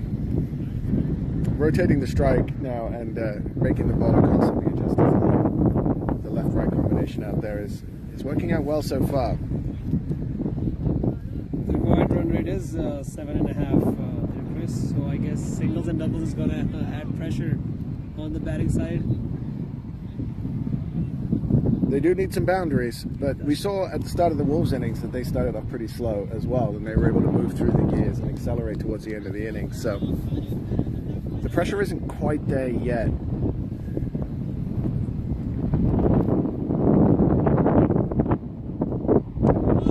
That one kept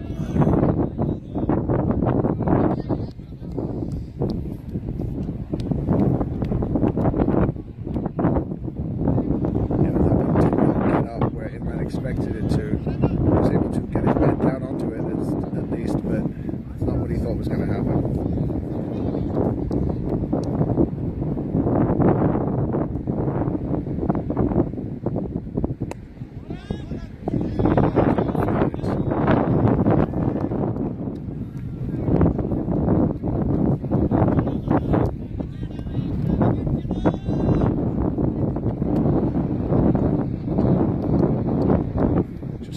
Over so far. Manpreet's first 2 overs have been very economical. That's too full. Just a single. And how is that for a direct hit? Not out, says umpire Bilal at square leg. Once again, that's what you were saying. You wouldn't want to take a risky single off of Herman. Very close. Hard to tell from this angle, but a direct hit is always worth a shout, and that was a scary situation for Manik, I'm sure. So that's the end of the over. 36 for 3 for Tigers. Run rate is at 4 and over. They need 233 runs to win. 180 to win. Yeah. 186.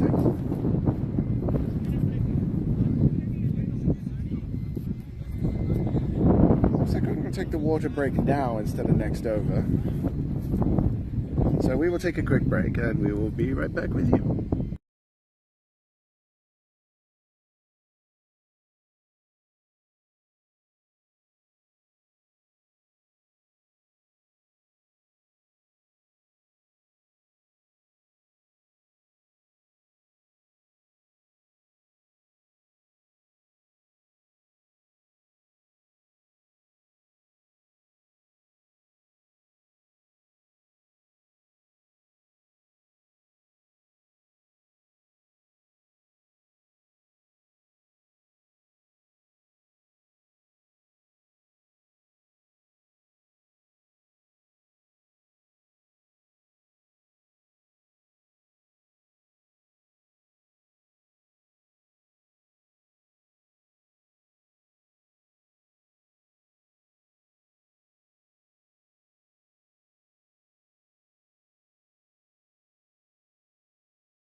Back to the action here at Flyers Field for the finals of the F40 David Liverman Cup.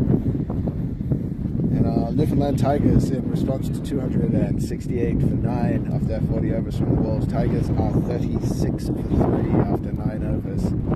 Not where they would have wanted to be. But still a lot of cricket to play and a lot of batting to come for Tigers.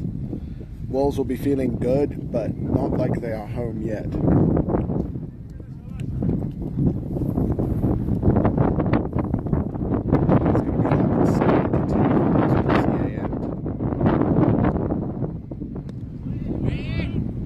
That one in short, tucked away nicely to mid-wicket for no run.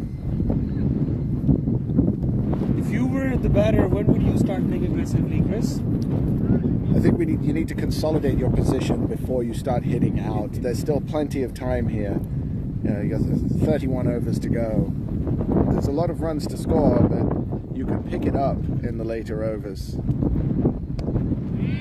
I think what needs to be done, instead of hitting out, is they need to be putting some more pressure on the fielders. Not that fielder. You don't want to put pressure on Harman. No. But I think they need to be looking for more quick singles and trying to make the fielders throw them out.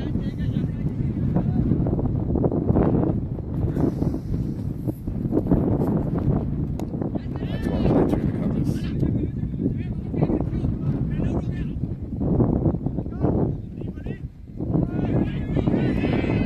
That throw is wide and will lead to at least one more run.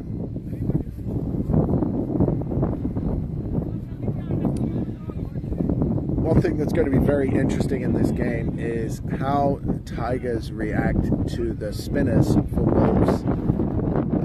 Almond did open the bowling for Wolves, but he's still got 7 overs of his spell bowling. Of course, Aryan will come on as well at some point to bowl. And how Tigers are able to deal with those overs, and if they can score some runs there, will tell us a lot about how the rest of this game is going to go.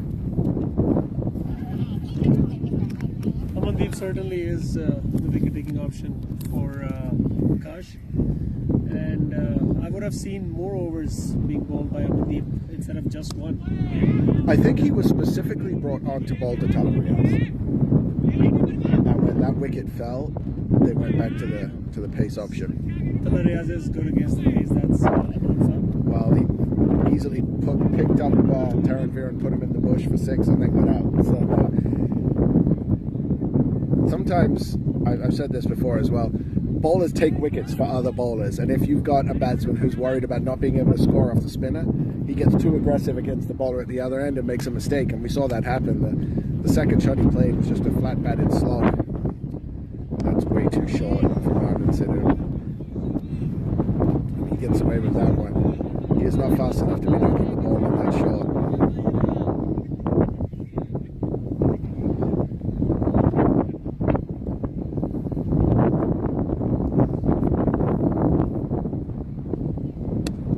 Short again, and this one is wide of the fielder. It's gone through the covers. Harman picks it up. That throw is high, but straight to the back up.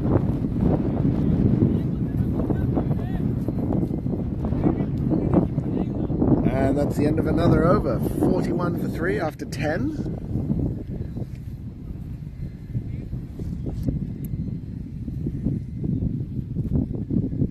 .228 needed off 30 overs.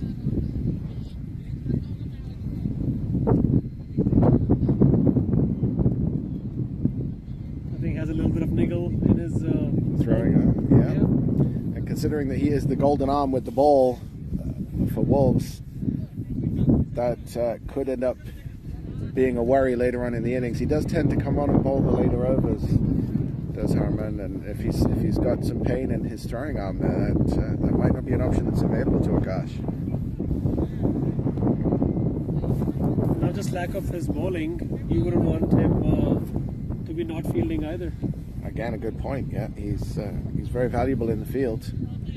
So Manpreet will continue. The power play is over, but still an aggressive field here being set by Wolves. The runs are not coming easy, and the captain realizes that. They're going for the wickets. They do realize the importance of these these 2 wickets. That's well done from Manpreet, just varying the pace a little bit.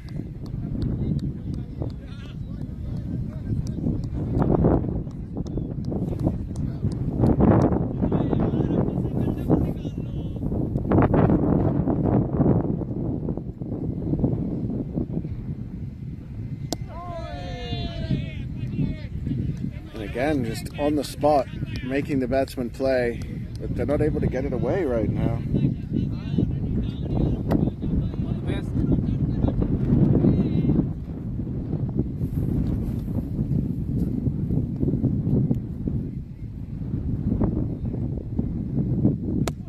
That's a good shot.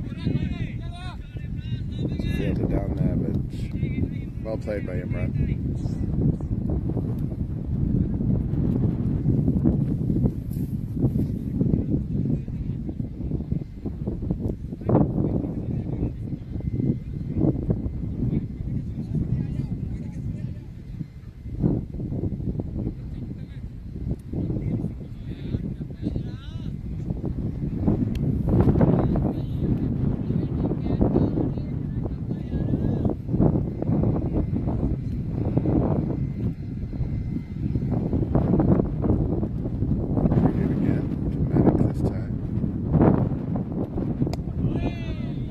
Manik has been kept quiet so far. It's not his normal attacking style.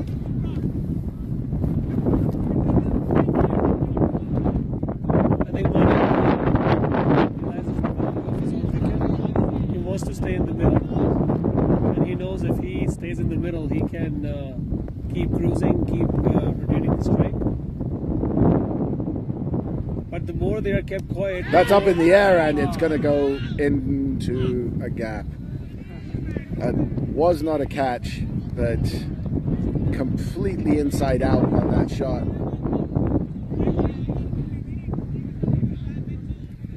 That's what's going to happen, Chris. The more they're kept quiet, the more pressure is going to mount on them. Even someone with the experience of Manik is going to lose his patience eventually. He wasn't trying to hit that too hard, just turned it into mid-wicket, and he got a leading edge, falls just short. He's reaching for that one outside the off stump, stopped at that backward point by Prague. That's the end of the over. Was that a maiden over? No, single off it. So the pressure is mounting here, as you said.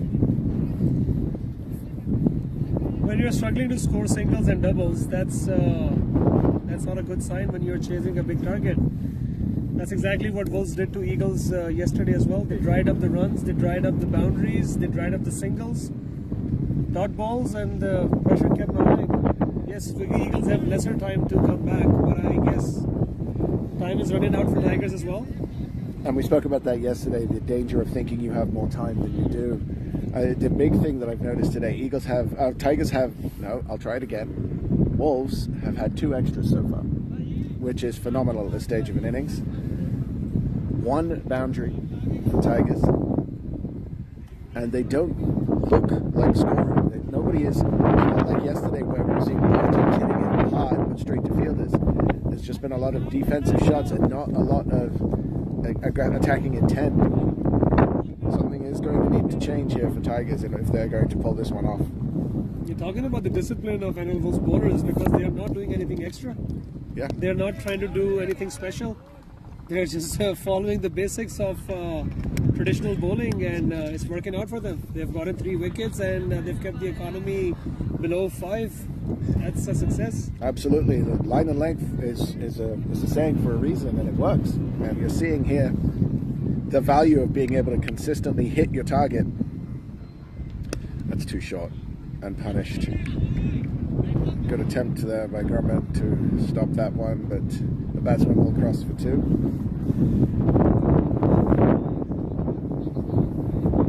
The bad balls have been struck, but the fielding of the Wolves has been very good to get a hand to the ball and take some of the sting out of it.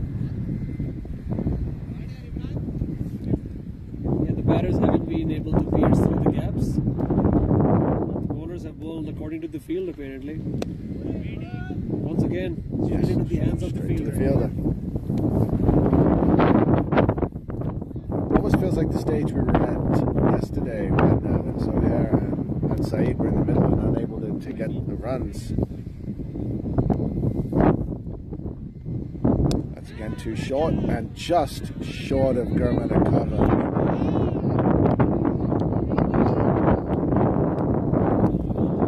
Sidhu has not found a good length here, but there's no need to change it if he's going to keep finding the fielder.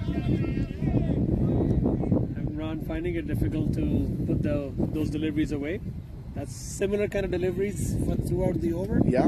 And he has played the similar kind of shot, but haven't been able to put away yet.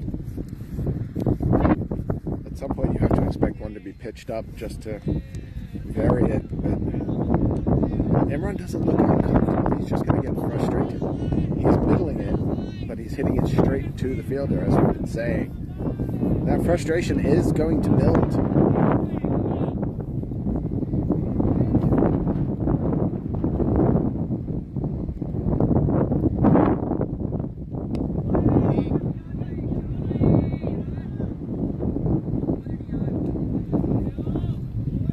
Another dot ball.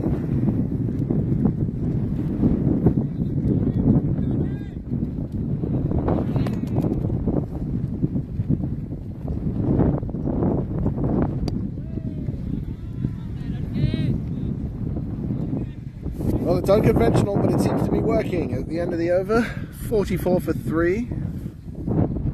Harman Sidhu 3 overs for 11 runs.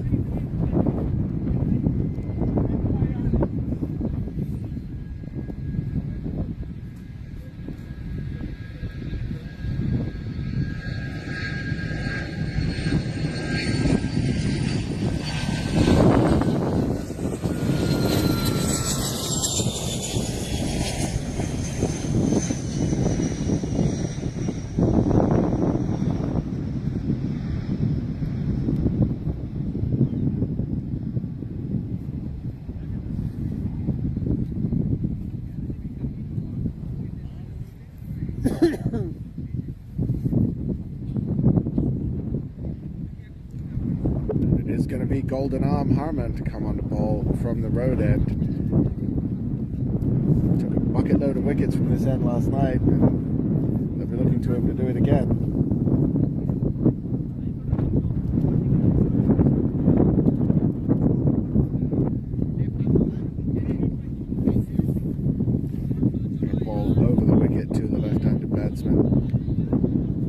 It's not a matchup you see often, left-arm bowler to a left-handed batsman. It can be tricky to find your line.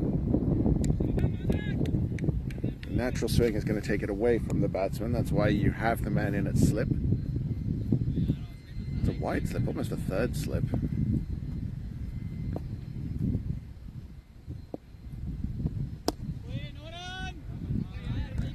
Again, finding the fielder with a very firmly struck cover drive.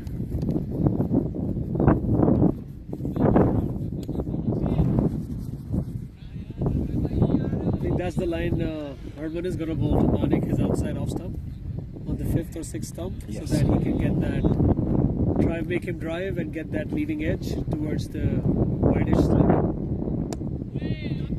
Full, he's got a hand to it, and they will scramble through for the single. You've also got Ahmed at a short mid-wicket, who, if there is a leading edge and it chips up in the air, he'll be able to run in and take that catch, so it's a good field position for the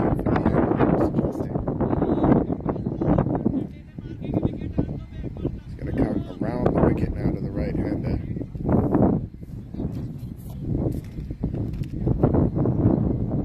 No slip for Imran. Left arm around the wicket is angling in the batsman. So you're going to see, there's a short, fine leg. Leg side heavy field. He's going to stay over the wicket. And now I am concerned that there is no slip.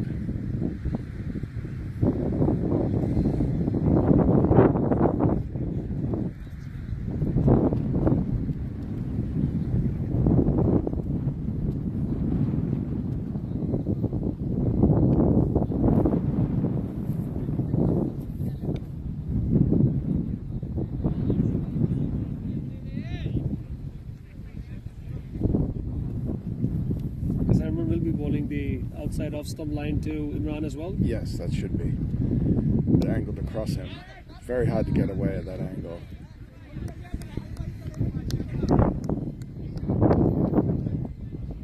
Remember how he persisted with the same line yesterday against Wajid? Yes.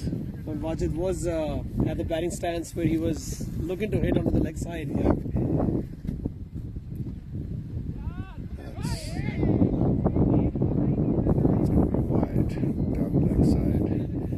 Danger when you're bowling over the wicket as a lefty. You do need to have that slant across.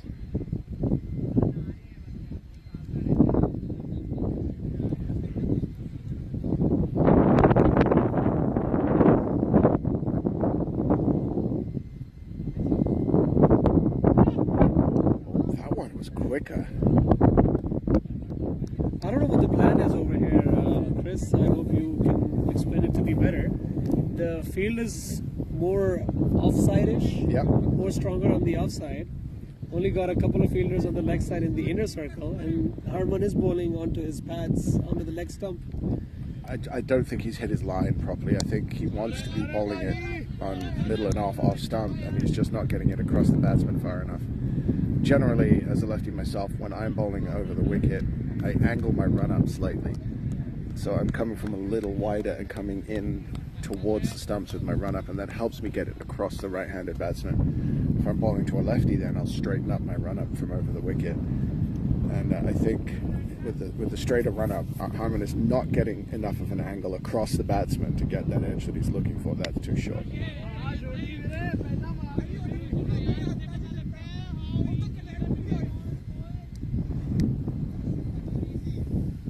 That's the line he's looking for, but definitely not the length.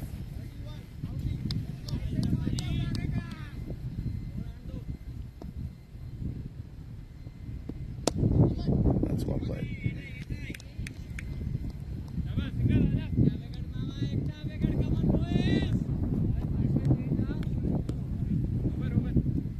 That's the end of the over. So, bit of a loose over from Harman, going for just for 4 runs, but not really threatening the batsman. I think it's fair. Yeah, a couple of wides down the leg side, but that's not going to hurt the bowling side as of yet. They have been pretty disciplined throughout the innings. And the confidence is seeping throughout the ground. Yes, heads are up, tails are up in the air. Wolves are in the ascendancy right now. There is work to do, though, and they can't get too far ahead of themselves yet.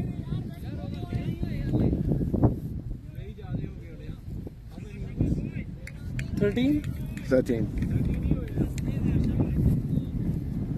To go into the 14th over, it is going to be Harman Sidhu to continue from the SPCA. Again, straight to the fielder. That's been the pattern from that end. Harman Sidhu is just putting it on a spot, and the batsmen have not been able to get it through the gaps. I just got a message from Raghav that he's enjoying live Wolves versus Tigers action from an altitude of 38,676 feet while sipping on his coffee and munching on roasted almonds. Would have been nice to have you over here, Raghav. What a rough life.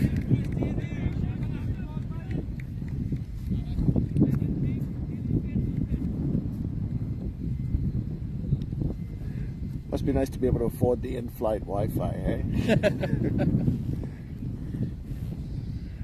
Harman Sidhu in again. That's too wide and in the air, but safely down to third man for a single.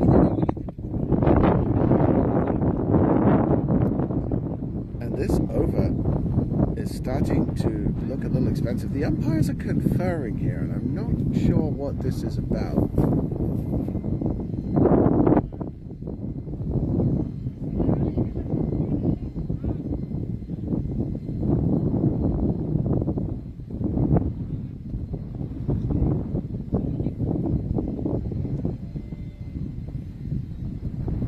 Not sure what happened there. I guess the wicketkeeper was talking when the bowler was running into ball.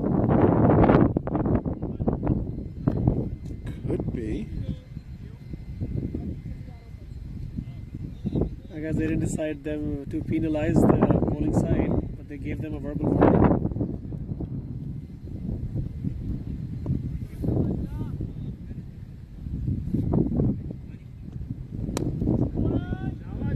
And that's a much better pitch right up into the block hole.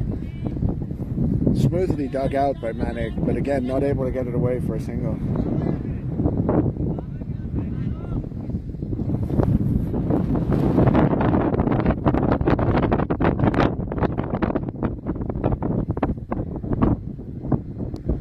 And that's beautifully picked up by Manic. Great shot for four. Just effortlessly pulled away.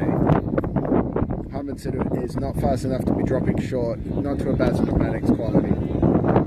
Just the second boundary of the innings, but so well put away there.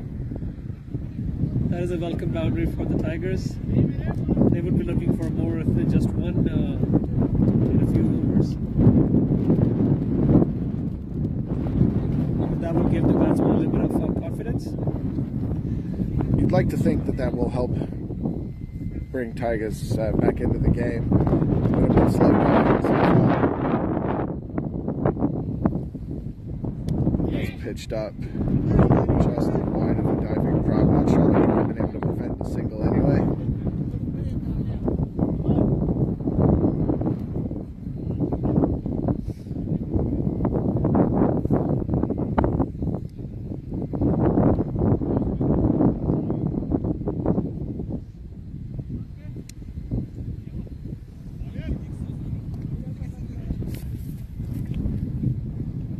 Looks like we're moving to spin at the top as we've just heard the signal that Ireland will be bowling from the SPCA end.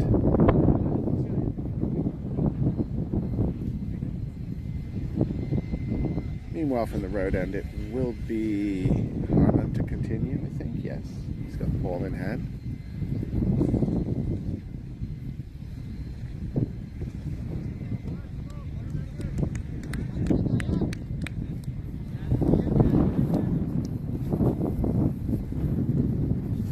Another gorgeous day for cricket.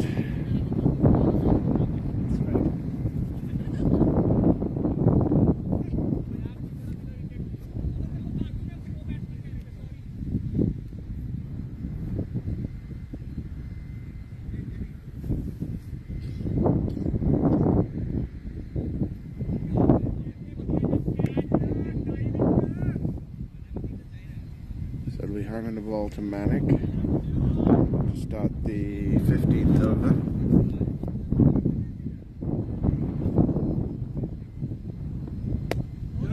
It's well dug out.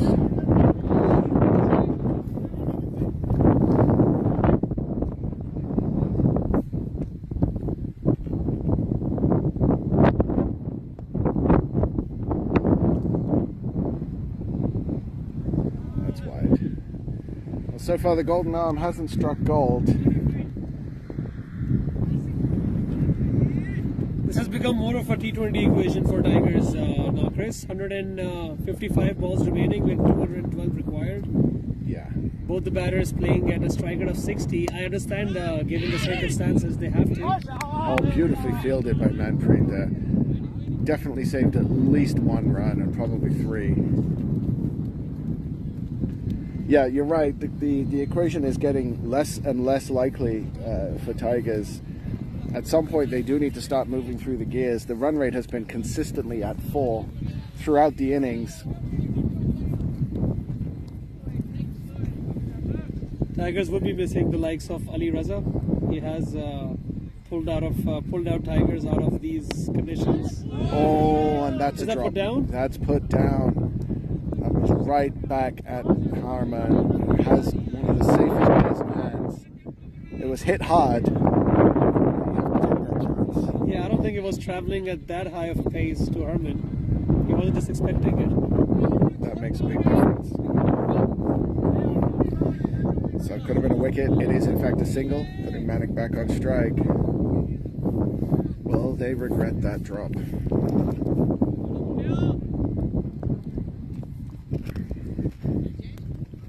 Interesting. So we're going to have him bowling around the wicket to the left-hander now. And that's going to be wide. that's what they want him to do, is target the leg side. Well, you've got two men out on the leg side in the deep, one at deep backward square and one at deep mid wicket, so they are tempting the pull. Oh, he's going back over the wicket now. That's a beautiful shot off the pads. There is a man down there though, so just the single.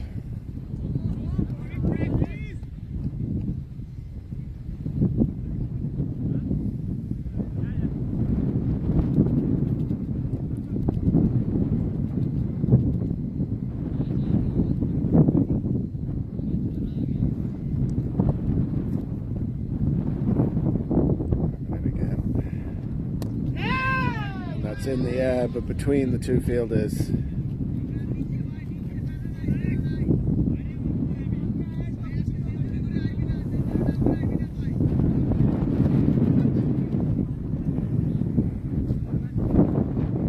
One ball to come in this over, which quietly has gone for 6 runs so far. Also, I'm not used to seeing Harman getting hit this much. Good shot. Beautifully stopped though by Manpreet. Just a single to end the over.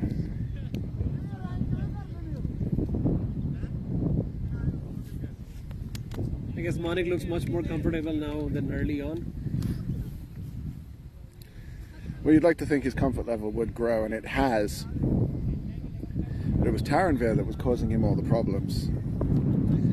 And the Wolves don't really have anybody else that bowls that style. So Manik is now settled. But we're going to see spin for the first time since the first over. And this is the key. This is the X factor right here.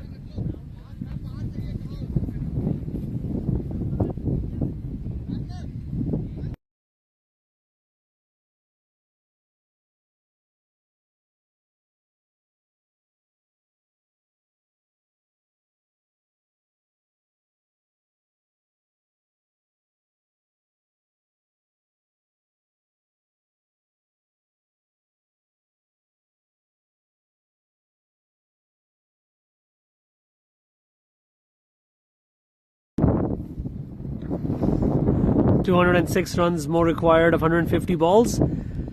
25 overs remaining.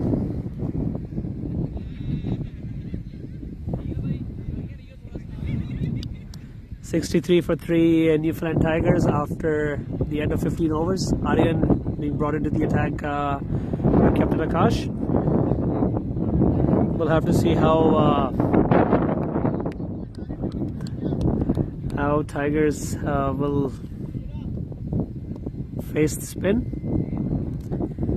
Aryan to Manik. Manik drives down the ground and it's an easy single. He has been doing that for the last couple of overs now. He is finding the gaps and rotates the strike. Would be expecting similar kind of response from the other end as well. Imran, who is on 17 of 28 deliveries with a better strike rate than Manik. But obviously Manik's wicket holds the key.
Manik having a good look at the field.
So spin at both ends as Amandeep has joined the attack from the road end.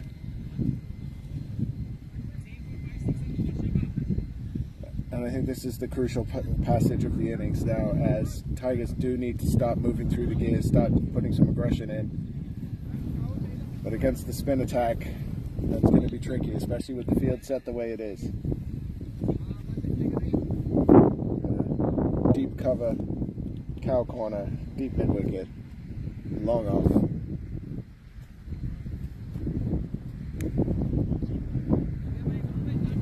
Cover, point, mid wicket, square leg. Pitched up full. Just a single.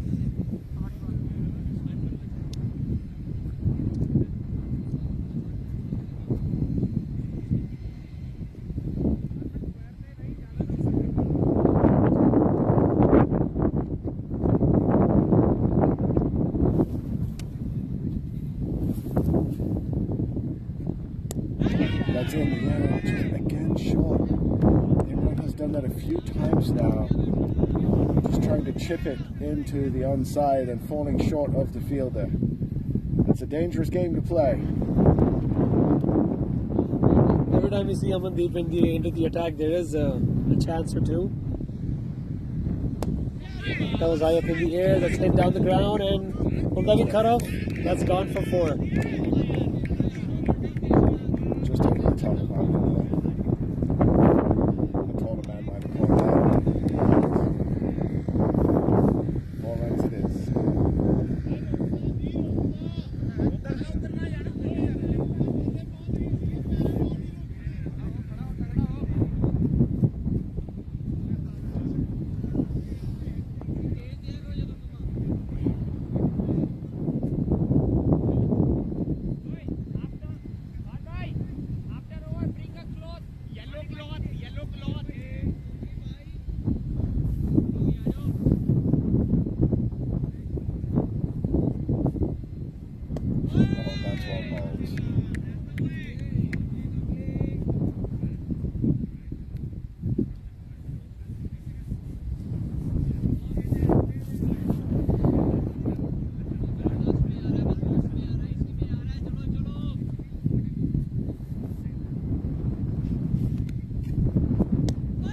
Down the wicket, but not able to get it away, just straight into the covers.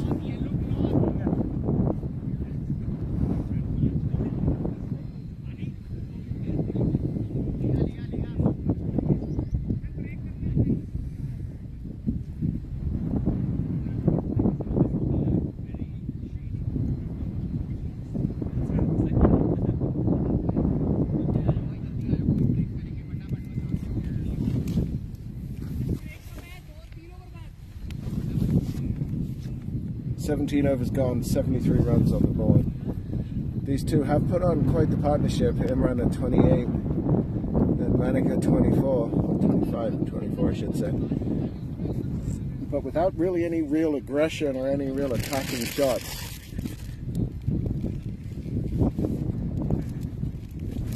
And that pressure is not going to go anywhere.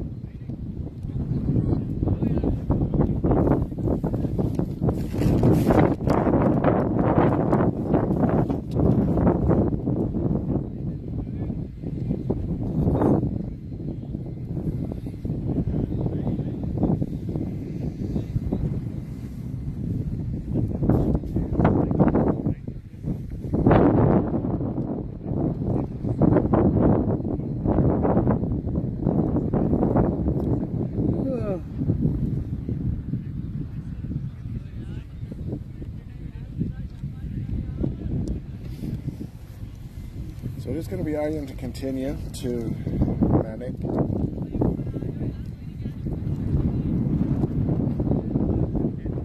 As we're coming up to the halfway point of the innings.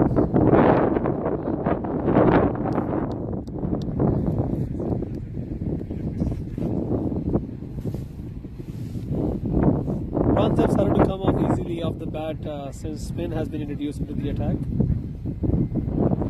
Pretty sure Akash would be noticing that himself. Definitely.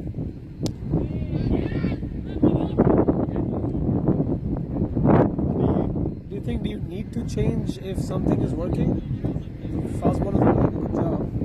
He could have rotated them around in a way that there wasn't, pressure on one single bowler. Yeah, I think you've got a point there. I think they had a game plan going in, and they stuck to it, even though it might not have been the way to go. Bringing the spinners on, it's what you normally do at this stage of the innings, but it has meant that the runs have started to come at a point now where it's going to be under 200 needed at the 20 point.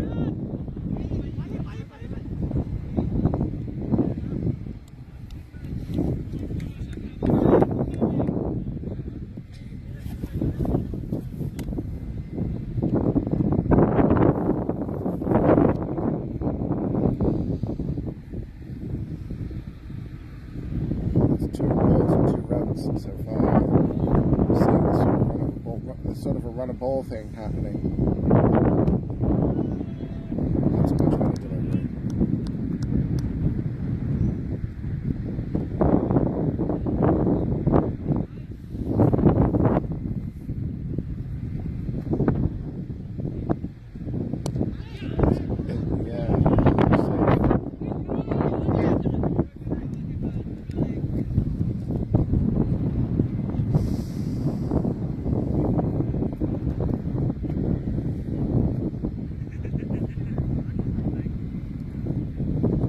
Semi-final of Wolves and Lions. It's a similar partnership that the Lions had that was only broken by Akash bringing himself on to bowl unexpectedly. He got the breakthrough. So the middle overs of the innings have been a struggling point for Wolves already this season in this format. And it might be time to try something a little unconventional to try and break up this partnership, which is quite substantial now. It's well played. And again, just an easy single. So 5 off the over.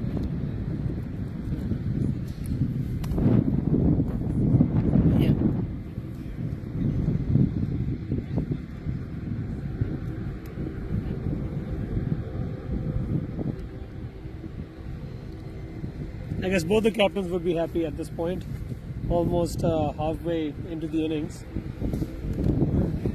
Fahad would be happy for this player to still be in the middle, yes, not lose any more wickets.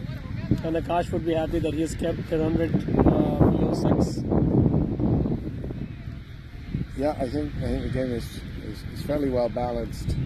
Wolves, I think, still slightly ahead. But they need a wicket quickly, or that equation is going to start to change. Imran and Manik both are capable of hitting the long ball. So yes, if they are comfortable and well settled into the middle, they can hit a few boundaries and at least bring the equation to run a ball for the last 10-15 overs. And that has to be the concern right now if you are in the field for the Wolves, is the wickets in hand. And it's such a valuable commodity when you have to start taking risks. The wickets you have, the more risks you can take. I might be tempted just to bring Prabhu for an over or two, just to see if he could shake things up a bit. Just to give me a different look.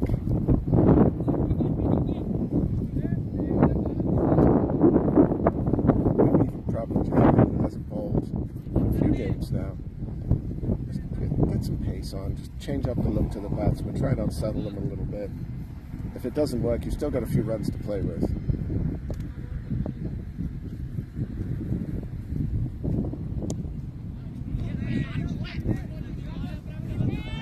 This is almost too easy right now for the batsman. With the current field setup, Chris, I think they don't really care about singles and doubles at this point. They're stopping boundaries. So like at least 4 fielders on the rope. And Manik being stronger on the leg side, they didn't really care about stopping the single.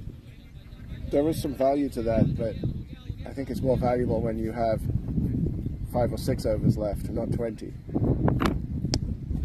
Because there are going to be bad balls, there are going to be extras, and if they're scoring at a run of ball, it makes it a lot easier in the last few overs to be able to start hitting out. Required run rate though is up to almost 9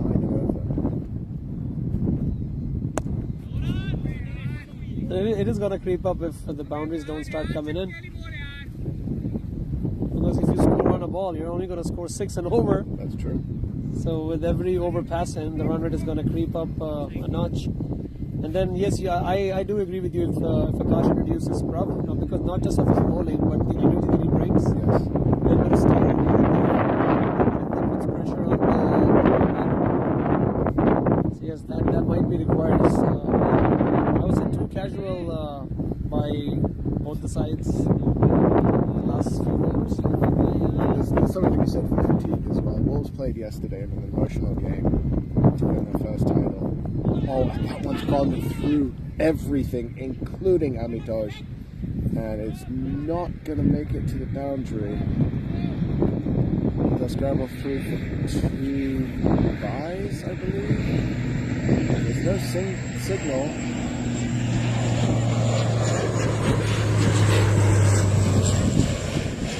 Did they come off the bat? Yeah, they did. No, didn't signal, so you've got to consider it 2 runs, right?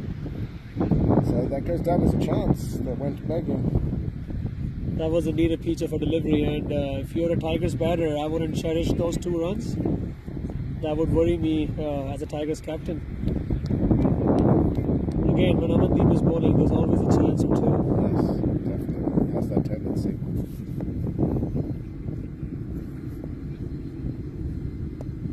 That's high up in the air. Oh, Akash was on the way in. If he had stayed put, that might have been a catch.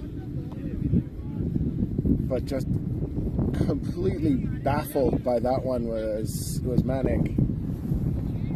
I am so impressed by the field placement by Akash. He has the fielders in the deep to stop the boundaries, and then he has himself plays in the inner circle for that odd leading edge.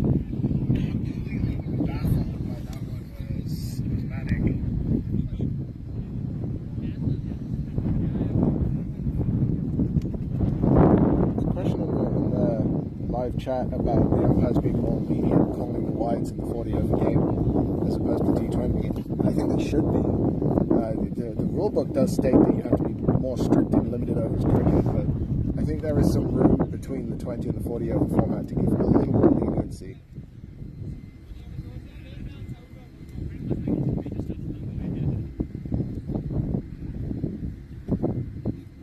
That makes sense because, shorter format, there should be less room for error. I agree. But when it's a bigger format, you're going to make mistakes.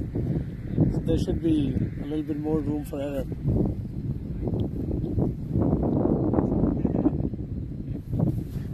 Bobby.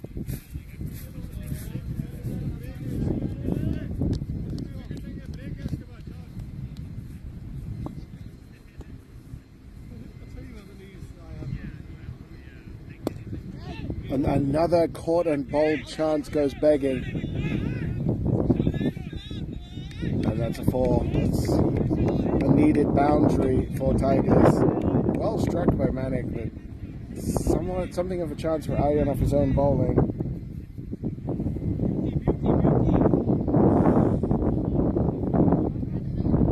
Manik has definitely getting the chances that he's been given. A couple of leading edges, a drop by the wicketkeeper.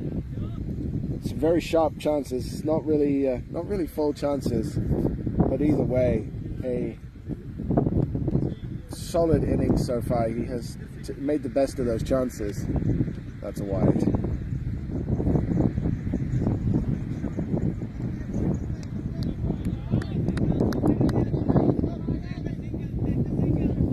Akash trying to get his team energized here. The energy levels, the commitment has just started to flag a bit in the field. It's hard to keep your team motivated for a full 40 overs in the field.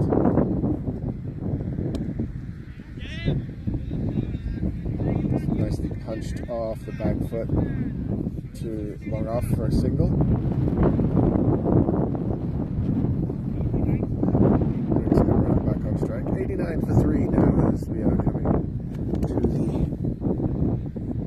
halfway point of the innings. 180 to win off just over 20 overs. Run rate now very close to 9. It's a good finish to the over here from Marion.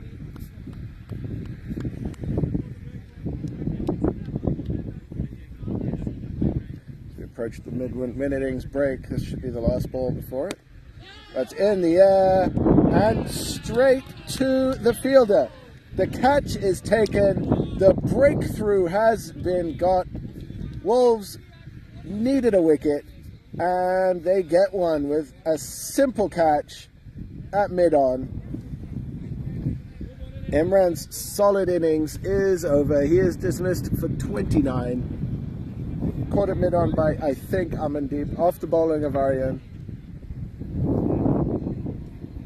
An unfortunate way for that partnership to end, but as we take our mid-innings break, it is 89 for 4, but Tigers have their two best batsmen in the middle as JT comes out to join Manik. This partnership is key. It's going to be incredibly important for these two men to stick around for at least 10 overs, put on a bunch of runs to put Tigers back into the game. 89 for 4 at the 20 over mark. We will be right back.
Right, back and ready to go after the mid-innings break. Taking a couple of balls early due to a wicket falling, but 2 balls to go in the 20th over. 89 for 4 our Tigers, as JT is the new batsman. And off the mark right away.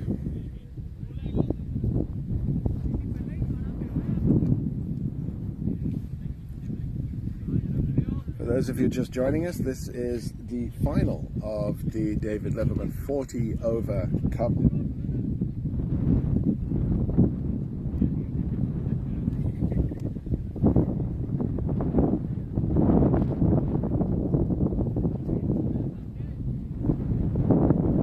Wolves batted first, scored 268.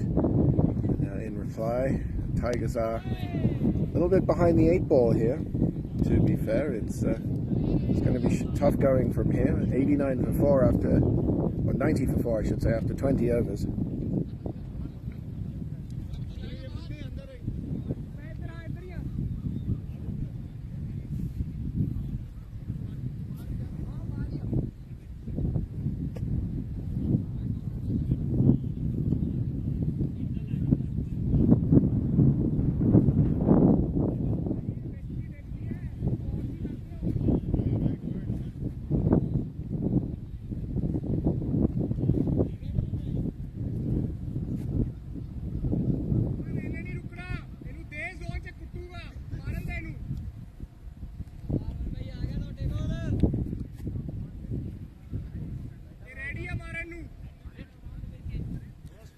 So I'm going to continue from the road end to JT.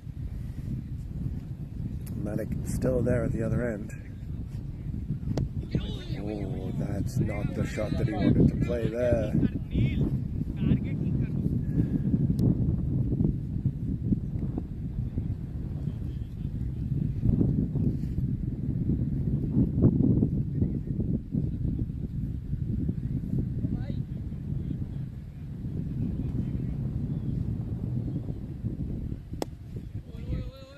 Again, straight to the fielder.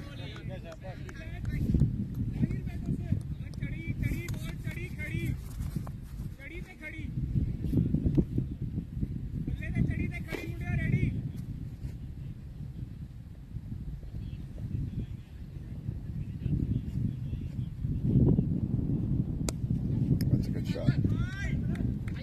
Fielder should be able to come down and put the hand to that.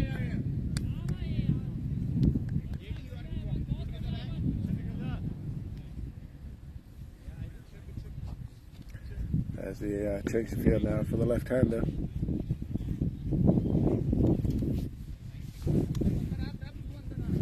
I still think there's value in bringing on a pacer at this point. Just give the batsman a different look. Yes, we have just taken a wicket, but I think Wolves need to make a change here. Just do something to shake the game up a little bit.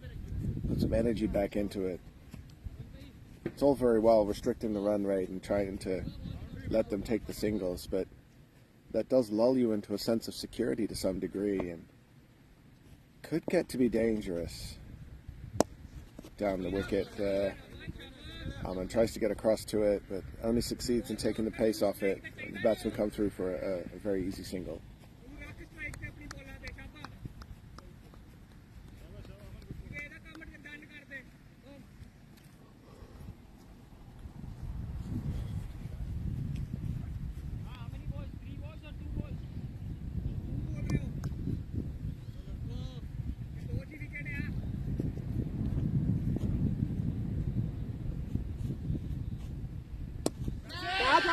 In the air, and a beautiful diving catch by Prab at long on. The dangerous JT is gone, caught by Prab off the bowling of Amandeep. Very important wicket for Wolves, and you have to say Tigers are in real trouble now. 92 for 5. You're going to need your captain Fahad coming into bat now to play a captain's innings. Wolves, one hand on their second trophy of the weekend. Tigers hoping to pry it away from them. Manic still there. but he's running out of recognized partners to bat. Fahad, very capable batsman.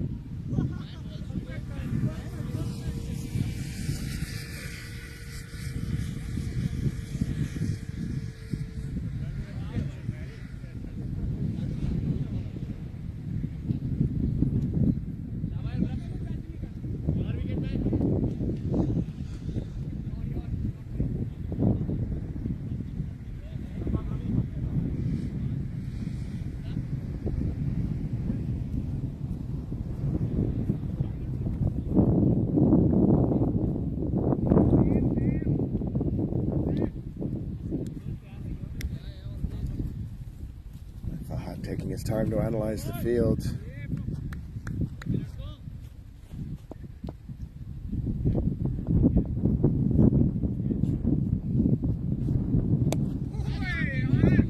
that's a single, nice easy single. Get off the mark.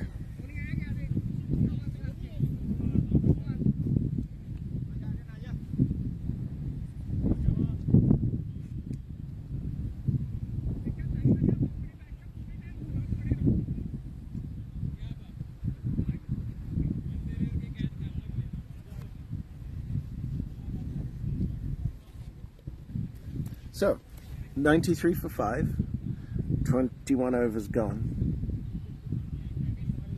186 to win off 19 overs. Sorry, 176 to win. The equation is not looking great, and as long as Manik is there, you do think Tigers have a shot.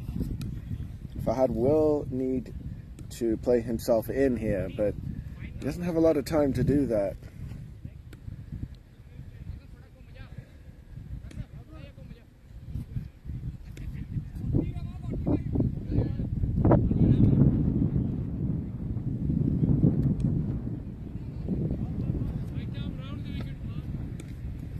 It is going to be Aryan to continue from the SPCA end. The wickets are falling, so not really much call to change the plan right now.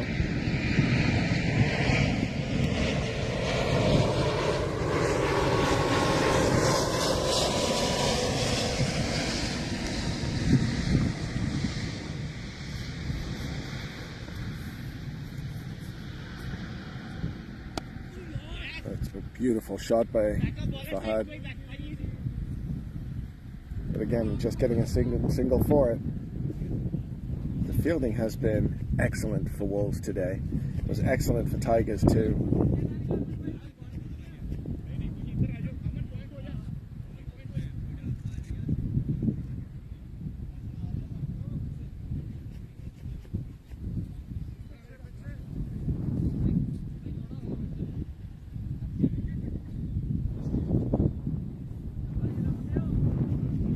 This is the man that the Wolves want to get out, and the man that Tigers need to stick around. Well played by Manik, digging that one out. Aryan's pitching it up a lot, not really giving it a chance to spin, but it seems to be working as the runs have been effectively stemmed. Another good stop off his own bowling.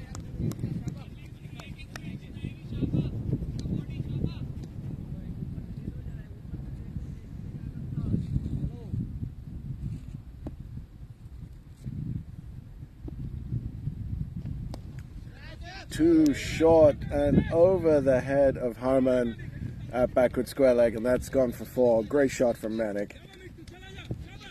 And that's going to relieve some of the pressure on the batsman, just getting that boundary. They need to keep scoring them, at one ball at a time.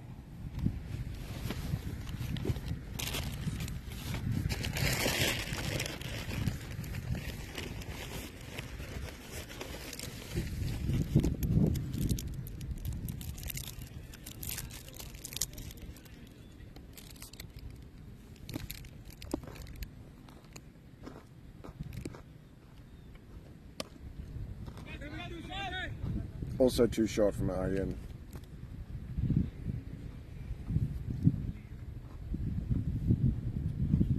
Easy single there.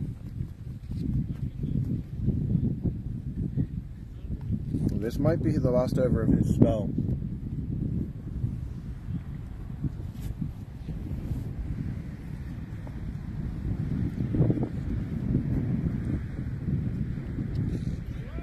That's well watched.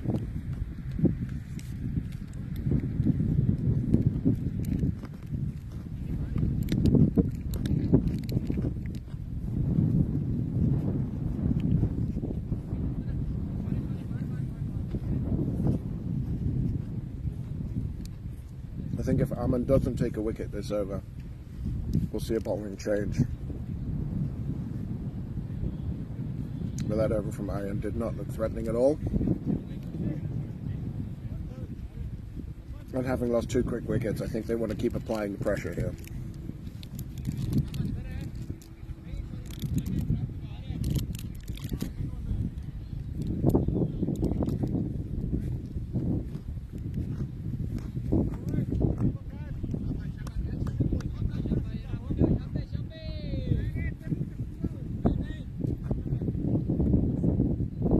So Ammon to Manic.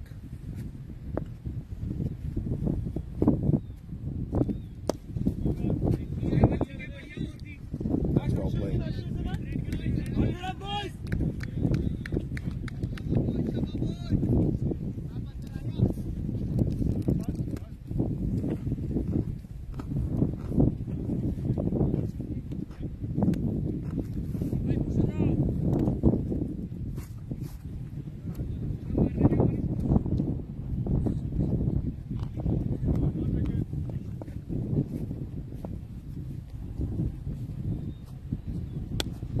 That's a great shot.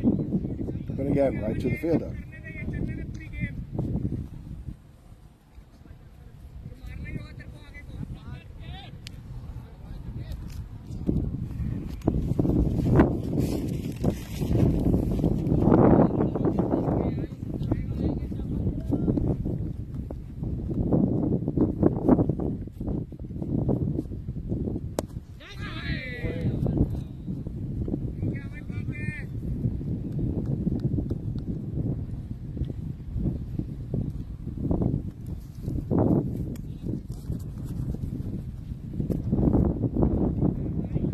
Singles do keep coming, but that's not enough for Tigers at this point.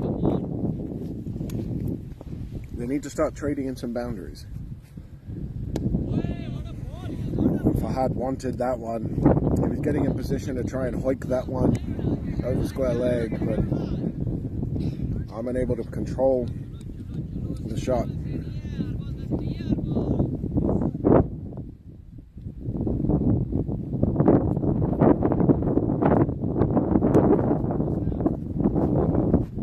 Giving himself some room there, playing it out to deep cover for a single.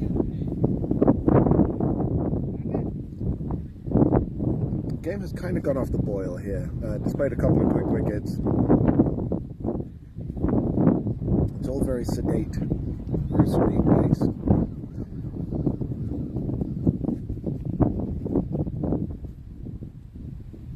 Which, frankly, right now suits the Wolves down to a T. They're quite happy to let this game peter out and let the status quo continue. They have no reason to try and push the agenda here. This is their agenda. Just control the flow of runs. Make Tigers have to push. And right now they're not.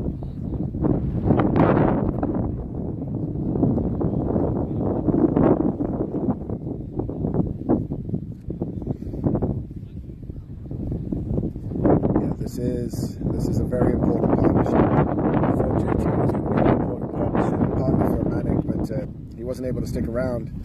And now Fahad, definitely the best of the remaining batsmen. He needs to play a captain's innings.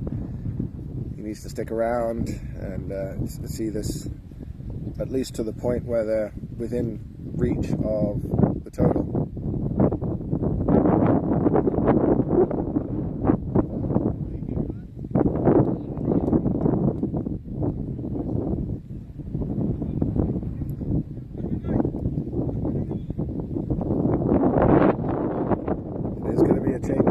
Change of bowling as Manpreet comes on So we are going to see some more pace. Not who I thought they would bring on, but Manfred has had success in the middle overs taking some wickets. So far 3 overs for 8 runs this innings. Very economical. Let's see what Fahad can do with it. He can hit him through point for probably 2.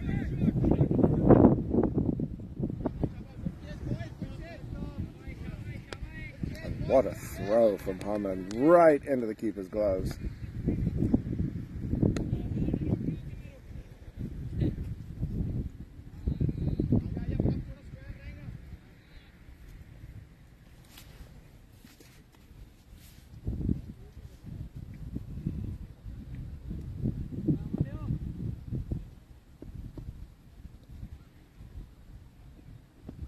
Oh, that's a ball. That's some bowling right there. Just beats the outside edge. Not a lot of pace on that one. And I think Fahad was out ahead of it, actually.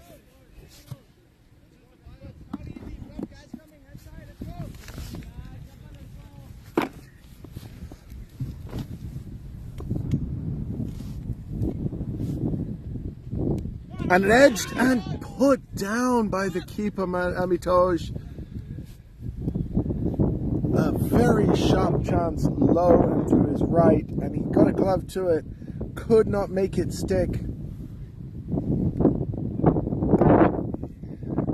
Big chance there. It's what they were playing for, and just did not stick in the glove.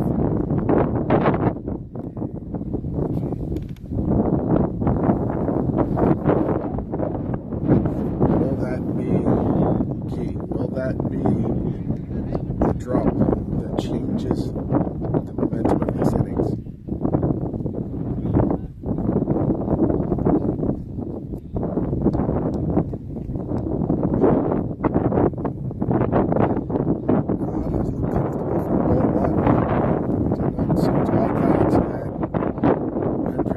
Showing why he is such a dangerous bowler. And that one almost got through the defences of Manic as well. This is a great over from Manfred coming back into the attack.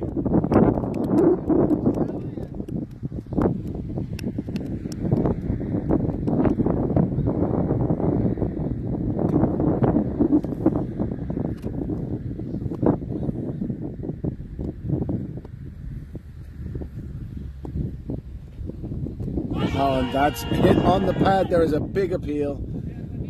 Could well have been some inside edge on that one.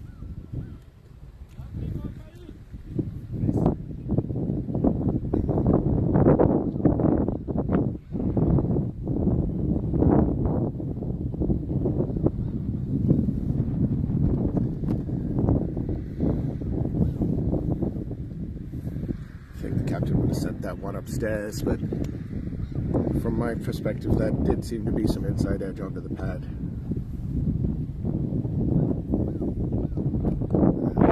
Side. So we'll get an extra bonus delivery this over.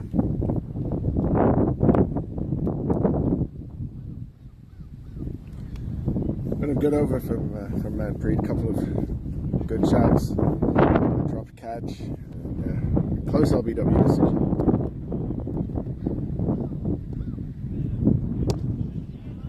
Well played.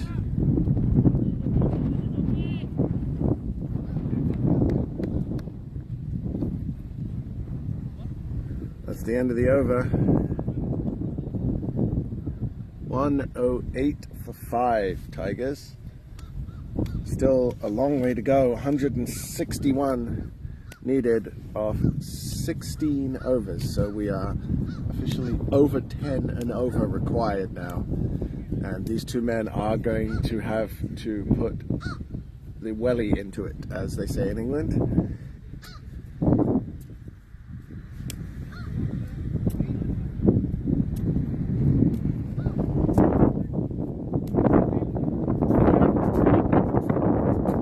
And it's going to be Harman coming back into the attack from road end.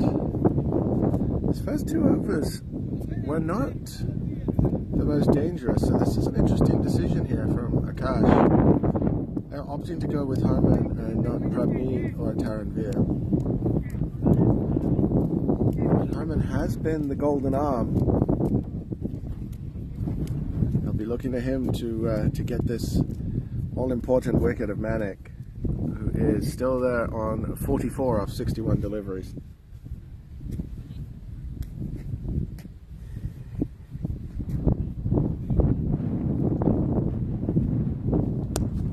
It's hit back down the ground and beautifully fielded off his own bowling. Such a safe pair of hands Harman has.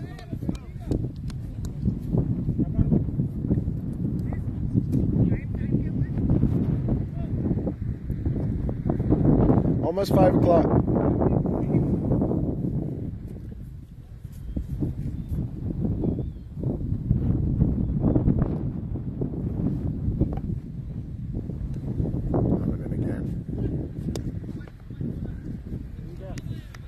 Straight to the fielder again.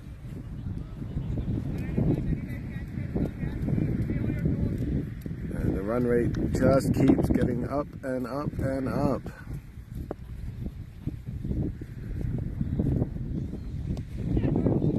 And cut in the air, but dropping short of the man there at backward point. Harman Sidhu, I believe that is. 5-5. Strong leg side field here. 3 men on the leg side.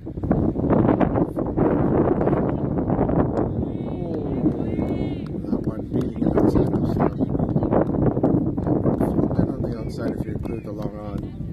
You got a cow corner, or that's just more like a mid wicket and a square, deep square leg.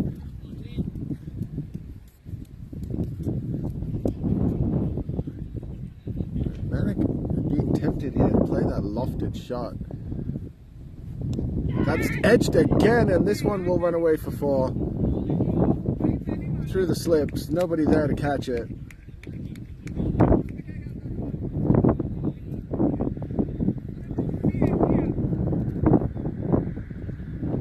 It's unusual to see a slip in place at this stage of the innings, so it's a safe flash. If you're going to flash, flash hard. I say it often.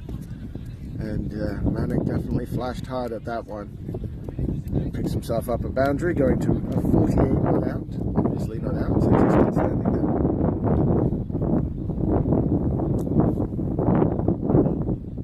I would very much like to change that. And a run off the last ball of the over. 112.5.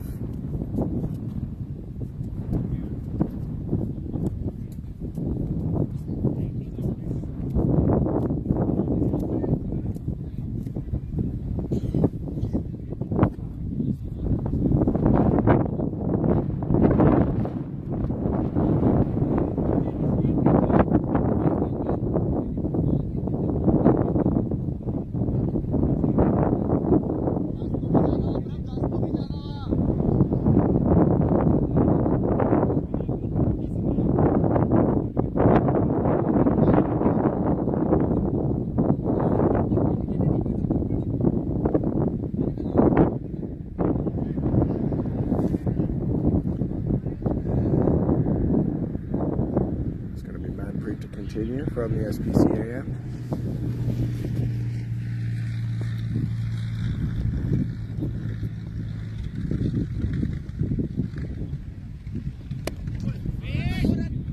Almost a flighted delivery from Manpreet, just taking some pace off that one, but Fahad equal to it.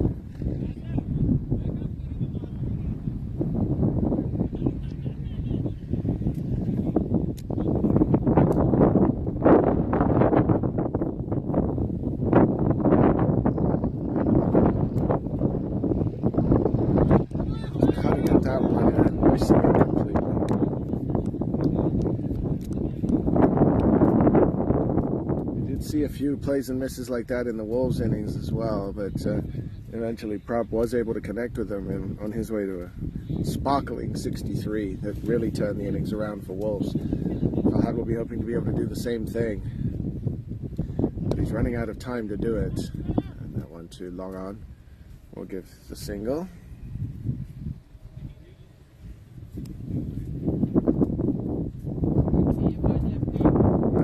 Strike on 48.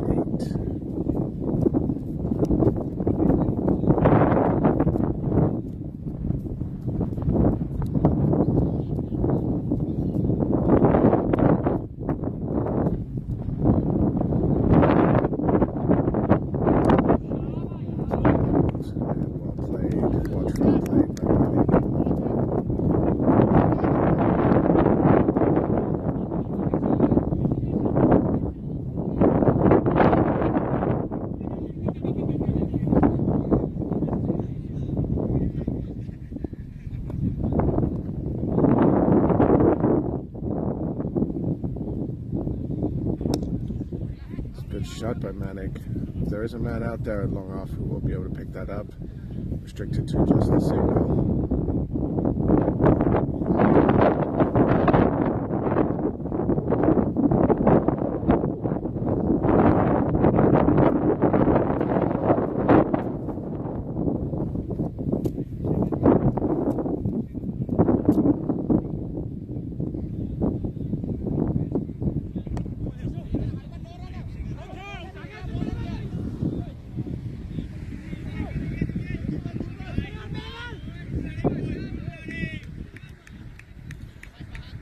Some confusion there with the throws, leading to an extra run for Tigers. Wolves won't be too unhappy about that. They can afford to give away the odd run here and there.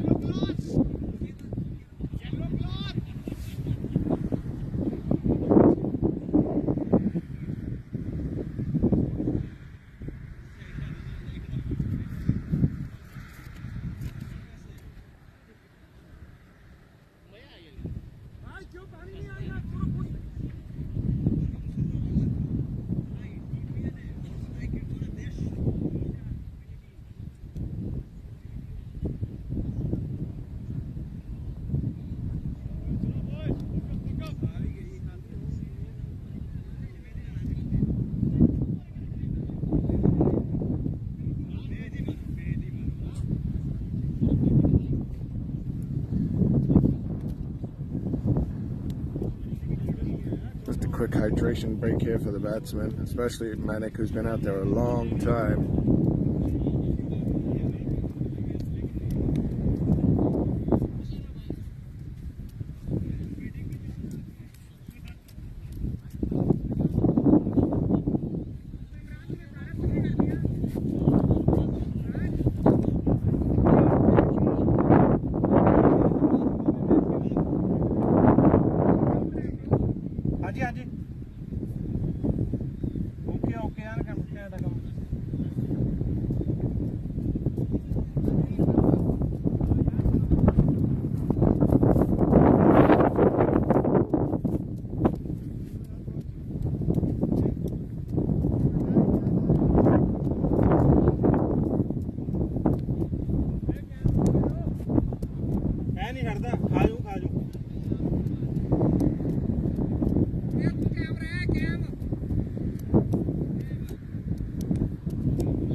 Short and dispatched. Aman on the chase. He will be able to pick it up well before the boundary, but still a very safe 2.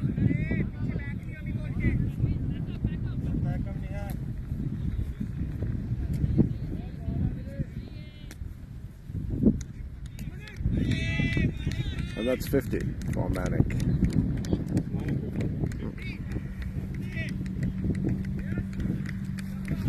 Still a long way to go. He's playing almost 100 balls. His 50 up off 70 deliveries, a lot slower than Gurman earlier in the day, but that's what's been needed for Tigers. He's been the stabilizing force at one end. He just hasn't been able to find anyone to really pick up the speed at the other end. And that's why we find them, that's why Tigers find themselves in the situation they're in right now.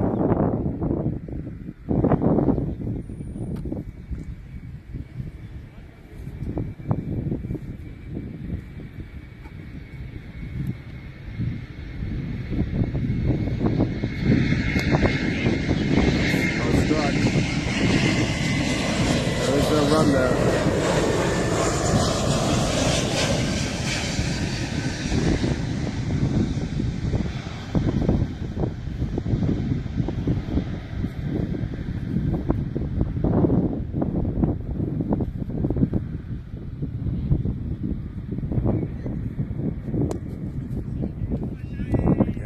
Solid shot from Manning, but only for a single.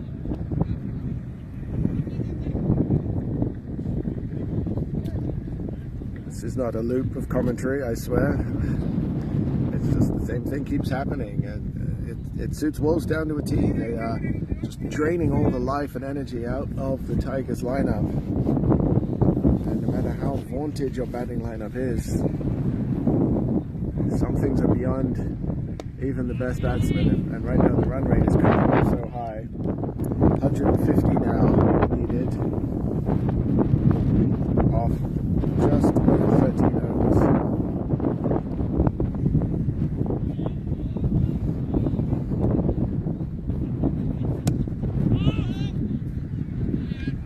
Another dot ball.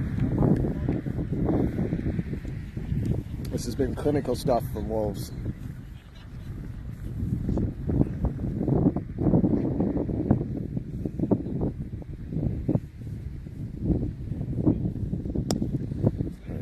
Had wanted the big shot there, but ended up having to almost adopt a different approach and just abruptly stop his swing just to get a single. So here's the equation: 149 runs needed to win off 13 overs.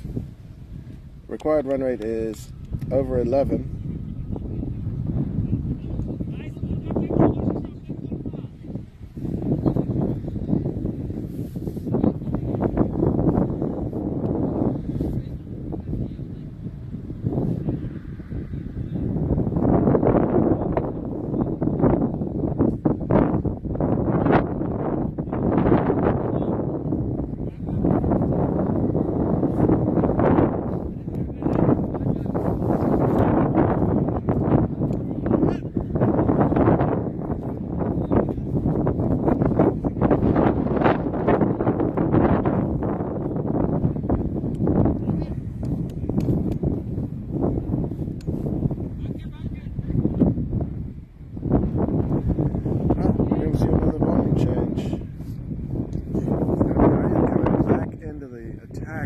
SPCA end.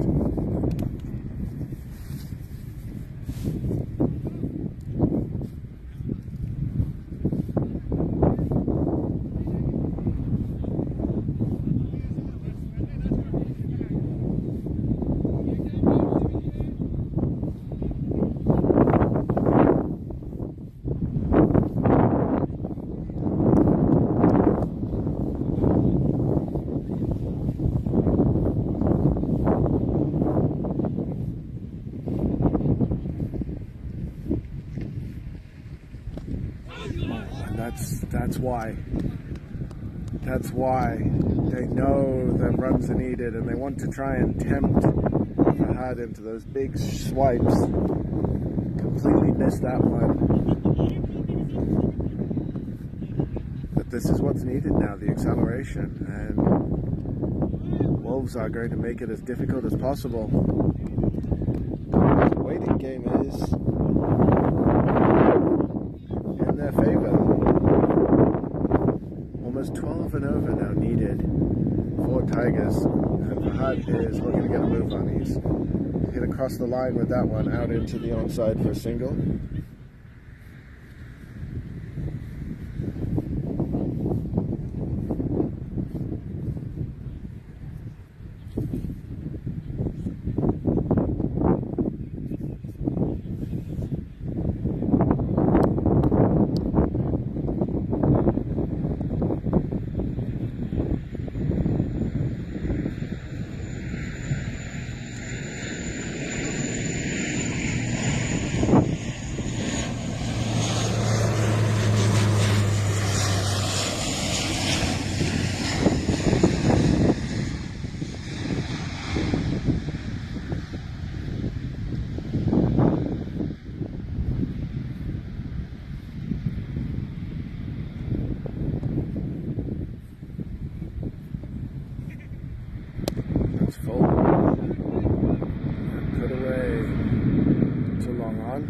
a single though again, and the full toss that seemed like an effective delivery over the last couple of games that I've watched here with you. These batsmen are not able to punish them the way they deserve to be punished. Normally a full toss you consider to be just a bad ball, but Fahad has had enough. Puts that one away over the top of cow corner. Just a slog sweep for 6.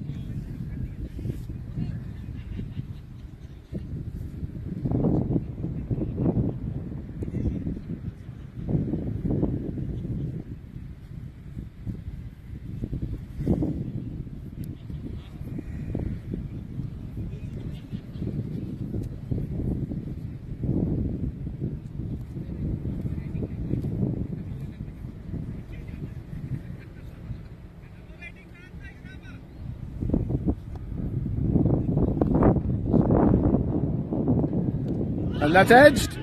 That's got to be out, surely. Not given.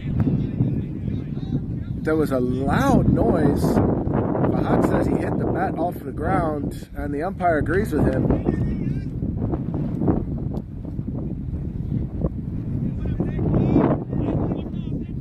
But that's the end of the over, and Fahad's still there, so very loud noise, but bat on ground is the decision from the umpire.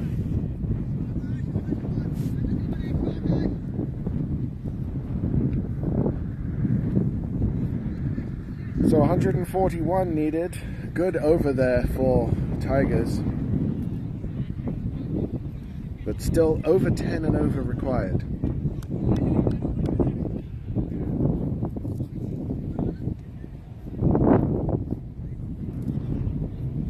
Will be Harman still from this end, from the road end.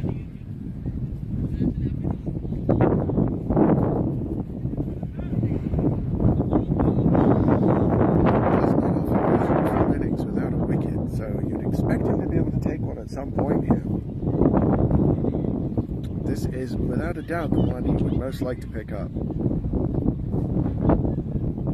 That's down the leg side.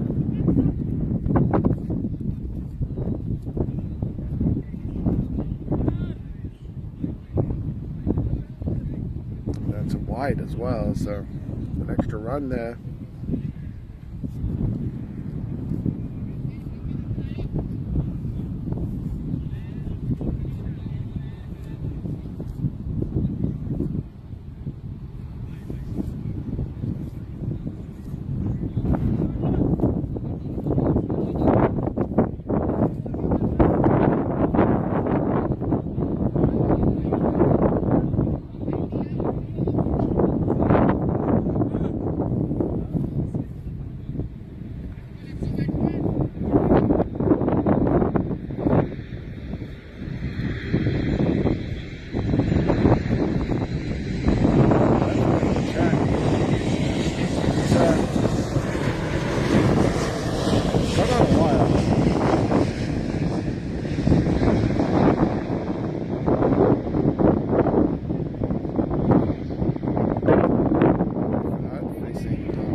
Up, but safely played out to cover for a single.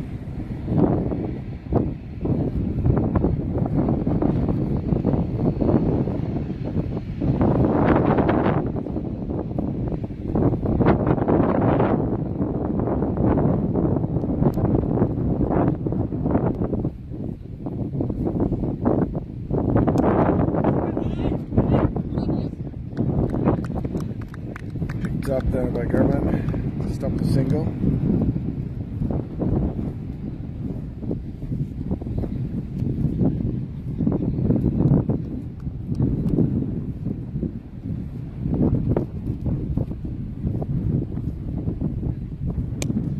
That's up and over the top. That's the first time we've really seen Manic open up and attack the ball. And that's not a good sign for Wolves if he's going to start to switch into attack mode now.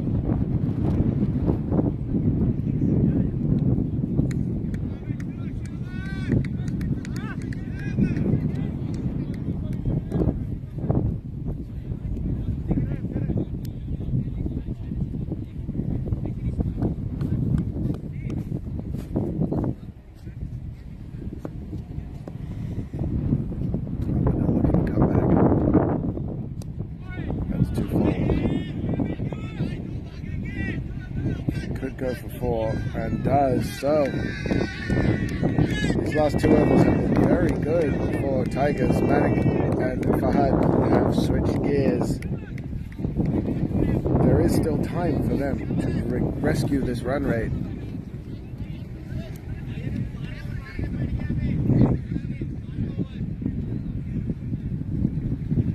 It's still up over 11. They need a lot more of this. As long as both of these men are there, there is a chance.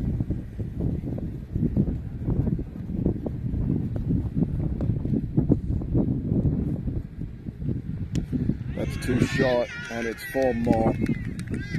That one dragged down and easily put away by Manic.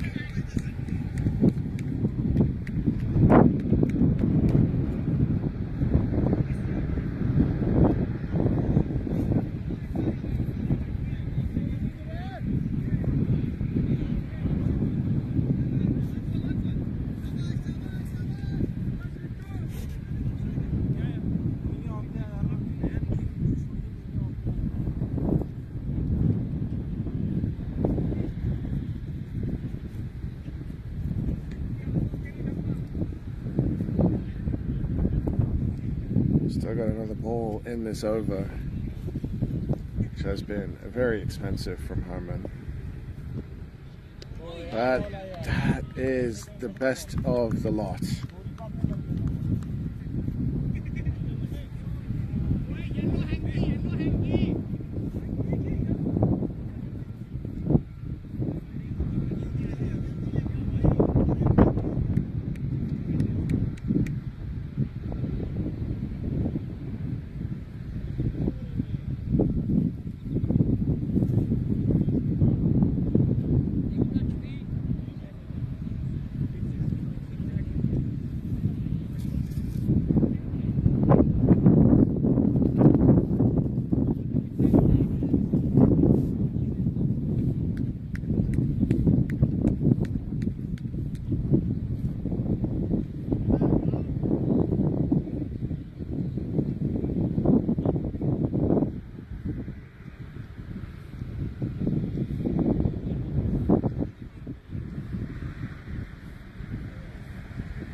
Had a request, or more like a hope, for Akash to bring himself on with some of his leg breaks to make the breakthrough, just like happened against Lions. I don't think we're going to see that today. I think there's going to be a crowd meter retirement video before we get to Akash. But right now, Manpreet is the bowler of choice, and he is pressuring the batsman with the continuous dots.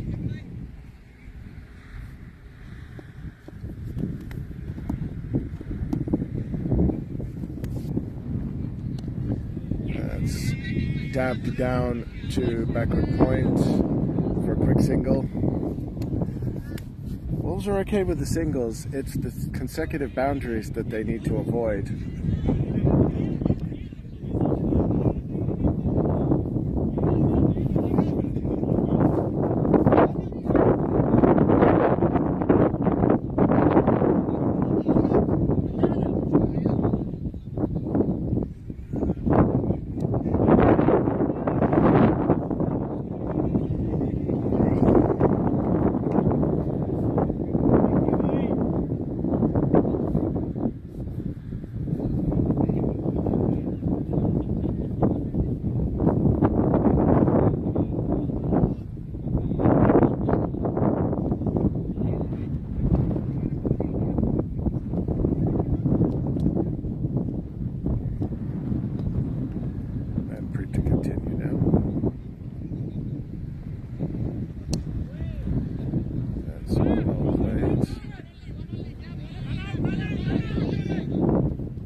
should not have been 2 runs. A little bit lackadaisical in the field right now from Wolves. Heads have started to drop. They haven't been able to get a breakthrough, and they've seen a couple of overs get spanked about a bit. They need a change. They need something to go well here. A couple of balls beating the bat.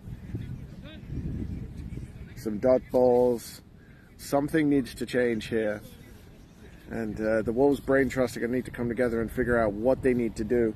We're more than likely going to see a bowling change from the road end next over. And that's going to be their chance to shake things up, to see who comes in to make that, to bowl that over. That's better from Manpreet.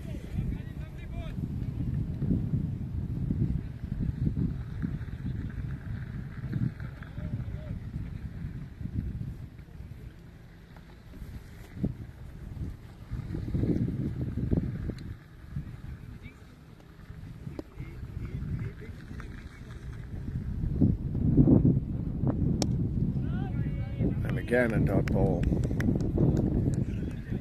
This over was needed for Wolves after the last one. It's just a tight over.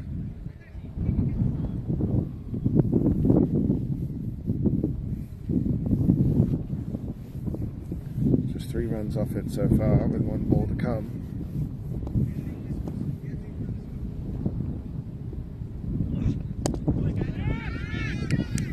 That's hit well, but there is a fielder out there, and it's just a single.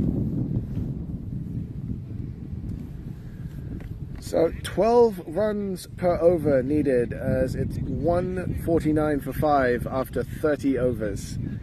10 overs to go, 120 runs needed, 5 wickets in hand. We are going to take a quick break, it seems, with 10 overs left. And we'll be back with you shortly.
And here we go for the last 10 overs of the season. 120 needed of 10 overs, a very simple equation. 5 wickets in hand. Everything to play for here.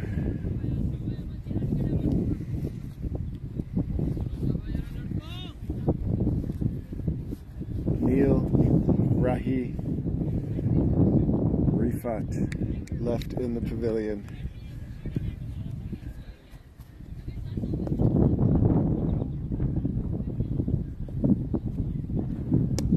That's in the air. Tanvir is under it, takes the catch. That is the all-important wicket of Manik Arora, dismissed for 70, caught by Tanvir right on the boundary. An excellent innings from Manik, stabilized the batting for Tigers, but you have to imagine that is the key wicket. And now Wolves are truly in the ascendancy. That is exactly what was needed after the break. This game is not over. The fat lady isn't singing, but she's warming up.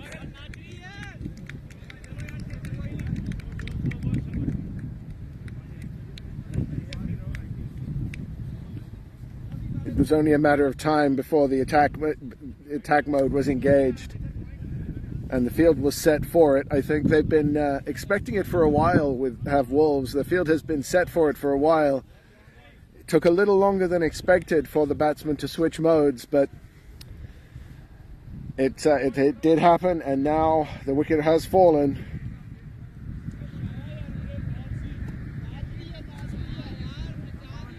The new batsman is Rai.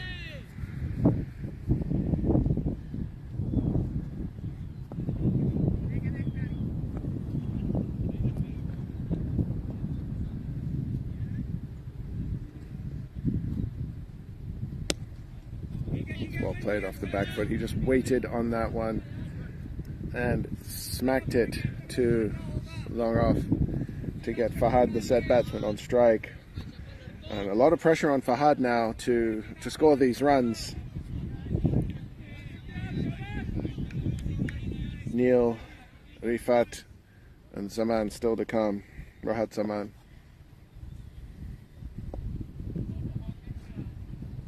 It's well played by Fahad, but straight to Gurman. There is some question as to whether Rifat will be able to bat. He does have a pretty serious injury on his left hand. He may not be able to bat. Oh, Fahad, he lost control of that one. But there's no fielder there, and it's a safe single. But this is what you want if you're Wolves. You want the batsman playing these shots, aerial, and chances being given. As long as when they come to hand they're taken, this is what Wolves will be looking for to continue this game. Oh, that's not a confident shot. Not a confident shot at all from Rahi.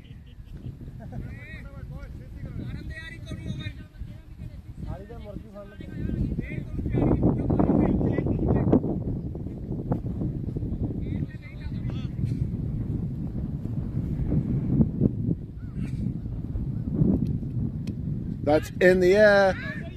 Akash coming around. My goodness. What a catch that is. The amount of ground that man just covered to take that catch.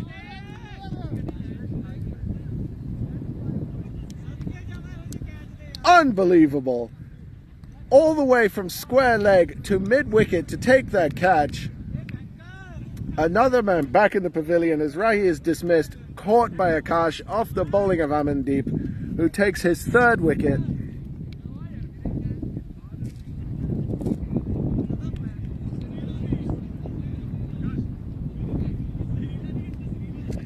New batsman is Neil, who is capable with the bat, but there is still a long road to go. The run rate now over 13 and over. Arman has 3 wickets for 24 of his 6 overs. And the bad news just continues for Tigers as Taranvir is back into the attack from the SPCA end.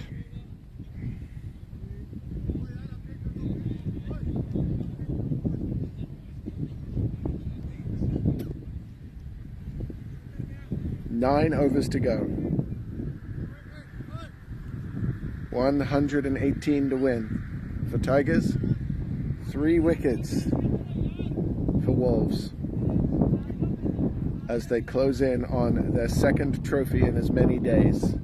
Taranvir now into Fahad. Bit of a false start.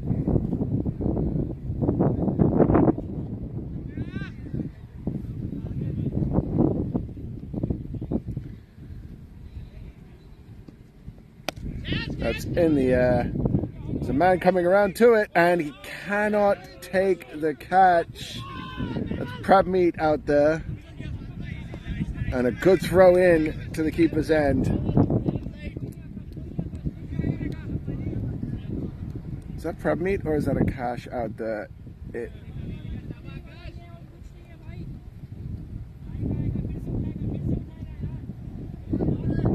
Can't quite tell.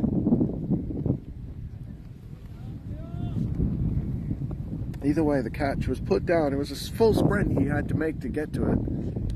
Oh, and the scoop has come out. And that's gone for 4. Genius shot from Fahad, just beautifully played. There's nobody down there on the scoop. And he just tapped it. Clearly Fahad does not think this one is over, nor should he.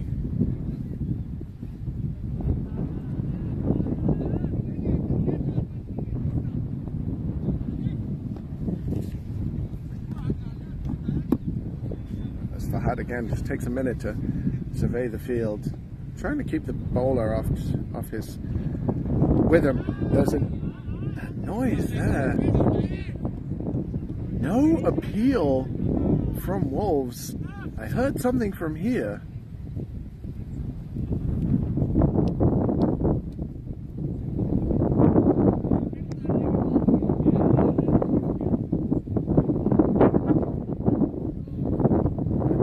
Nonetheless, so Taranvir in again. That's a quick single taken. I'll go for the second.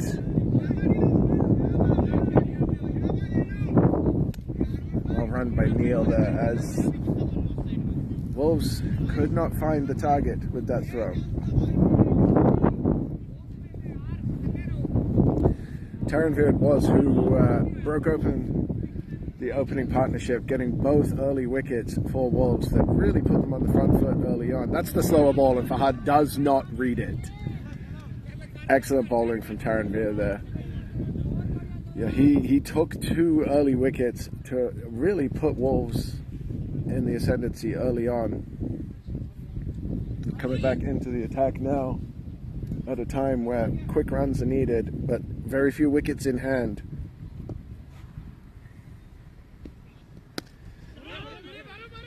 Nobody tell Fahad, because he is not interested in hearing that. He is still on the attack here.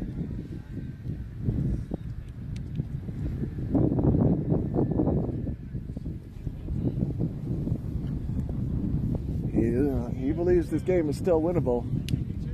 And as the captain, that's his role. He needs to continue this attack. He needs to be aggressive and keep the strike. And he's managed to put some runs on the board.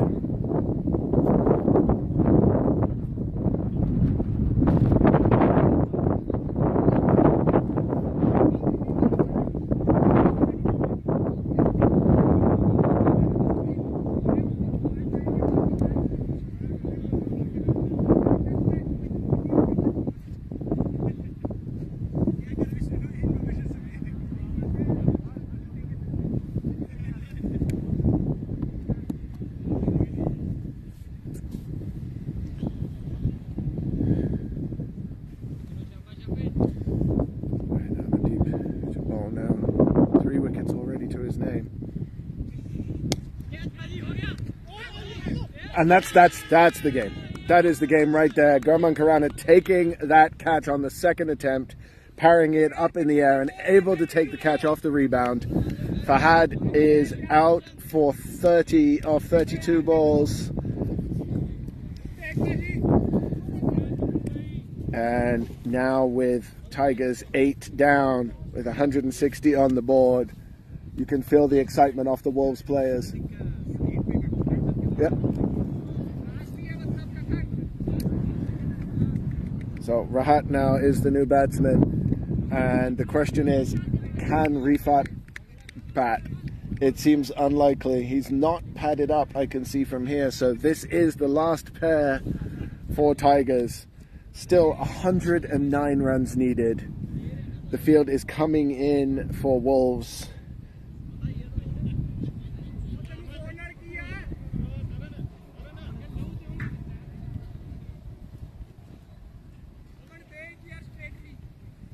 And 4 wickets. Would love to have a 5-wicket haul to win this trophy. Oh, and that's close to being played on there. Victory is so close for Wolves now.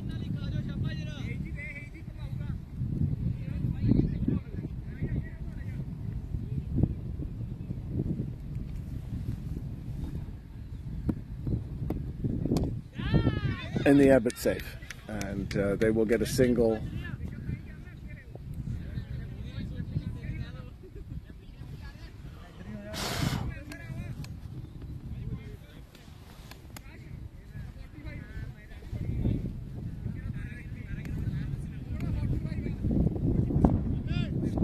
There's Neil on strike as a left-handed batsman, despite being a right-arm bowler.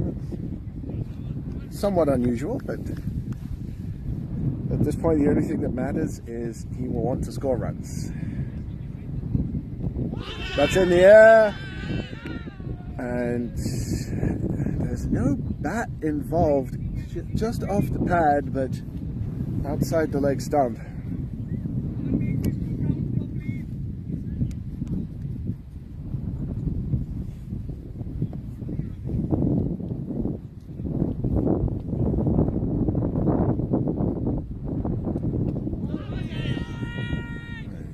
Playing forward, not looking terribly comfortable with bat in hand right now.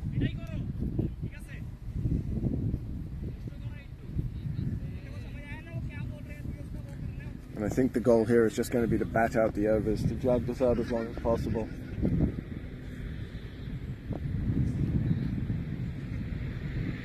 And that's well bowled by Armin, just beating the outside edge.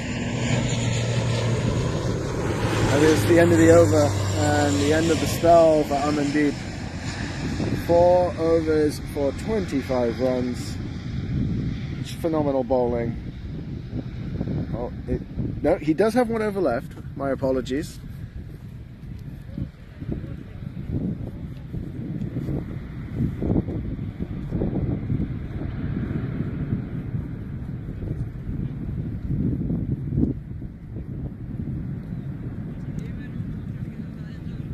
So Taranveer will be to bowl to Rahat. This is the last pair for Tigers. Rifat will be unable to bat. 15.43 the required run rate. Pretty much elementary at this point, and that's beaten the outside edge.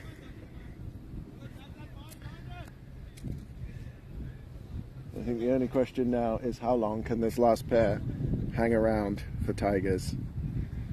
It does seem beyond them at this point.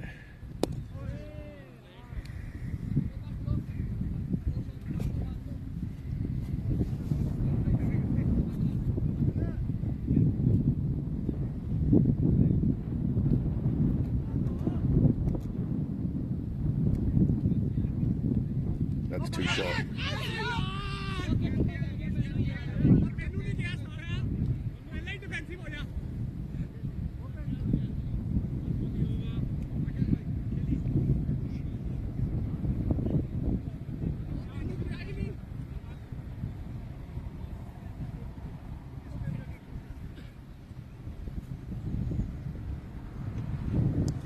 That's an edge and wide of a diving ambutation, gone for 4.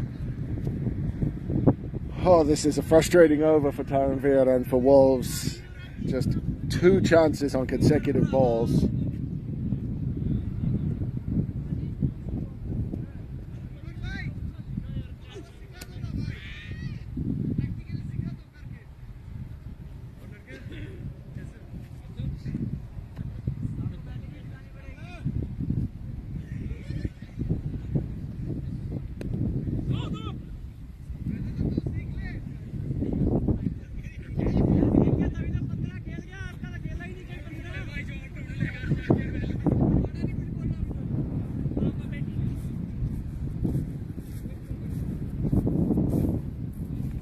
Sir, you still have batteries. That's a well played shot there from Rahat.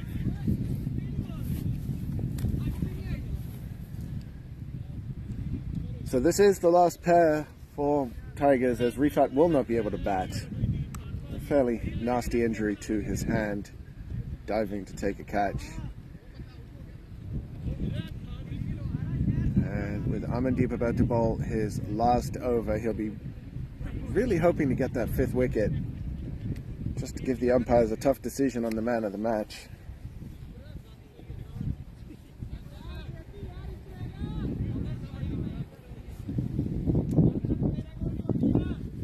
I think it's just a matter of time that before NL Wolves cross the line for the 2nd time in 2 days. It's been certainly a successful journey in both the leagues for this team.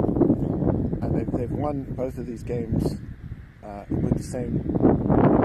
They have restricted the runs just by playing safe, if not necessarily exciting, cricket in the field. It's worked. It's working very well here today. And as cautious as I am to call a game over, I think this one is pretty much in the bag. Run rate now over almost 18 and over, with the last pair in.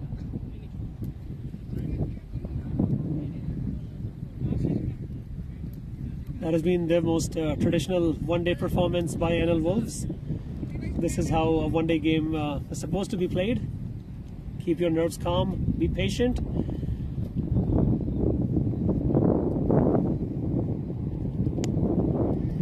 It's a good solid technique there from Neil to keep out Aman in his search for the 5-for.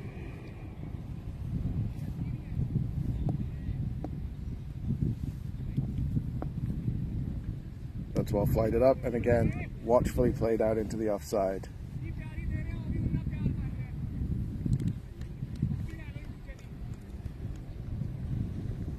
Two balls remaining in this spell.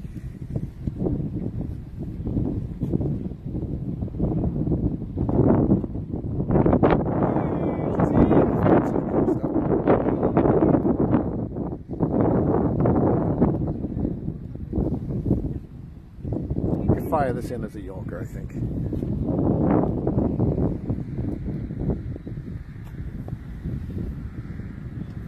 And again, left outside the off stump, so a maiden over. Almost immaterial at this point, I think.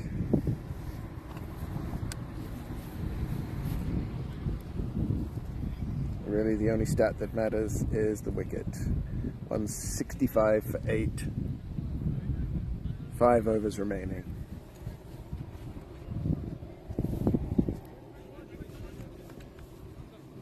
Looks like Aryan is coming back on from the SPCA end.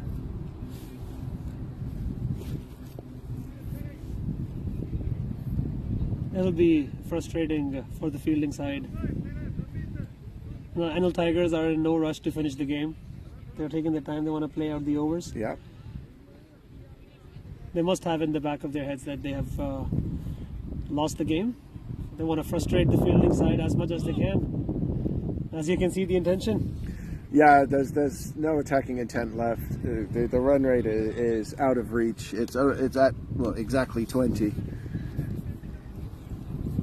It's just a question of seeing out the overs and delaying the celebration for Wolves. I think you're 100% right. And I mean, they're your overs. You bat them however you want.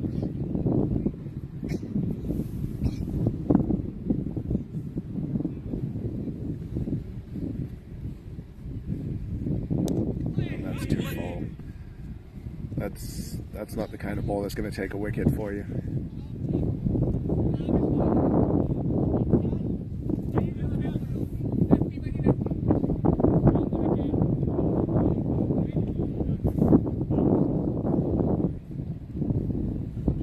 Wolves starting to look a bit and less energetic in the field. They're just strolling from position to position. They know that they're not in any hurry too. They're going to lift this trophy. It's just a question of when. So this game looks like it's going to peter out into a fairly inevitable conclusion.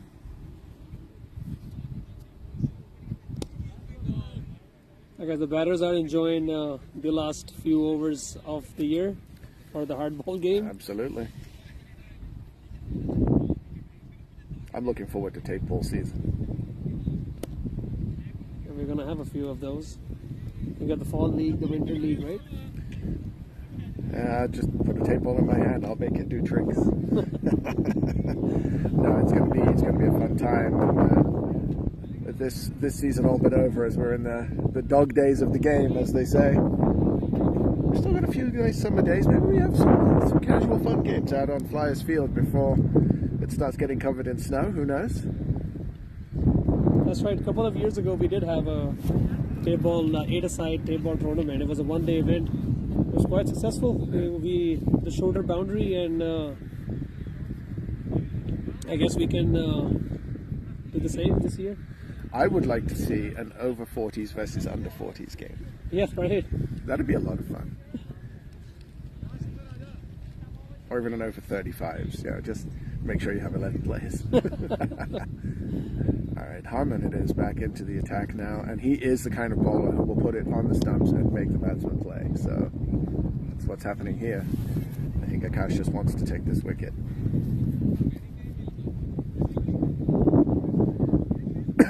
Harman has been unusually expensive today. Didn't really contribute with the ball and did not contribute with the bat. No, that is pitching outside leg stump. Very hard to get a leg before wicket decision bowling left arm over. वो कथन दे दे, हम भूल जाएंगे अगले साल तक.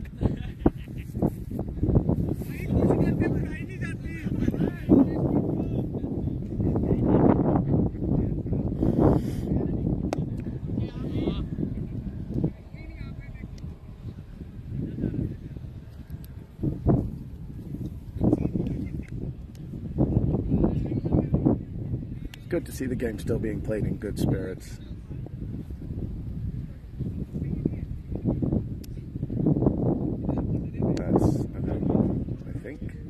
I don't know if the umpires are going to bother to call it, but it certainly looked to be over waist height.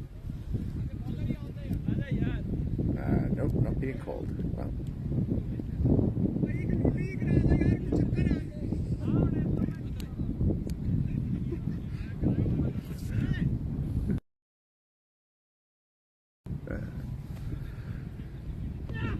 That's the Yorker, and well dug out there by Neil.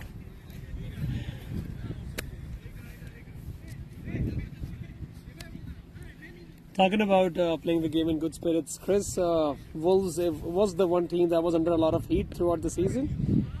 There was a lot of chatter going on about the provincial players as well. Yes, I did. And they kept their calm, they kept their cool, they were patient, and in the end what matters is when you lift the trophy. The best revenge is to point to the scoreboard at the end of the season, and to start with, Wolves did respond to a lot of that banter. As someone who doesn't speak Punjabi, it was a bit difficult for me to pick up what was being said. I'm working on that, by the way. But what we decided in the huddle, in the Wolves huddles, was that you respond to that sort of sledging by winning the game. That is the best way to respond. And the Wolves now are about to win the two most important games of the season. So at the end of the day, they have the revenge that they were looking for. And I guess these two victories are going to mature the team even more, and they're going to realize that the banter, the sledging doesn't matter if you're not winning the games. Exactly.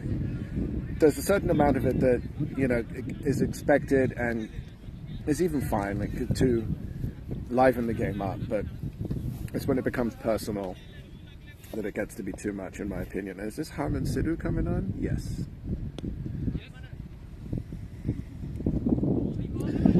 Propmeet's still not getting another chance with the ball.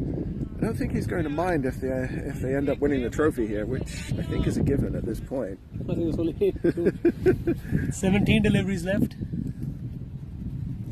I mean, the run rate's only 34. That's still possible. It's technically possible. I don't think 5 sixes and a 4 every over. And there you go. It's not possible anymore. Wait. I'm waiting for the recalculation. Yeah, 37 runs per over. That's Little it. tricky. Curtains. Unless Yuvraj Singh is the next batsman. I don't know if they're... That's well bowled. But at this point, well bowled is not really important. The batters have accepted their fate. They have accepted the defeat. But mentally, they are not giving up.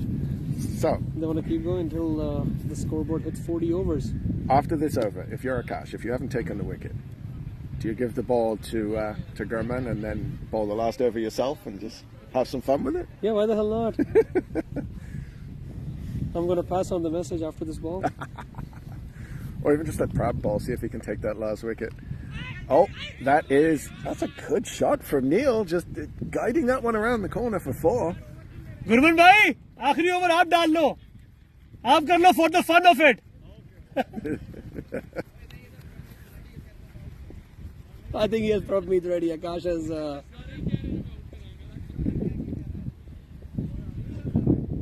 I guess the suggestion has been turned down by the skipper Akash. He is let Gurman know that Propmeet is ready to bowl the next over. I like the attitude. Not taking it casual, even the victory is imminent. I don't know. I think you can have some fun. But that I don't know why that's a dead ball. Did the batsman pull away? I guess so. Last ball of the 38th over. Seen off neatly by Neil.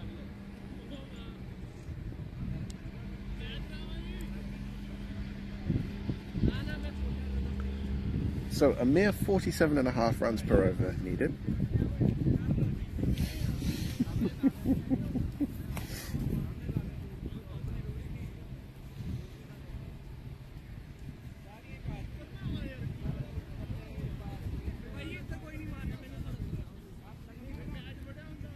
Is this? It is! Akash is gonna bowl! Captain's privilege, I guess. Yes, that's right.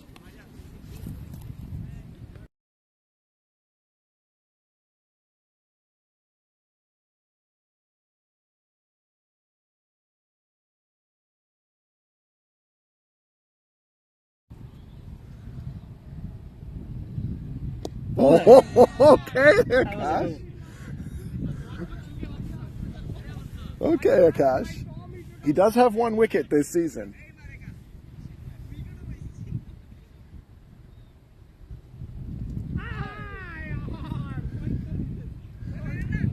And they're not quite sure how to play this bowling from the skipper here, Akash. That's over the top. That's well played, actually, from... Is that Rahat? Yeah, that is Rahat on strike.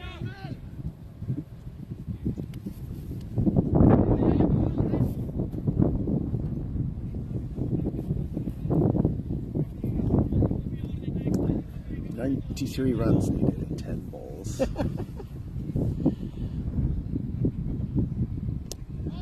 Oh, what a shot that is. That's gone for 4.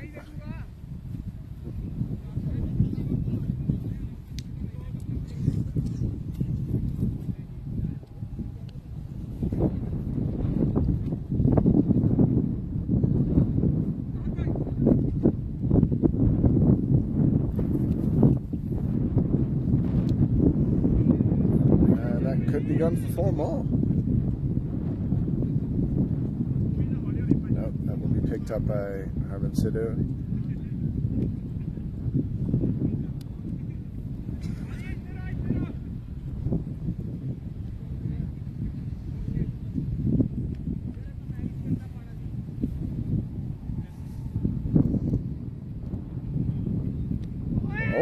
Oh, good bounce on that one from Akash.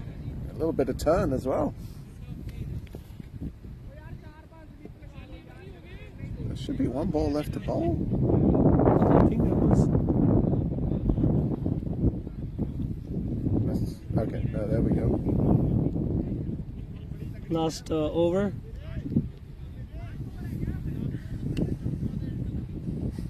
90 something runs required. 87 required. 87 runs required of 6 deliveries. And listen, I don't want to say I called it, but have you seen who's coming in the ball? Suggestion from the commentary box being taken seriously? I should buy a lottery ticket.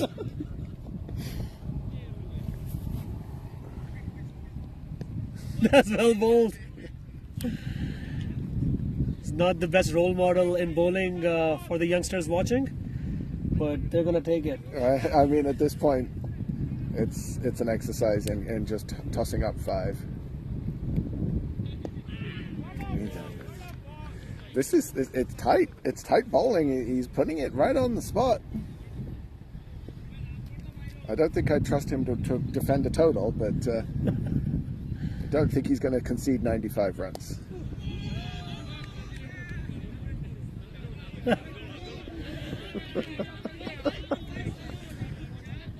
He hasn't bowled any extras. For someone who doesn't bowl regularly, and he's a wicket keeper, he hasn't bowled any extras. That is true.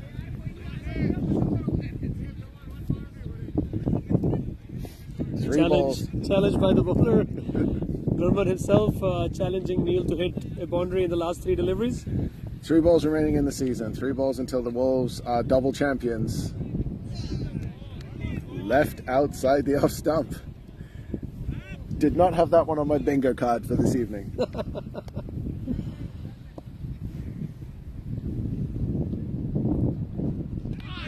I think, is that his wicket? Is that a wicket? And umpire Kathan and says, Kathan is unmoved. No.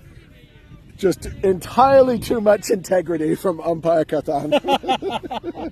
That looked, to a naked eye, it looked like it was out for a moment, but the umpire has the best view.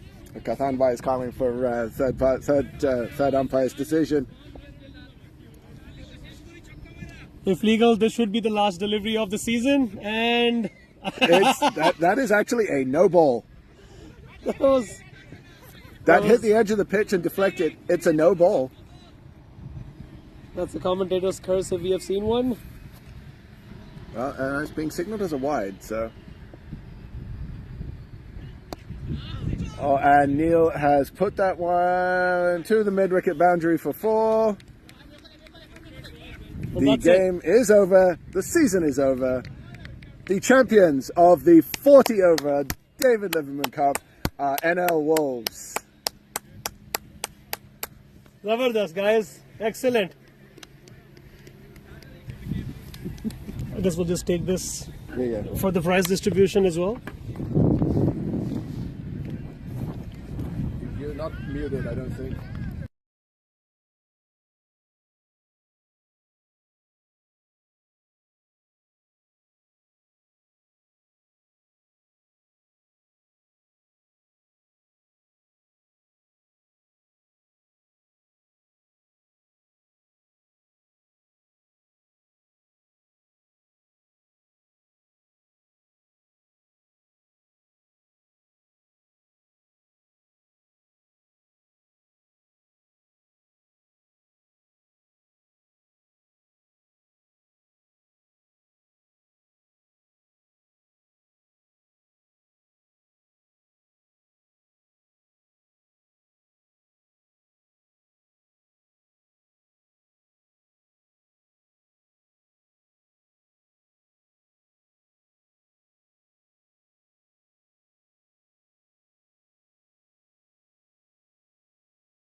नहीं बोल Mubashir What a game! What a game! आज रख लो यार बंदे आए शाबाश यार बंदे शाबाश What a game! What a game! What a game! शाबाश मेरा कैच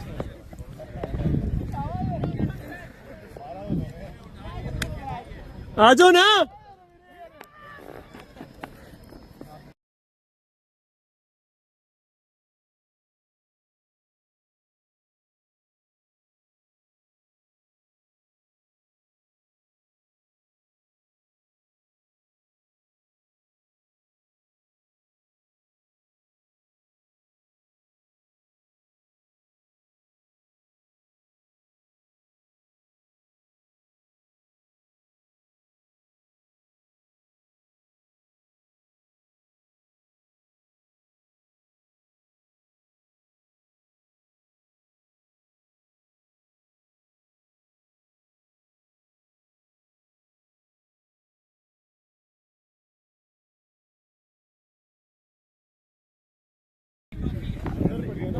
हाँ जी भाई मैं कदम जा क्या लेके आना कदम लेट्स गो को चैंपियंस पाए ने thank you for the best thing is Alfred बाजी अरे मेडल्स दे गए यार हाँ जी जबरदस्त आप बताओ एकदम Good job, buddy. Good job. staying honest even during the last wicket Should have given that stumping. Should have given that stumping. everybody from outside was like give it up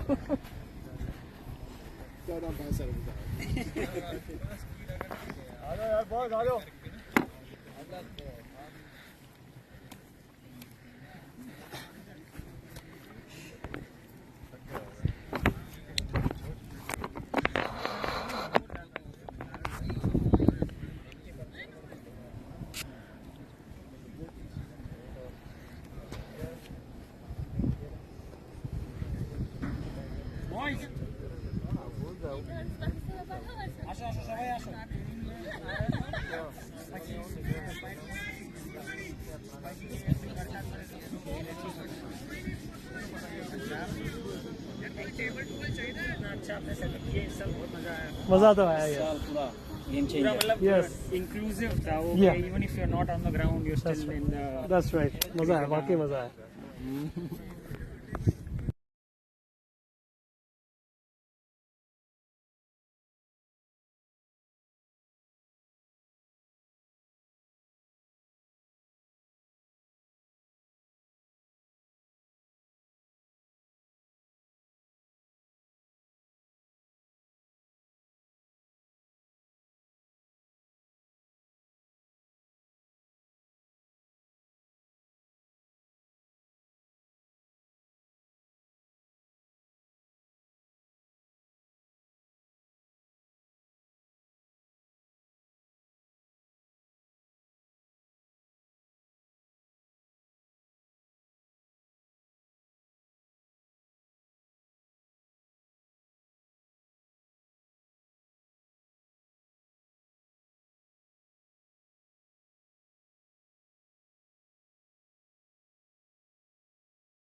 Buddy. Guys, what a season. Big thank you to all of you for participating. To all the captains. I know it's not easy running a club. Not easy running, getting all the boys together and playing all the matches, collecting fees, keeping them together. You have to sometimes shift out people. It's not that easy. So thank you to the captains. Special thank you to the Summer League committee standing with me. Thank you to the board. A lot of board members didn't show up, but that's fine. It's late in the evening. It's Sunday evening, so that's okay. But a lot of hard work went into organizing all this, from getting balls, awards. Thank you to the umpires standing with us.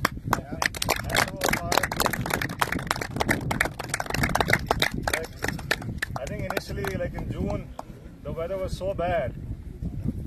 -2 we played, and umpires have, really helped out this season.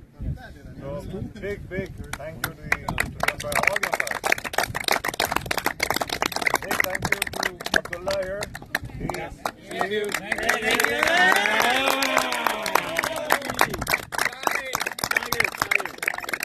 We have memories for the whole year.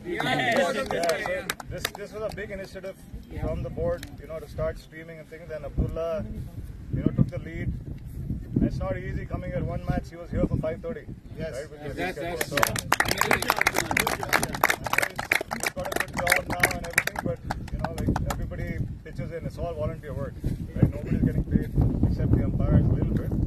But it's not enough to stand for 40 overs and deal with kids, basically. Right? So really well done. And I'm so happy the league is done from my perspective, because I was tired too. Good job. It's a lot of work organizing this whole event. So great. Anyway, I want to start with T40 awards first. Then we're going to go to President's Cup, and then we'll go to T20. Out of respect, people should stay till the end, right? Because it's a long league. Just don't get your award and I have to go. All right? Just try and stay with us for a bit. All right. So best batsman for T40 goes to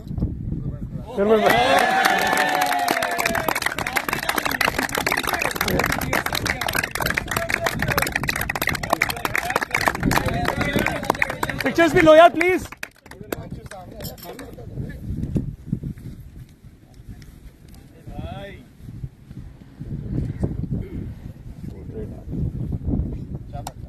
Thank you.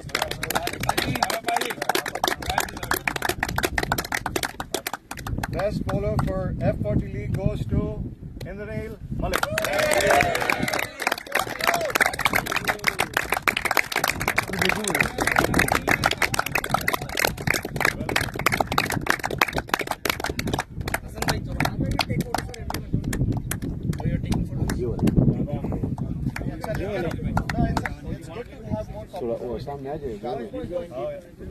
Best fielder F40 goes to Samba from Panthers.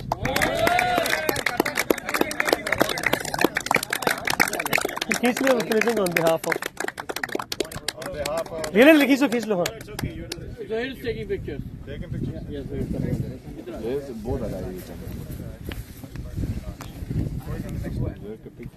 Oh, MVP. Best wicketkeeper. Best wicketkeeper Mohammad Amin from NL Hurricanes. Tigers, आप चले जाओ ना, आप ले लो. It's okay. Nobody is there from the club. It's okay. Right.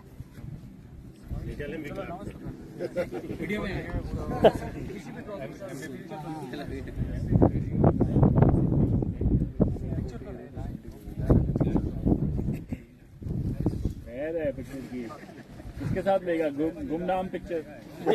Most valuable player for T40 goes to Amandeep.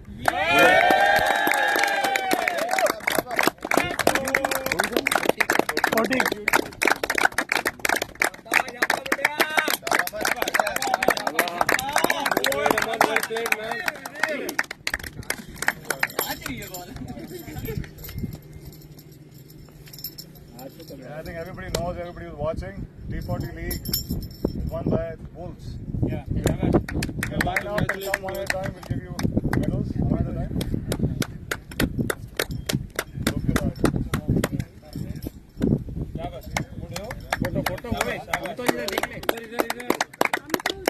T20 के भी पिना देना गुरमन भाई अभी T20 के भी पिना दे नहीं वो अभी भाई 2 ओवर स्वाद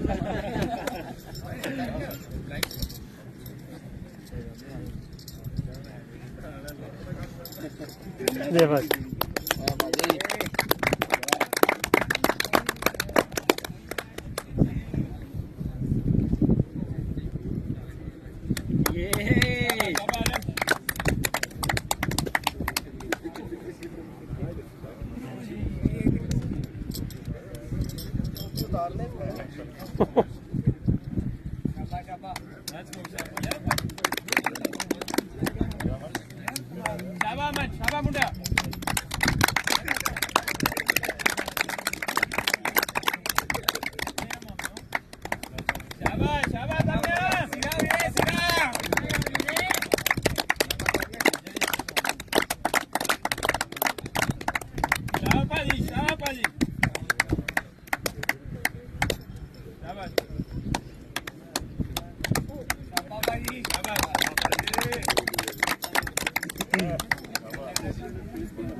ऊंची ऊंची बोलना थोड़ा बोल नहीं बनता गुरमन वो तो ऐसे चल गए हैं पूरा चल सकते हैं चलो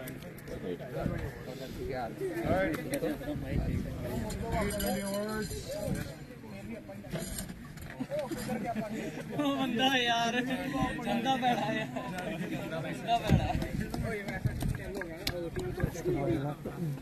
All right, best fielder for T20 League Marco Cup goes to Akashdeep Singh.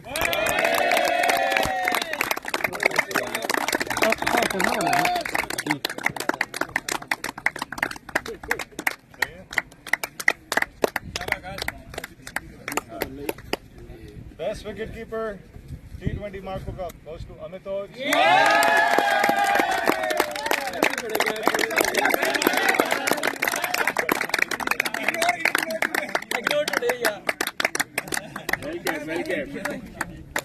पहले डिसाइड हो गया रात की बात की हो जाएगा टीम ना दे So this guy also played nationals. Both brothers are quite similar. Everybody's noticed. It was amazing to see him come and join the club and perform so well. First year is really good. So most deserving emerging player goes to Deepak Rana.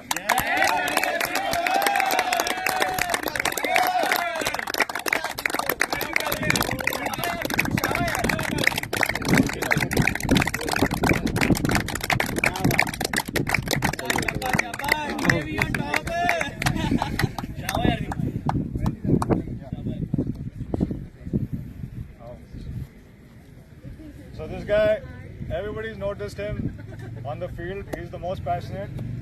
If a decision doesn't go his way, the hat is definitely coming on the floor. Yeah. Right? And then first time we saw somebody playing without gloves. Yeah.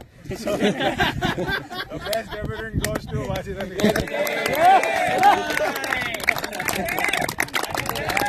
Come on, Wajida! Laka, laka!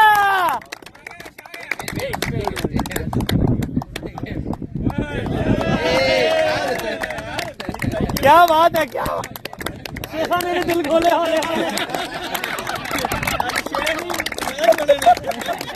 अभी भी आई tennis का ही बैठ दिया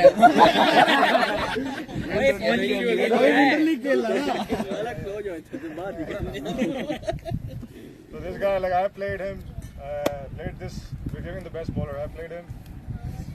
Unluckily, I have started going opening, and I haven't seen anyone bowl this kind of swing, outswing, unplayable. He got me out the first ball, but it's not just about me. He's really troubled a lot of batsmen this season. Best bowler goes to Furkan. राजा जी चुकसो, बिल्ली चुकसो राजा जी,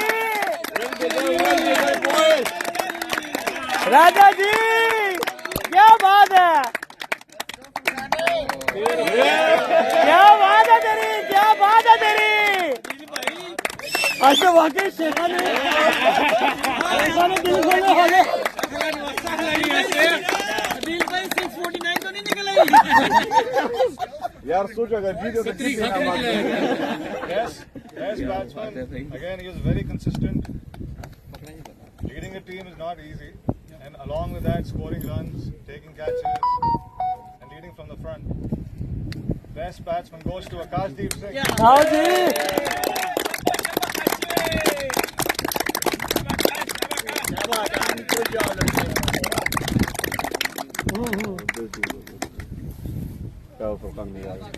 Well deserved, buddy. Yeah, again, like you must be in the blood or something. Both brothers have really contributed to the club this year, and everyone can see the performances that have come out of their team. Mavericks has done so well. Again, he's also a captain, so it's not easy, and he goes opening, right? So being a captain, going opening, and doing so well in the league. Most valuable player, Ranveer.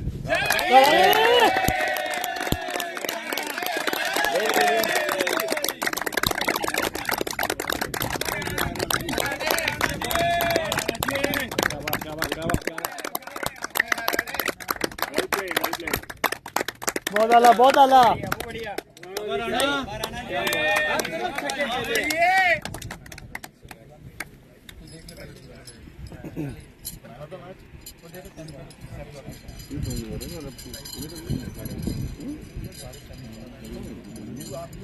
घुंघरू चला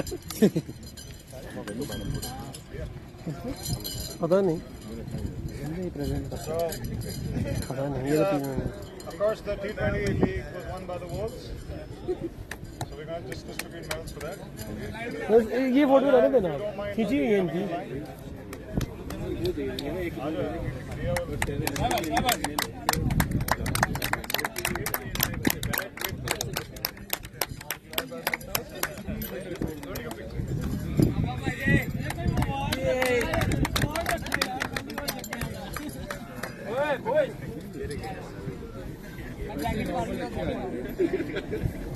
indoor का मसला नहीं है, indoor का मसला नहीं है, सिंपल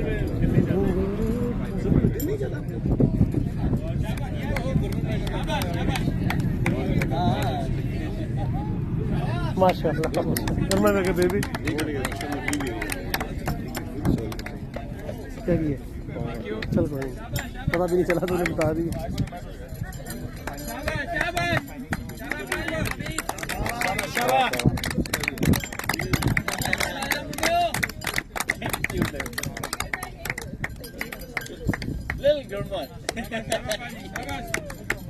हमारा नया बैट्समैन आ रहा है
More goals than NL stars.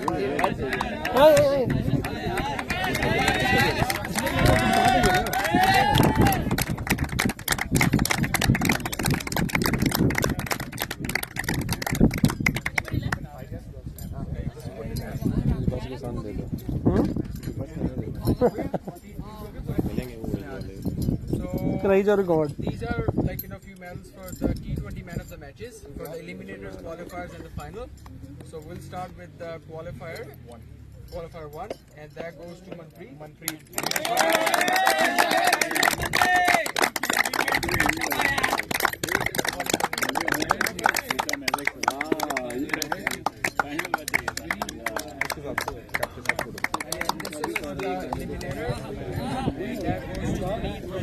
Puneet from Mavericks.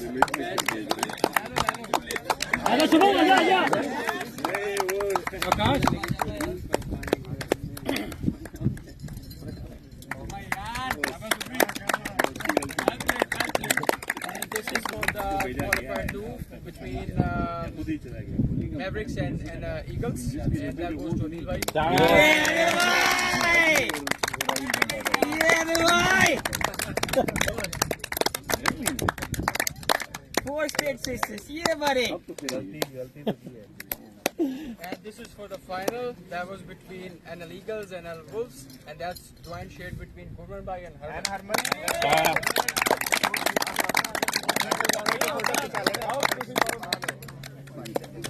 Zabardast.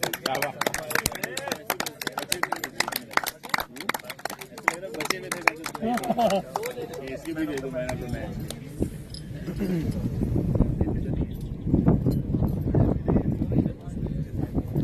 नहीं लेकिन नहीं गई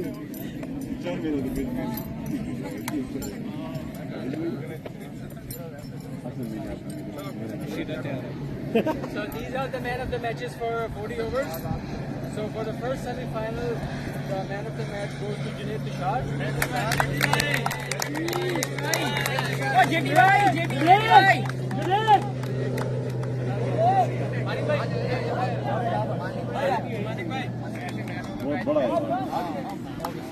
गए मालिक भाई आ जाओ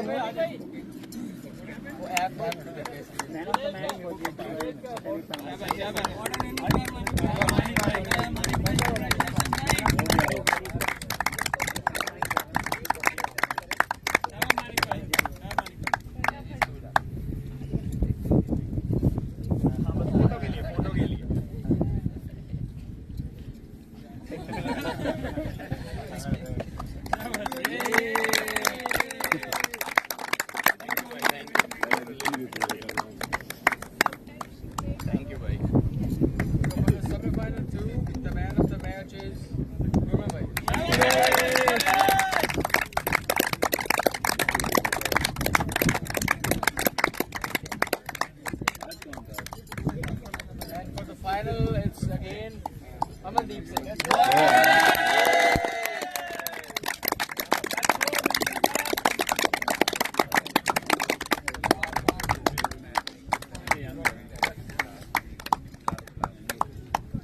So guys, thank you very much.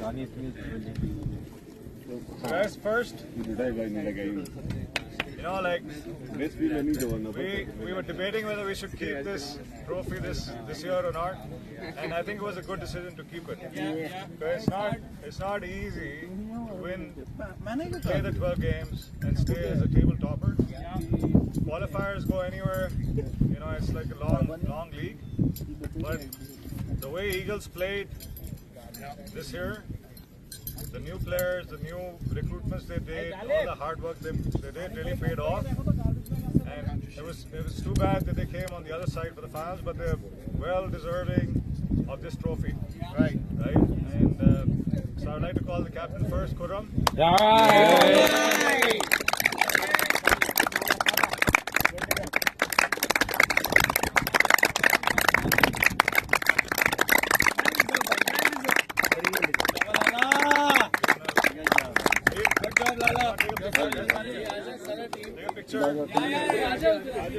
इधर आते ना कि वीडियो में भी आ जाए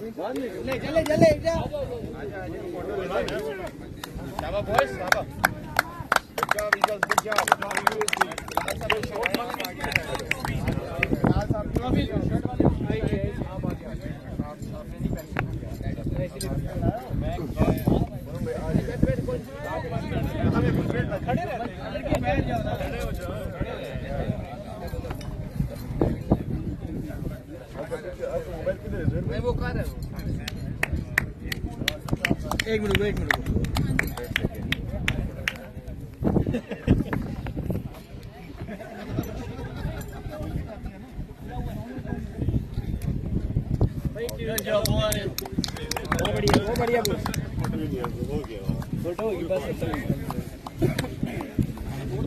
Alright, second last trophy.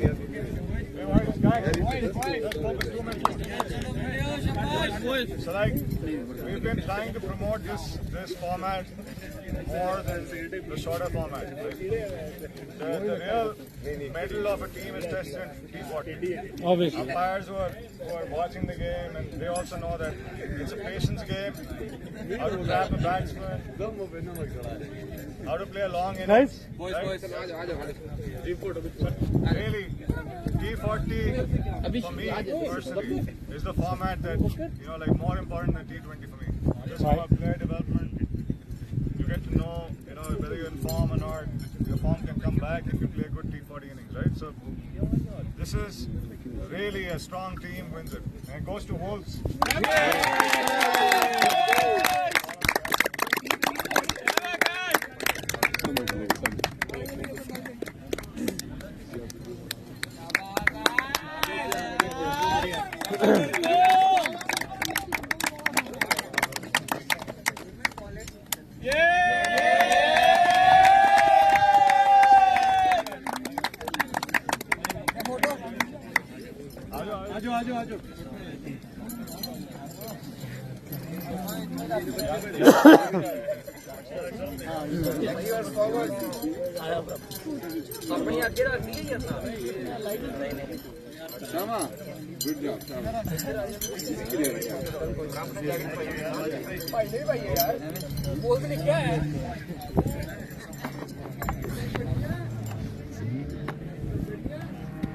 One big cheering, let's go.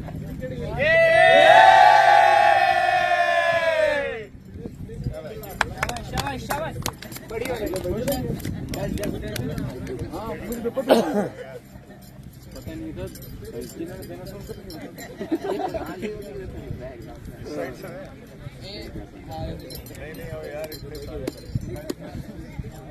Guys, this is the most. This is why we do all this. 3 months of hard work. 3 months of volunteer work. All the efforts for this trophy goes to Wolves.